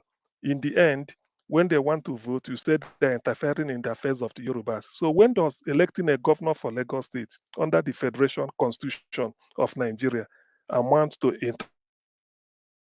By the way, is it only the Igbos that vote in Lagos? The Fulanis vote. Are they interfering? No. The the Hausas and the other ethnic group vote. Ichekiri, and then Urobo Wari, Urobo Ijo, and the rest. So when you see this type of rhetoric, the people are peddling, and then to make it worse, Bayo Ononoga said he has no apology. But thank God, one smart professor in Canada has already filed a case at the International Criminal Court challenging, sort of trying to report Bayo Ononoga. So the whole thing APC Agbado propaganda machine is in a mess. They are just wasting their time, and they can't, for all I care, they can't rewrite what is in the public view. Now, the deputy governor of Lagos State to deny, he doesn't know whether Oluomo said something or not. Oluomo is saying that the woman supplies her Indomie, or whether it supplies more than Indomie. Who knows? I don't know when that business started. You see, all these things they're just wasting their time. Eventually, all their lives will caught up with them. But then now we still need to do something. However, I'm grateful that some efforts are being made, like in the US for public demonstration on April 2nd, like I had, and then that of UK. In fact, if there's anything that will sensitize the American public to the mess, just to add to the review, the preview that is it the American Press Club the time they addressed maybe their members at the American Press Club in Washington to state the fact that Nigerian election is a sham. So the demonstration or the peaceful protest in Washington, when it comes, will also add value to that. So everything considered, we're on course. I'm happy for the intervention of Pansat today. Very, very enriching. In fact, it was more than a lecture even. Very, very eye-opening. And then the bite that Mother Rita also added to it. In fact, we are learning. It is today is one of the best days to be on Niger Watch. I thank you all. Thank you. Yesterday we asked you to help us to moderate. You can't leave the whole channel for somebody else. Eh? All those Americans now, when for midnight night, then they get energy because now they are morning. You'd have just ended it. You'd have just said to them that okay, you are they done. will kill me. Engineer Ken they there and then go kill me. Then they no agree. Then I say okay, man, I'm moderate on myself so that they no agree. Anyway, it's okay. That's fine. Thank you very problem. much, sir. Thank you. I really appreciate you for the support yesterday. To be honest, that second broadcast, I was not in the mood at all. But after you guys answered, okay, yeah. But let me hear from the next person quickly. Prince, Mr. Prince Akwashi, if you are there, sir, your 5 minutes is ready. If you are there with us, I can't see you on screen anyway. Okay, let's assume you are not available. Let me move on to the next person. All right, thank you very much, my people. I would like to hear from Patricia. Patricia, are you there now? I called you earlier on. Don't know if you're available now. Okay, Patricia is not available throughout today. Let me remove you, Patricia, because this is the second time throughout the whole broadcast you did not say anything. So that space, somebody else would have taken it. So let me remove you. Maybe somebody can still call me to quickly give 5 minutes as well. But meanwhile, let me move on to Mr. Edwin. Mr. Edwin, sir, please give us your 5 minutes final submission. Thank you, sir. Yeah, thank you very much. The write-up by FFK and the Kayamo, these two people, if you follow 4 days ago, the British and the Americans said they are collecting data of those who have supported violence during the election with some other things. That was the first thing. And that thing was what triggered them. So, whatever they like, let them write. You see, like they keep on saying people are not good. There are quiet, responsible Yoruba people that has lived as the father of this nation. A very good example is blessed memory, Adekunle, the Black Scorpion. He left a quiet country with that man rank and what he did and how he went through the military. That man, for one day after that place, he never disturbed this country. Now, if we not go again, but they judge. These are people that respected themselves and they respected other fellow Nigerians. Jack and they, and then the man that just passed on 3 days ago, Ladipo Dia, these are all Yoruba people. They coexisted in the same country, Nigeria.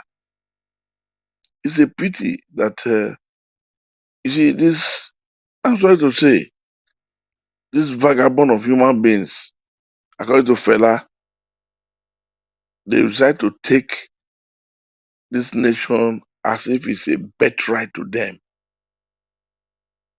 Ruling or taking position in the political dispensation is not a right. You want to serve Nigerians. Nigerians don't want you. You want to let loose the whole hell. I don't understand what they think. The whole of them, what they are doing now. Anyway, I'm not surprised though. If you see the way they run lies with their mouth, there's no different from the way Ewedu and stew draw down when they are eating it with amala. So when I look at them, I look at the way they do things, and the evil genius of their father, which is Tinubu. Like Manarita has rightly pointed out, he is the man that originated and ignited I call it racism. It's not ethnic problem. This is racism. To them, Yorubas have always think, many of them has always think they are better than other people. Gentlemen, before the bust of Oluwole in Nigeria, most of these people they enter a UI without a passing school set. I was not born yesterday. Have they forgotten? That was one of the reasons that gave birth to Uniben. When they deny any other tribes apart from not to go to school, then Ogbonwudiana said no. I'll do everything. When these people when they behave, somebody like me, I look at them from 70s. Because that was when they really perpetuated this evil act on non-Nigerian on other tribes. Have they forgotten?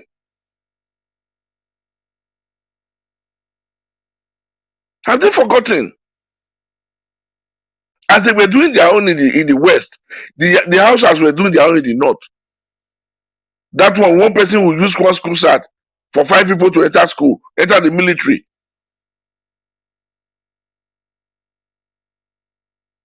We already knew what we were doing. We were not children. Someone like me, I knew everything. We knew what was happening. Even till tomorrow, cut off marks tomorrow in the north is still on there. At the end, when they stand, then I said, we are the most learned people. Where are you people learning? All the criminal attitude people have perpetrated against this country. Please, sir, you don't need to focus on this now. It's not all about Yoruba we are talking about. You just No, sir, I'm not after them. I'm only after the few ones, those evil elements. Is over on Yoruba. It's okay, sir. So whichever way, please. Like I have always said, my song in this platform now is what Obi wants to do for every Nigerians. Those who are not aware, I will start to remind them what Obi meant for Nigeria: good road, electricity, good hospital, police welfare, army welfare, the military, the security welfare. He's ready to do it for all of us. Good health. So if you know you want to gain from these things, please support us to support Obi to claim his mandate. Thank you very much. Thank you, Mr. Edwin. Thank you, sir, for your submission. Let me move on now to Victoria Ade. Madam, if you're available, please talk to us, your final submission. Okay, she's not there. Mr. Eric, please talk to us at your final submission, 5 minutes. Yeah, I know you shut me up for a while. So sorry about that, sir. Yeah, so let me go back to what they were discussing about the United States and what they can do and what they cannot do. Let me be straight with every other person here. We should understand that Nigeria is a sovereign country, and no other country have the right to come and interfere in their internal problems unless they are called.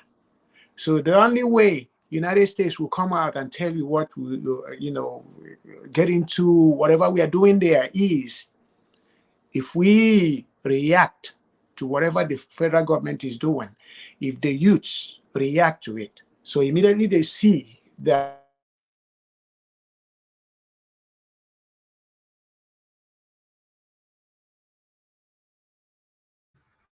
Okay, unfortunately, Mr. Eric, we lost Excuse you me. there. Yeah, I'm here. Okay, go ahead, sir. Yeah, so immediately they come into it. That's when US, if there is problem, violence, that's when US will come in. So that is one. About what the Deputy Governor of Lagos State said. Deputy Governor Lagos State, you know, these are politics.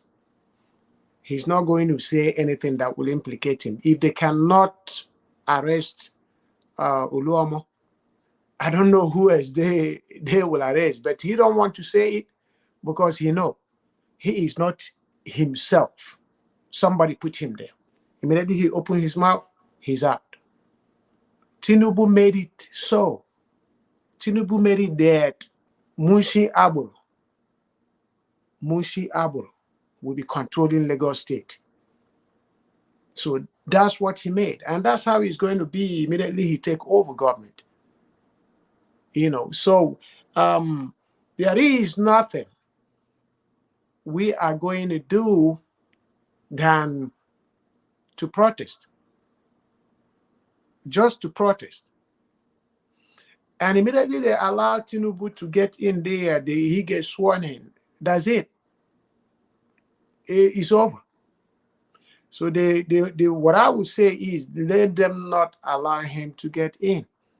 Whatever they can do, go and occupy the whatever square where they are going to swear him in. They have to occupy it, whatever it is that will hinder his swearing in. Even if they lie, let them go inside the room. Let them follow them wherever they are going.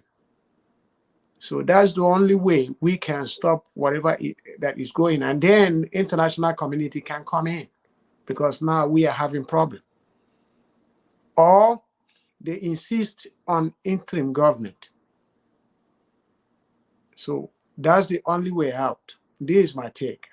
Thank you all for at least giving your own opinions. I mean, I always feel good having all this kind of panel.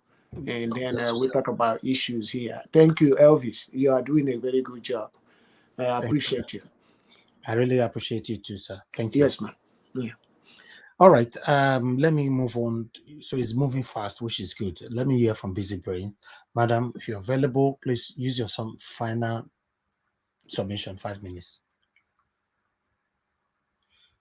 Sorry, yeah.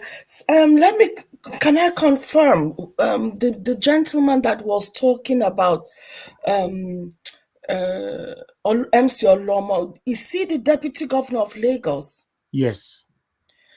Well, I mean, they sent Oluomo on the charade, isn't it? On that, it was something that they planned in their own kitchen. So coming out, he cannot condemn it to the extent that is expected because none of them condemned it. Even when what's his name, Sanwo-Olu came out to talk about when he was on a rise and he was pressed on it, and that was running up to the election. That was even before the election. Sanwo-Olu, when he made all those comments and everything, Sanwo-Olu still did not he didn't condemn it in the strongest term. None of them in that camp condemned what MC Oluomo did. So I wasn't even going to expect any of them to condemn it because it was something that they all planned. They all know that. I mean, I don't think it's a case of even him being afraid. They are all complicit in it. MC Oluomo is the face of it because he is the general of the touts, you know. And in terms of FFK, honestly, that friend for food, he has turned he has turned himself to be a clown. I honestly don't have much to say about him. He's just unraveling. And unfortunately for him, he's seen the end of his political career. So right now, he is going to even go worse. He's having a meltdown, a chronic meltdown. And I'm surprised he hasn't. I mean, he loves the cameras. He loves to go on air and tout his Dogon Turanchi, as Duro Jai would say, you know. But he hasn't been And there's a reason for that, because they know that they are seeing the end of the rope. I don't have much to say, so I rest my case here. Thank you. Thank you, Madam Busy Brains. I like that when you people don't have much to say, especially when we are running up.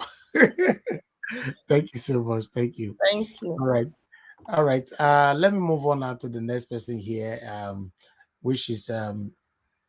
Pansat. Please use your final 5 minutes, sir. All right. Thank you very much. And Busy Brains is very busy brains. She's very smart. And of course, my brother, Mr. Njoko, I think he's left already. He was dignified in what he said. And everybody else who has spoken, Ms. Rita, of course, CM, our resident historian and intellectual. And to you as well, Mr. Niger Watch. It's not easy what you do here. The research that's involved, the energy, your resources, your staff. So I thank you very much for indulging us.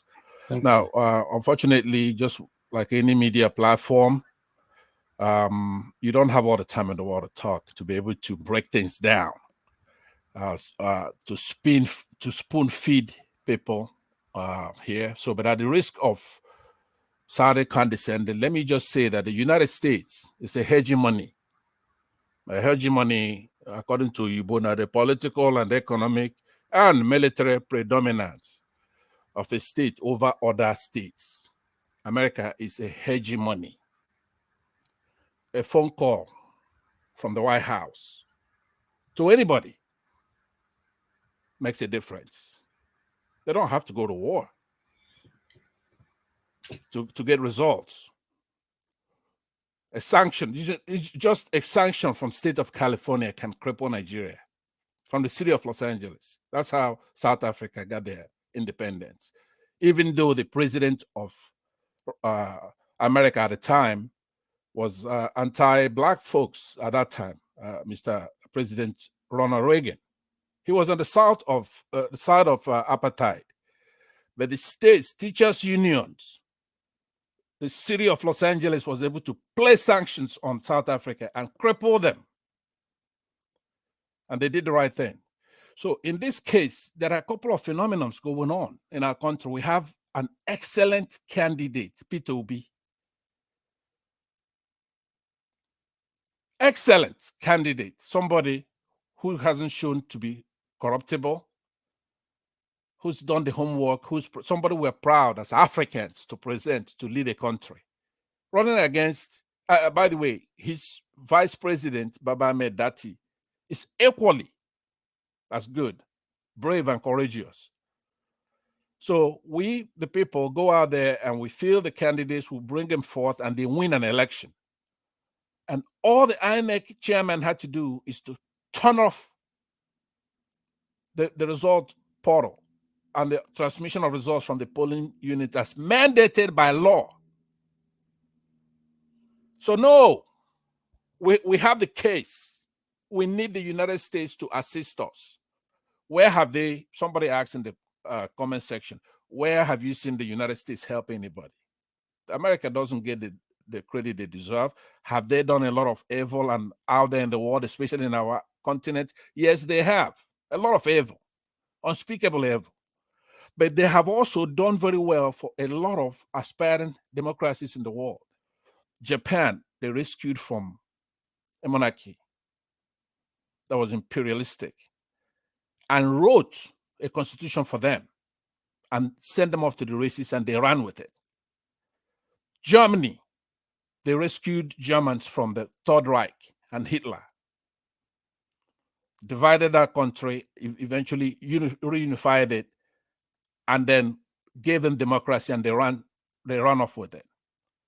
Korea, they're supporting South Korea, standing off against North Korea. And so many other, even in Ukraine, for example. Without the United States, that place will be consumed by Hitler.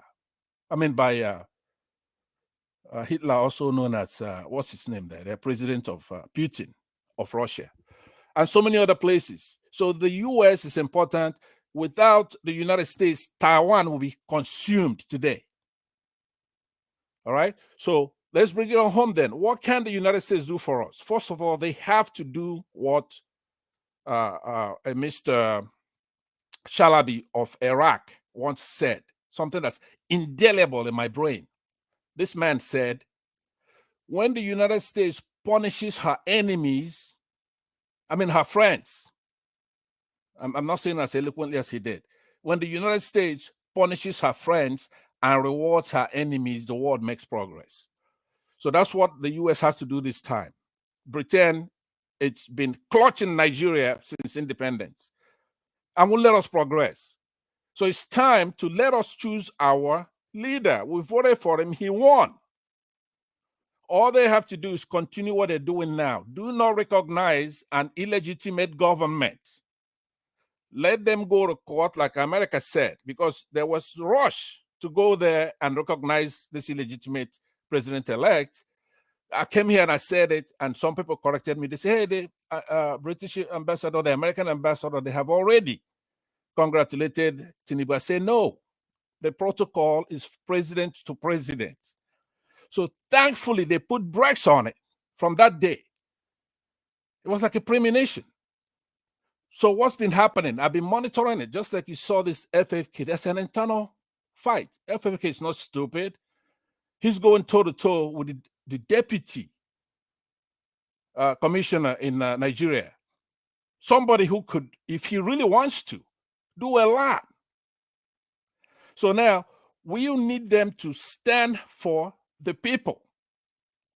Continue to stand for the people. Let them go to court. That is a reasonable position to take. Go to court. Let's see what the judiciary says. But this is nothing. A lot of this is not justiciable. You cannot turn off the collation of election results and then declare somebody president-elect. I was asking somebody, let me conclude with this. I was in another panel a couple of days ago, and there were recalcitrant panelists there. And they were saying, hey, look, he's the INEC chairman. The INEC can announce whoever they want as president. I said, no. What if Mr. Mahmoud Yakubu on that date actually declared himself president? They say, oh, that's preposterous. He can't do that. But you have to take whatever argument you make into the most logical conclusion. If he picks himself or picks his dad or anybody else he wants as president, that wouldn't stand. But the only place you're going to have to dispel that is at the courts. So those who say, let's go to court, like the United States says, don't interfere with that court process. I don't have the word to read verbatim, but go ahead and read it, what it says. The statement says, nobody should interfere with that court process. Now, interference may be what we saw. It might be intelligence showing this Chief Justice Awola, whatever the hell. Yeah. So what I'm saying is, Madam Rita, who I have all the respect in the world for, I've never actually disagreed with her in anything. Usually, I get my strength from her. Okay, your time is up, sir. Yeah. So yeah. No. It's okay. It's okay. All right. Thank you very much. Both of you don't have time. You don't have time. Thank you. All right. I'll submit. Thank you very much. Okay. All right. I'll move on. Madam Rita, go ahead. Your 5 minutes starts now. If you like, use take Greek pants, no problem. How did Rita go past me? She just came. How did she go past?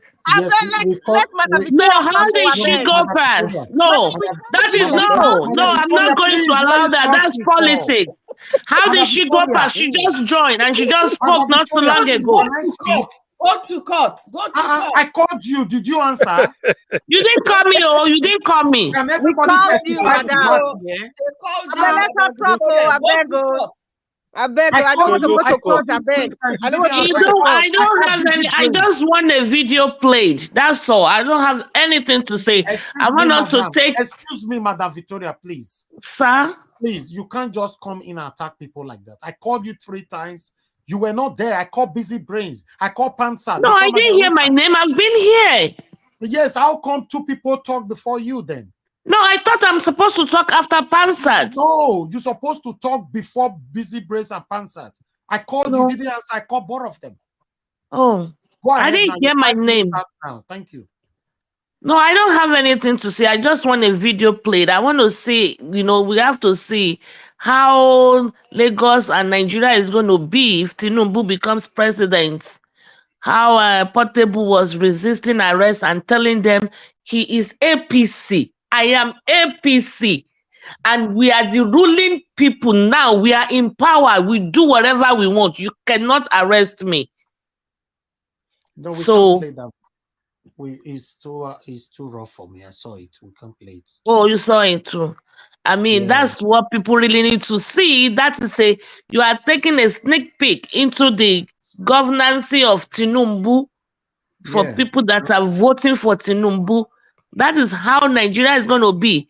That is another MC Oluomo in making coming up now. And many more of them are coming. Many more. So that's all I have to say. Thank you, Madam Victoria. Thank you. Okay, Madam Rita, can you go ahead now? Your 5 minutes starts now. Yes, I'm going to use 2 minutes to praise Sir Pansat. And I just want to say something. Naija Watch, I appreciate you. For the past 2 days, I have to come out of my screen because, as a matter of fact, I understand why you wear your sunshades and, the way you present yourself, but I don't know how you're doing it. Whatever it is or the God that you're worshiping is really protecting you, because looking at the screen every day, 7 days a week for hours, 10 hours plus and counting, it takes a toll on your eyes. I wear glasses, and I'm sure those of you who wear glasses, you know what it is. And I just thought about Elvis. I said, oh my God, what manner of a man. Sir Elvis, you are blessed. I appreciate the work that you're doing. And I don't think Sir Elvis has to tell everybody every freaking day to press the like button or to share. I just don't, because most of us here, we can't do what this man is doing. He doesn't have to start asking you to press the like button. It's embarrassing, for crying out loud. It's embarrassing. Elvis, thank you very much. I'm I pray happy for you every Thank day. you. Listen, I pray for you. I said, this man, because of what happened to my eyes, I was like, oh my goodness. Elvis, God bless you. You don't have to take off your sunshades for anybody. You can put it on because you need to protect your eyes. I know what it is. Go ahead. I'm happy that you mentioned this sunglass and all that. Some people ask me, this is I don't know how to, this is me, this is my slogan, this is my image. If you talk about Naija Watch, this is what you see. In the other way around, some people think I put it on to disguise. No, like I've said before, if you follow me on my Instagram, you see that you can see pictures. I can even put pictures on air now for you to see my eyes if you're looking for my eyes. But here, when it comes to Naija Watch, I must put these two things on to come on air. That's what represents. That's me. And two, what Madam Rita is saying, yes, it helps to protect your eyes. If I don't use this, maybe for now, only God knows waiting for that I put on my eyes, looking at the screen every day. It's not only, listen, guys, it's not only when I'm on air, I look at the screen. I'm on the screen almost 24 hours of the day.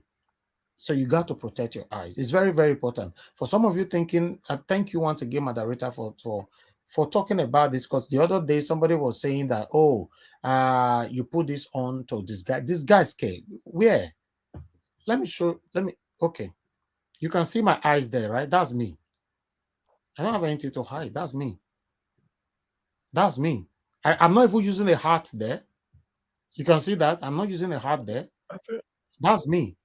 I'm not using you can see my eyes, my white eye. You can see all of them, right? That's me. I'm not using a heart there. So what are you talking about? You think we come here to disguise? Disguise for what? This is me. When you see me, you see Naija Watch. But if you want to see me face to face, that you book appointment to see me face to face, which I don't know how that one works out. Well, you go to my Instagram. Go to my Instagram. You see me, you see me, see my picture. Who be your secretary? Who be your secretary to book appointment? Thank you, Madam Rita. Thank you so much for bringing that on. That make me say, okay. Yes. It's very necessary, and I hope you have screen protector on your laptop, because it's very good for the eyes, because it's health first, right? I just want to say I appreciate you. It was just so emotional, like, oh my God, this guy goes through this every single day, Monday, Sunday to Saturday, every day for hours. it takes a toll on your body. It takes a toll on your eyes. And please, you don't have to start asking people to press the like button. It's embarrassing, people. Please, once you put it on, press the like button before you even join the panel. Or if you have multiple telephones, just press the like buttons. He's not making money from it, for Christ's sake. Thank you very much, Elvis. God bless you. And Sir Pansat, you always make sense since 12 AD. And so because of this one now, Madarita, your menus don't start from scratch. Okay, go ahead now. And Sir Pansat, Sir CM, you guys are making sense. You know, I really appreciate everyone. You know, I just have I had a moment yesterday, and I thought about the sacrifices people come in, you know, every day to come and talk. You know, many of us work. Sometimes we're multitasking, just like me. You know, and then because this love for country, the love for country that makes us come here every day. It's not as if we don't have any work that we're doing. We're working. We have families we're taking care of. We have strangers we're taking care of. We have the community that we're sacrificing for. But we spend that time to even come here to talk and to educate people. It's a great thing. We may not understand the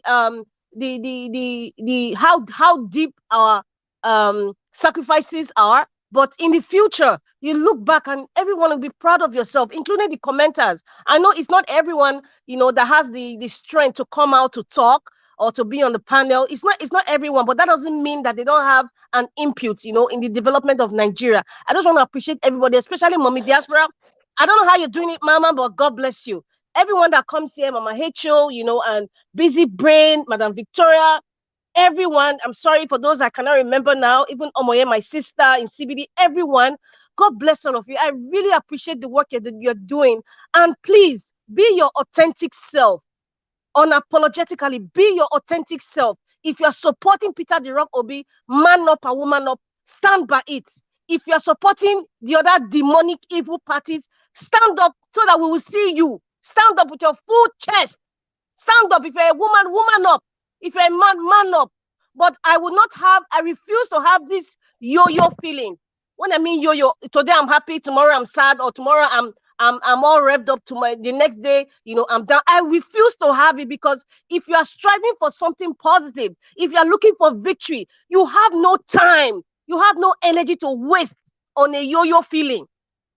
You understand? You have no energy for that. Just keep forging ahead. I said it before. We are in a dark tunnel, but there's a tiny light in that tunnel. And let us just focus on that tiny light. We are getting closer to the light. It's getting brighter. But along the way, we will have obstacles. We will have people like Hamzat, like Hamzat or FKV come to talk rubbish. We will have all sorts of manner of human beings coming out. But whatever it is, stand firm. Whatever it is, don't have a yo-yo feeling. Always stay positive no matter what. Because many people that you think they are not watching, they are depending on your energy. It is very important. They are depending on your energy. So, Naija, what I say again, thank you very much. Thank you from the bottom of my heart. Thank you. I appreciate you. I just don't know what to say, but say thank you. And I thank everyone who has contributed, you know, positively to this fight to transform Nigeria. God bless you all.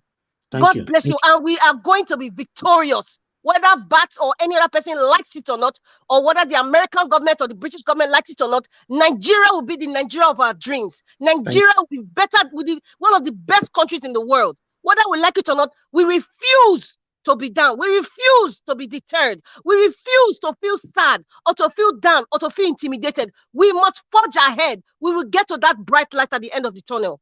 Thank you very much. Thank you very much, Mother Rita. I just want to let you know that I appreciate you too. You've been with me for more than 2 years now, if I'm not mistaken. So they say I do the shout, too. They say I do the shout, but I'm expressing myself. Because I love Nigeria, that's why I'm shouting. I don't normally shout. I'm a very soft-spoken person, but because of Nigeria, I will shout like a canary. Thank you. I appreciate you. I appreciate everyone. You know, shout reach me Pekin, so you learn her from somewhere. Thank you, Mama Isho. I beg somebody did phone my fee before Mama Isho. Mr. Victor, I beg. Nana, what I go start? Hold on, Mr. CM, please. Somebody did phone. Hold on for me. Okay, go ahead, Mr. CM. Hear me out. Go ahead, my brother. Please, 1 minute. Najawa, thank you. I just want to say thank you for what you're doing, and thank Mr. Pamsat. A big shout to you, big shout to you. Can because of that one you call, just to say thank you. No, I call because of Sister Rita. Sister Rita, we love you. This love you are pouring out today, you are different. You are the shining star. She's different from Bala Blue. I tell you, from Bala Blue and Mr. Najawash, oh boy, he's also the act Rambo female because you just look like Tony Montana for that picture where you put it for ground. Thank you. You need to go back to acting, I beg. Thank you, my brother. I appreciate you. Thank you. God bless you. I not see you for panel today. Oh, I nearly collect ticket too. You nearly make me collect ticket too. Please stop me for road. Chineke. You know what I did? I had to come down and hug the police. Say I love you. You didn't give me ticket. Oh, you were driving so fast. I beg go. No, I beg. I was in a hurry to go and come back to join you. That was what happened. No. I beg. Thank you, my brother. God bless you. All right. Thank you. Okay, then later. Mike, we pick another call. Hello, Tony, Africa. Good evening to you, sir. Please talk to us 1 minute quickly. Okay, thank you very much, sir. So I just want to caution Madam Rita and that Edwin or whether whoever you call him. They shouldn't start No. Tony, I will call the phone on you when you refer to anybody, whatever you call him here. You don't talk down on people here. Okay, sorry. Okay, sorry. I think that is Mr. Edwin. That's why I want to beg them with Madam Rita to please try to make sure that we don't have any problem because we are Yoruba, we are historically related, and that's what I want to say tonight, sir. Okay. That we are Mr. Tony. I wasn't talking about Yoruba, Mr. Tony. I don't, Madam Rita, please, no time for those fights. Okay, no, go sleep, okay. Yesterday night I see that you work till exactly. Till Now they want to try to do now. I know you'll get that power at all. Thank you. I was telling you, say, go sleep. And people they post link, and people they call when they bounce them, bounce them. And you see that some engineers are there, some doctors are there, that they split with with their lecturers to get their certificates. They know the simple instruction. Okay. Thank you, sir. Thank you. Okay. I'm not picking no call anymore because I don't have the time. Okay, let me go to Mama H. Ho. Thank you very much, Mama, for joining us this evening. I'll still give you your 5 minutes to quickly talk to us. Thank you, Mama. I want to first of all say thank you to everyone. Thank you, Rita. Thank you for appreciating everyone that has been coming on board. Okri said time na money, so every time you come here with your time, you are indirectly spending money to discuss the betterment of our country, Nigeria. I'm very grateful because we have got to a point we are no longer dwelling on Yoruba, Igbo, Hausa. We've gotten to a point we are now seeing ourselves as Nigeria. Before, it is only football that used to bring us to this point where we unite as a Nigeria, or maybe a Nigeria who is bettered abroad and now win a prize or climb to a position. As at that point, we don't care whether the person is Yoruba or not. We celebrate the person as a Nigerian. During the election, a lot of permutation, a lot of fighting, a lot of languages that doesn't really describe us as human. We see some people, they are taking our land, they are this, they are that. I'm glad we are gradually coming out of that now, and we are seeing ourselves as a Nigerian. And when I listen to you guys behind the scenes sometime, I realize we are all getting to that point we are more united than when we are divided. We are beginning to see ourselves as a tribe of the oppressed that need to work together to fight the oppressors so that they can get out of our way, so that we can start competing with, get the right leadership in place and start competing with the global war. So, Niger Watch, thank you for driving us to this point. At least we now know we are one. At least we now know first we are human beings. At least we now begin to see. Mama, you know I always appreciate you now. Thank you, Mama. I know, thank you too, my dear. I know we now see for the first time. Sometimes when certain things happen before, we say, who did this to us? Nigeria, who did this to us? So we come to a point that we have identified the people behind who did this to us. It is the APC, the terrorist group. We've seen those who have been the mastermind of how Nigeria become the #1 poor capital of the world. Our enemies are now staring at our face. And because they know they are caught red-handed, people like Feni Kayode will come and talk rubbish. People like Kiyamu will speak rubbish. People like Fayose will talk nonsense. But you see, if we analyze Fayose very well, he has confessed that this is what they've been doing all this while. There is a saying that says, every day for the thief, one day now for the owner. And they're not the thief for since now. Today, now we get that. So no matter anything they are spilling out there, they are all evidence. So if Kiyamu come tomorrow, just know say wetin they talk na evidence. If Femi come tomorrow, just know that what they are saying is evidence.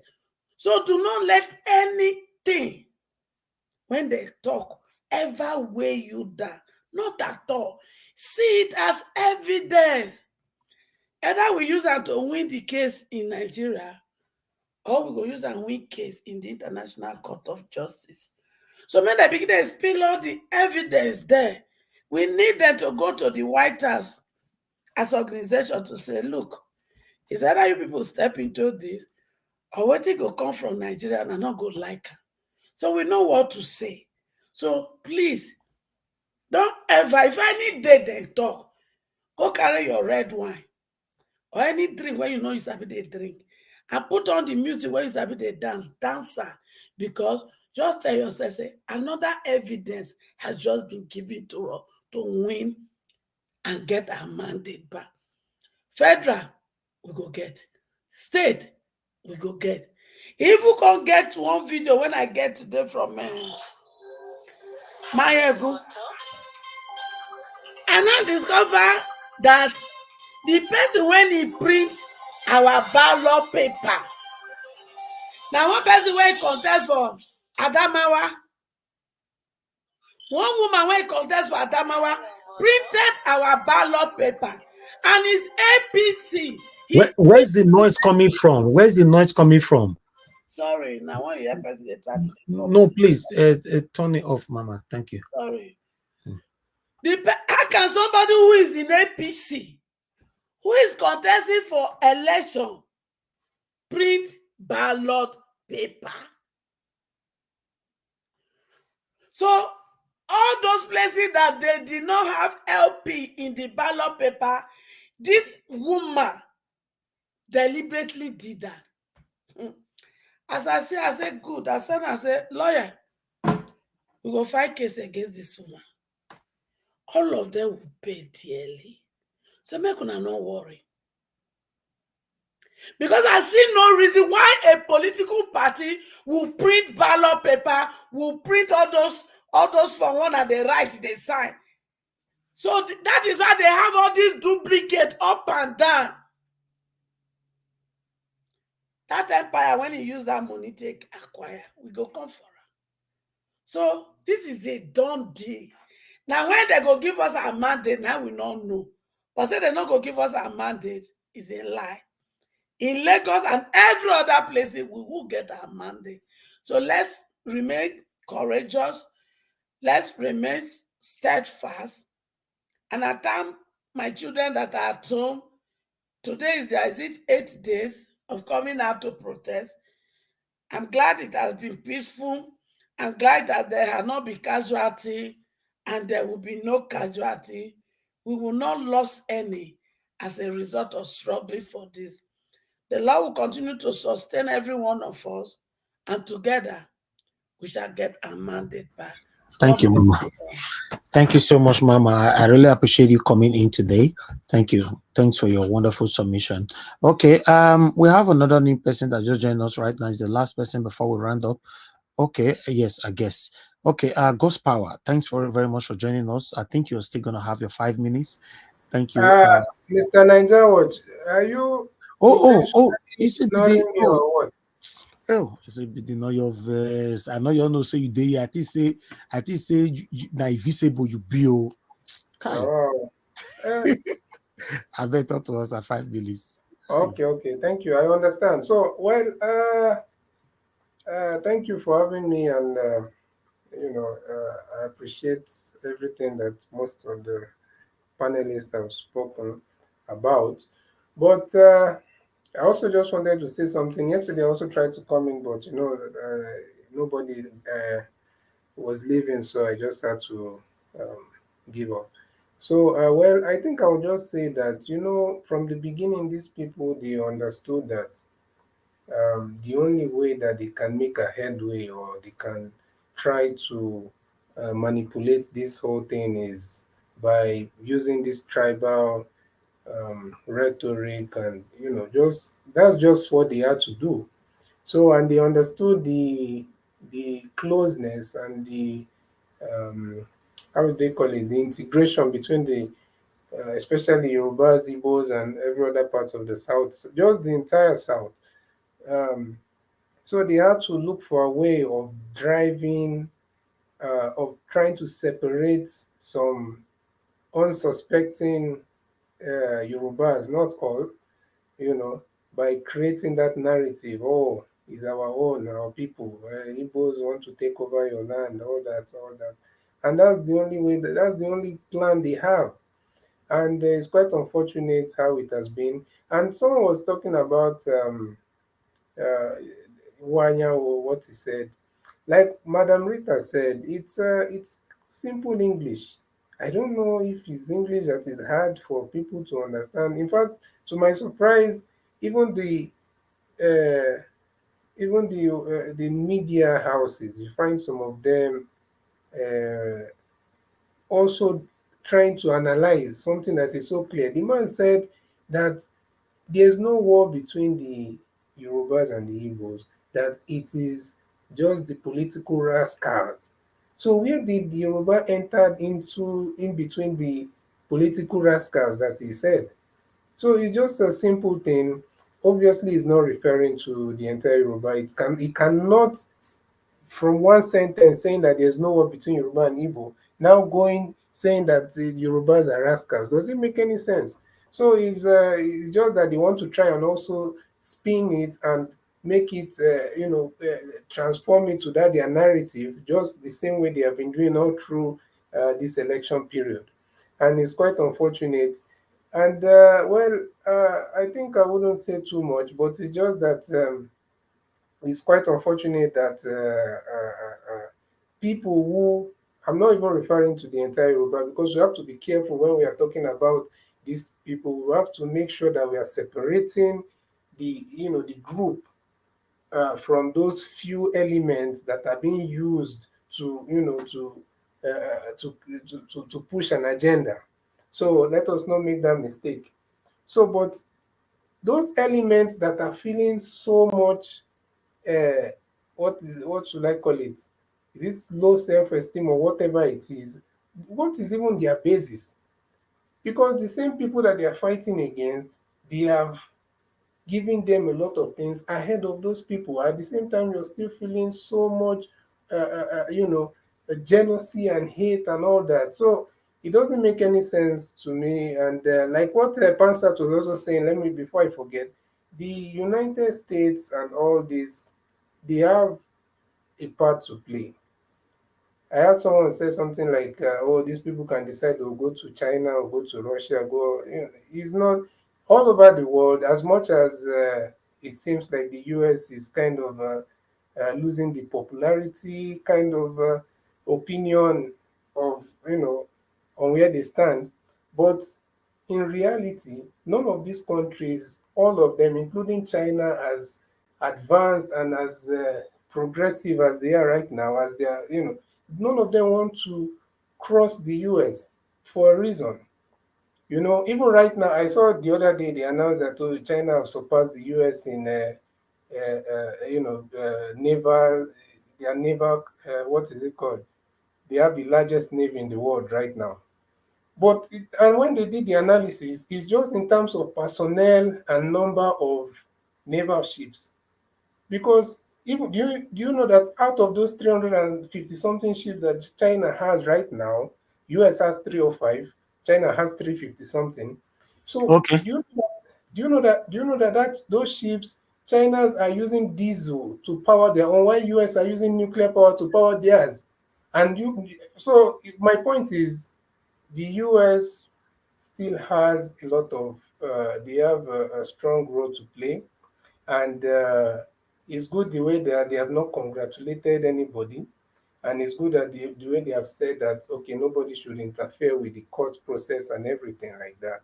So we are not saying that we are waiting for them to come and fight our battles for us, but we also need to understand that it's a global village and everything is Okay. connected.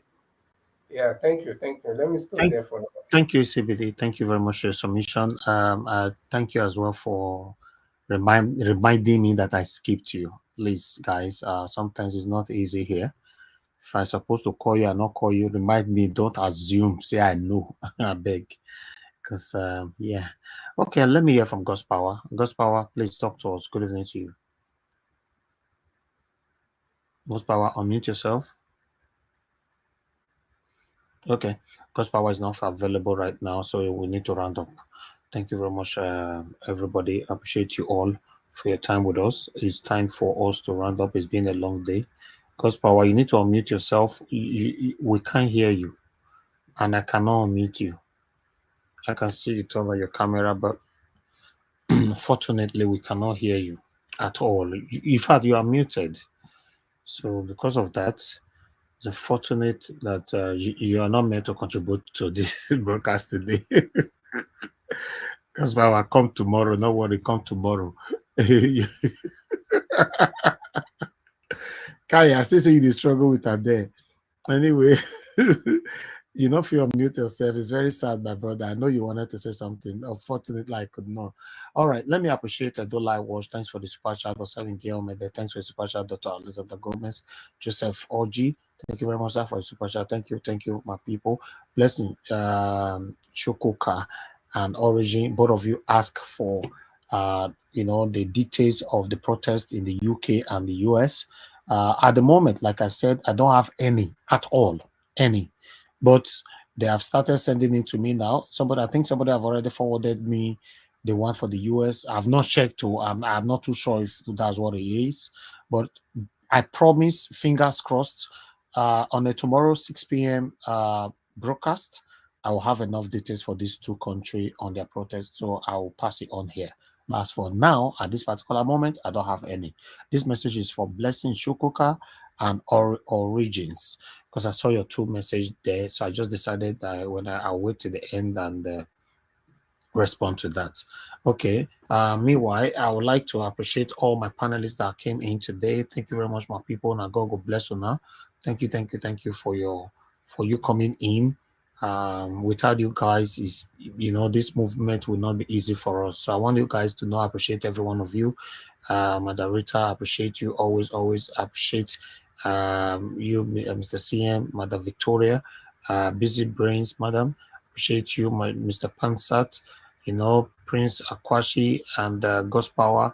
I appreciate every one of you. All my panelists that normally come here, now God will bless you now. My spectators, I appreciate every one of you. Some of you, I don't even know you yet, because you have not given me the opportunity to see you, talk with you, and all that. But I want to let you know that I appreciate you, at least for watching us. And for those of you that doesn't like us on this platform, I want you to know that I appreciate you. I love you. We are one Nigeria. We're fighting for a better Nigeria. Some of us are passionate about it, and I'm one of them. That's why you don't like me, but that's fine. I still love you. I just want a better Nigeria, and I'm not ready to support any satanic party for personal gain. That's why I'm standing alone. So if you vest more, you throw away your vest, make we join here together to carry Nigeria forward. And the comment section, my wonderful family right there on the comment section, mother of all, mommy diaspora, thank you so much. Yes, the poll, I'll bring up. Man, not go forget. Thank you very much, mommy diaspora. Thank you, Lady Eugenia. Appreciate you. God sent Cassava Junction. God bless every one of you. Atlantic, I can see you. Prophet, I can see you. Thank you for my people. Appreciate every one of you right there. Okay, let me bring the poll in. To be honest, I hear by the form for you. I be don't forget this poll. My your turn at the truth. I be don't forget again. So I felt it when I say people they help me. They remind me it's not too easy. Like as I forget to CBD just now. So more that they help me just say, okay, see you. Draw my attention to it. I'm a human being. I'm bound to make mistake. I'm not a perfect person. I've never portrayed myself to be one. So yeah. Okay, let me bring the poll here. Although we didn't get enough votes on that poll today, but it's still okay. Let me just put it on the screen for you guys to know what we got on how many people that voted and how the vote went. Okay, this is it. God's power. Without the hear you, wait. No, you press anything again. Don't press. Yeah. You remove your hand. Okay. Just stay there. Don't touch anything. I'll come to you shortly. Okay, this is the poll. My people. The questions is where will the final step of this whole INEC presidential selection case end? The first one goes in favor of Peter Obi. We got 76% vote on that. In favor of Tinubu, we got 8% vote. Interim government will take over. We got 10% vote. Have a fresh election, again, presidential election again, we got 5% vote. So most Nigerians don't believe we're going to have another election. And most Nigerians did not, that voted, people that voted, we got 679 votes. Most people that voted also believe there will not be interim government. And 8% of them also believe Tinubu cannot have it, while 76% said everything will end up in favor of Mr. Peter Obi. I think this is wonderful. We're going to put this poll more on air. Okay, God's power. I bet quick talk to us. Now, 3 minutes I can't give you because you don't waste time. You use 2 minutes to turn your mic on. Good evening to you, my brother. Talk to us. Okay. I want to say good evening to every one of us on this platform. This is my first time on this platform. I'm speaking on the way from Kuwait. It's an Arab country, which is unfortunately that protests cannot be made here. If not, I will have ginger or pioneer people here. But in this Arab country, well, let me quickly go to what I. First of all, I want to thank for this fight, and I know that the labor of our love will never be in vain. And Mr. Heavis, I want to say God bless you immensely, because it's not easy for this, your whole part that you're doing, because you really love your dear nation. Like they said, everything will be prayer. Most people prefer to pray than to do the work. I know that you also pray and you also do the work. And I want to also thank Sister Rita that she has for the country and every one of us, not only her, because it's not really easy. And like this platform of ours has become my own platform also, because there is no day that I will not tune to it. So it has become like a do or die for me, because it's part of Nigeria is a mission, no matter how it, like according to somebody said something among the whole three in the world, the three countries that they have do or die nationality, and Nigeria is one of it. And we so believe that we're going to get our mandate. And for the deputy governor of Lagos, sometimes we don't blame such people because now them put them there. So he will not. He has a conscience as a human being. Know that what he's saying, he know what he's saying.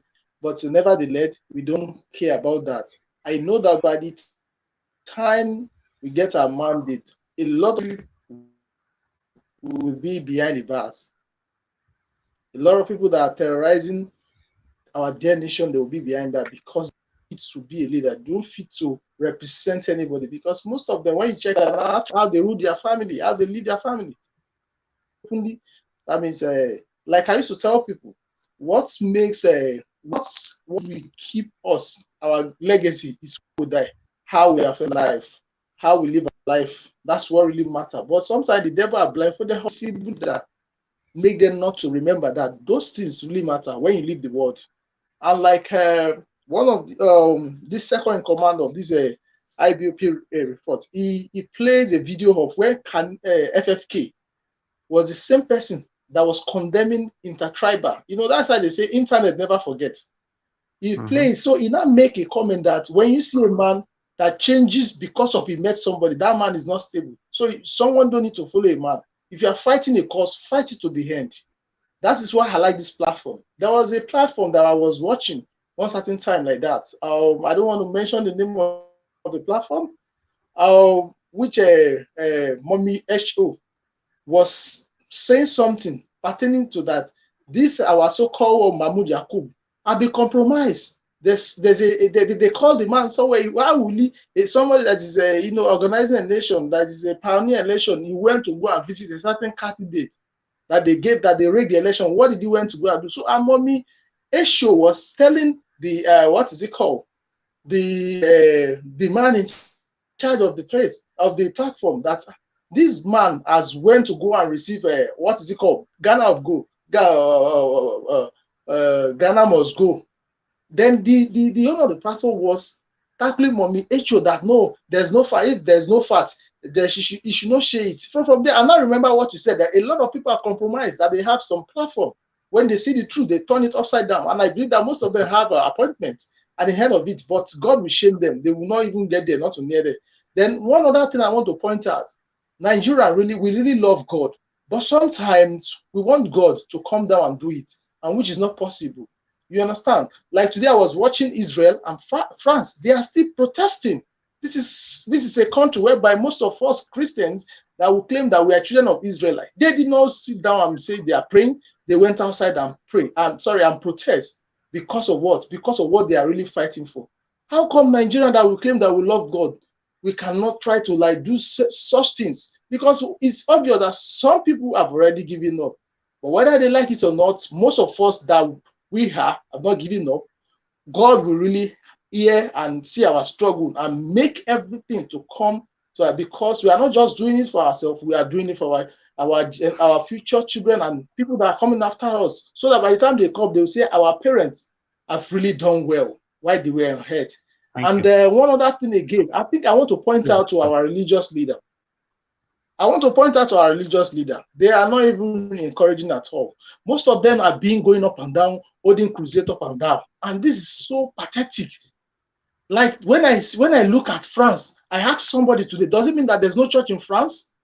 But everybody come outside, be protesting for the same common goal of every human being.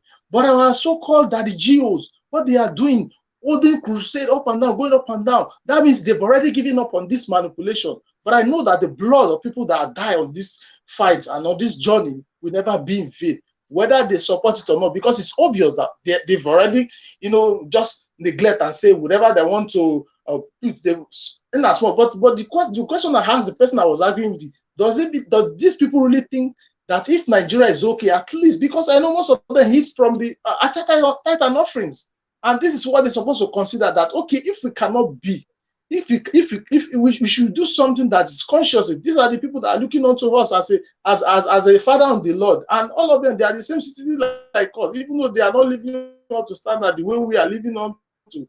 You understand? At least we should come out and encourage our so-called church member.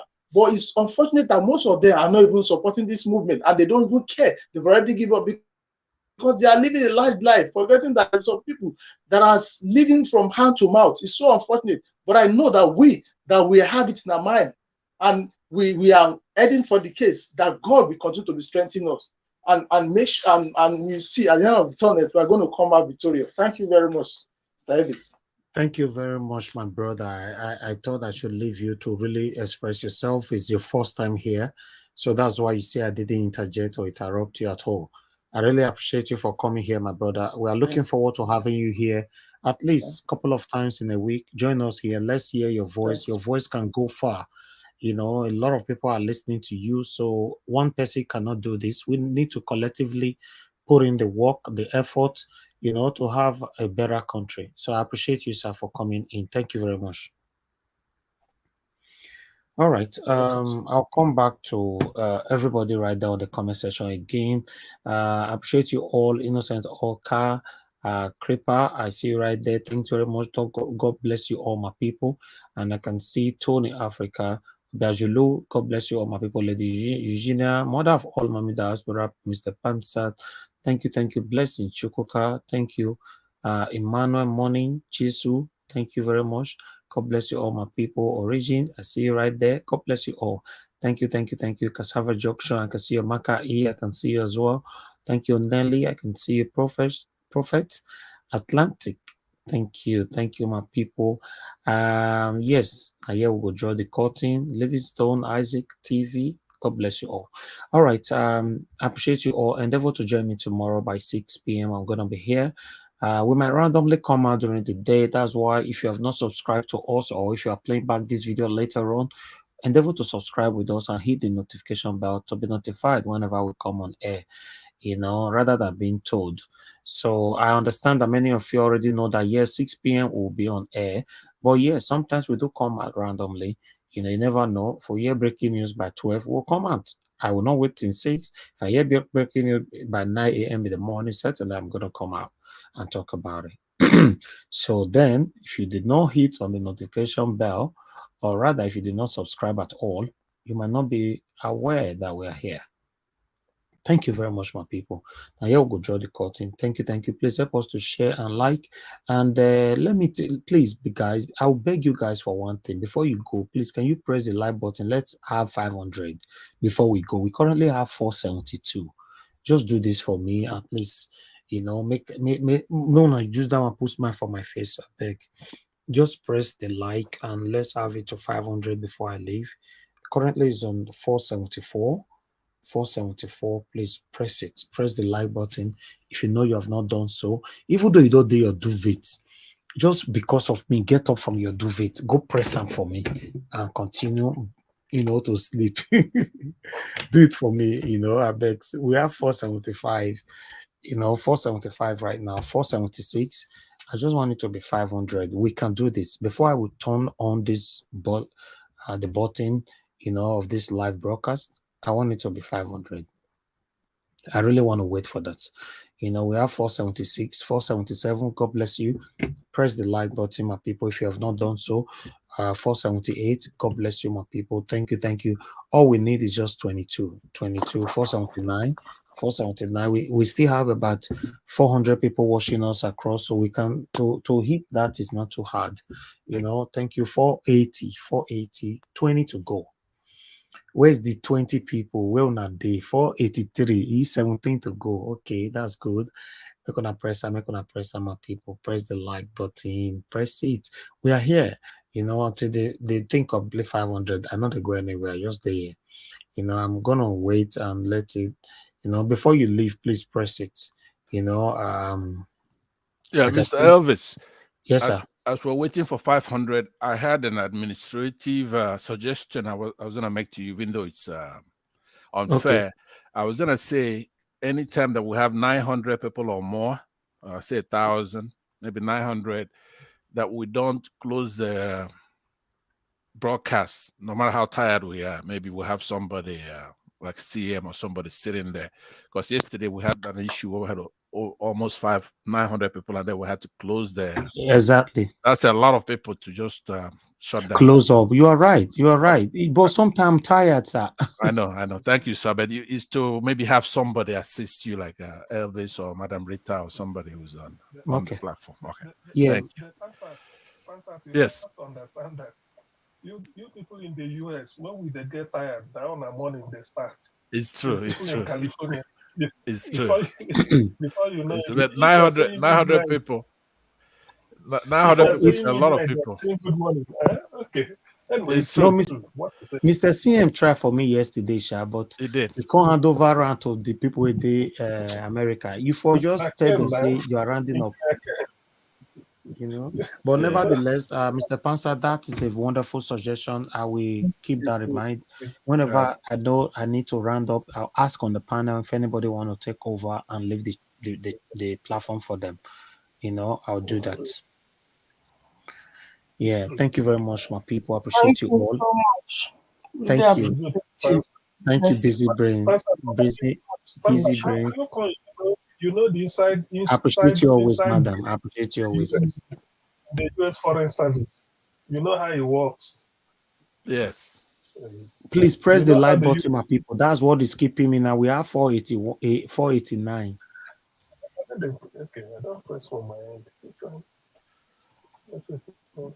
I wish I could press 10 right away. You cannot. I only press. Yeah, because we deserve it. Okay, let's go. I'll just leave it like that. Nobody's pressing anymore. Let's leave it like that. Today the visibility was not much. Maybe people don't want to hear about Uzu Kalu. They are not interested. People don't tire about that man, you know. So maybe that's why. Not be good man at all. Exactly. Not be good person. Well, the thing is, can you just see they are just bringing reformed criminals into power? I saw sorry. Can you picture Tinubu in Aso Rock with Shetima and then Ojo Zokalo as Senate President? Yeah. 3 of them. We don't finish. You might as well be looking for other countries to. Let me say we don't finish. That's what Ojo Zokalo is a very horrible person. If he gets that Senate, we don't finish. But it's not going to happen. It's not going to happen. Yeah. All right. Please, guys, I would like to have Mr. Pansat on panel tomorrow again. All right. Thank you, my people. Now, I'll be here. Thank you. Yeah. All right then. Good night, my people. Thank you, busy brains. Thank you, Mr. Pansat, CM, Cost Power. Appreciate every one of you that joined us today. Thanks for your support. Always. We are not perfect here, but just manage us the way we are. We're a human being. We're managing you. Also manage us, because we cannot promise you we are not going to offend you tomorrow. But when we offend you, bring our attention to it. We'll apologize. I promise. We'll apologize. Thank you. God bless you all, and have a good night. And I'll talk to you guys tomorrow. I know they do competition with anybody. If I offend you, forgive me. Show me love. Go there, biza. Kama bara walo ninu ife kan akanbi. I know they do competition with anybody. If I offend you, forgive me. Show me love. I go show you love. Kama bara walo ninu ife kan. But I know they do competition with anybody.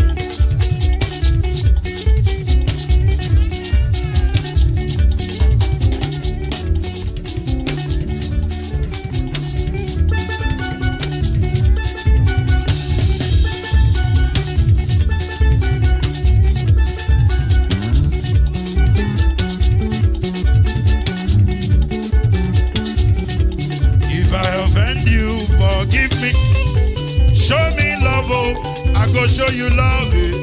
Kama bara walo nínú ìfẹ́ kan. I know they do competition with anybody. If I offend you, forgive me. Show me love, I go show you love. Kama bara walo nínú ìfẹ́ kan.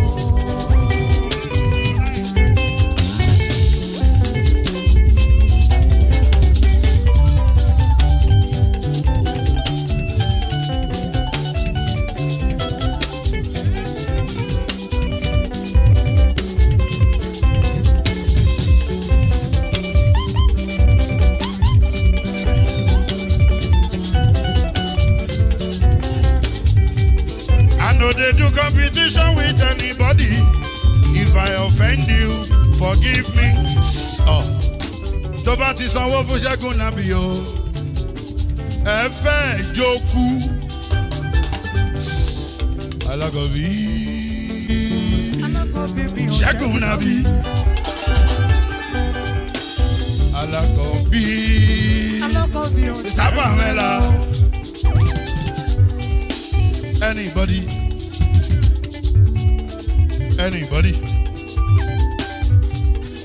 Any bobo. Anybody. Mo ló ń fọlú. Ó gbà mí bó ṣe rí mi láti kíníṣí. Délé mo ló ń fọlú. Ẹ jẹ́ ń sọ̀rọ̀. Délé o, délé o.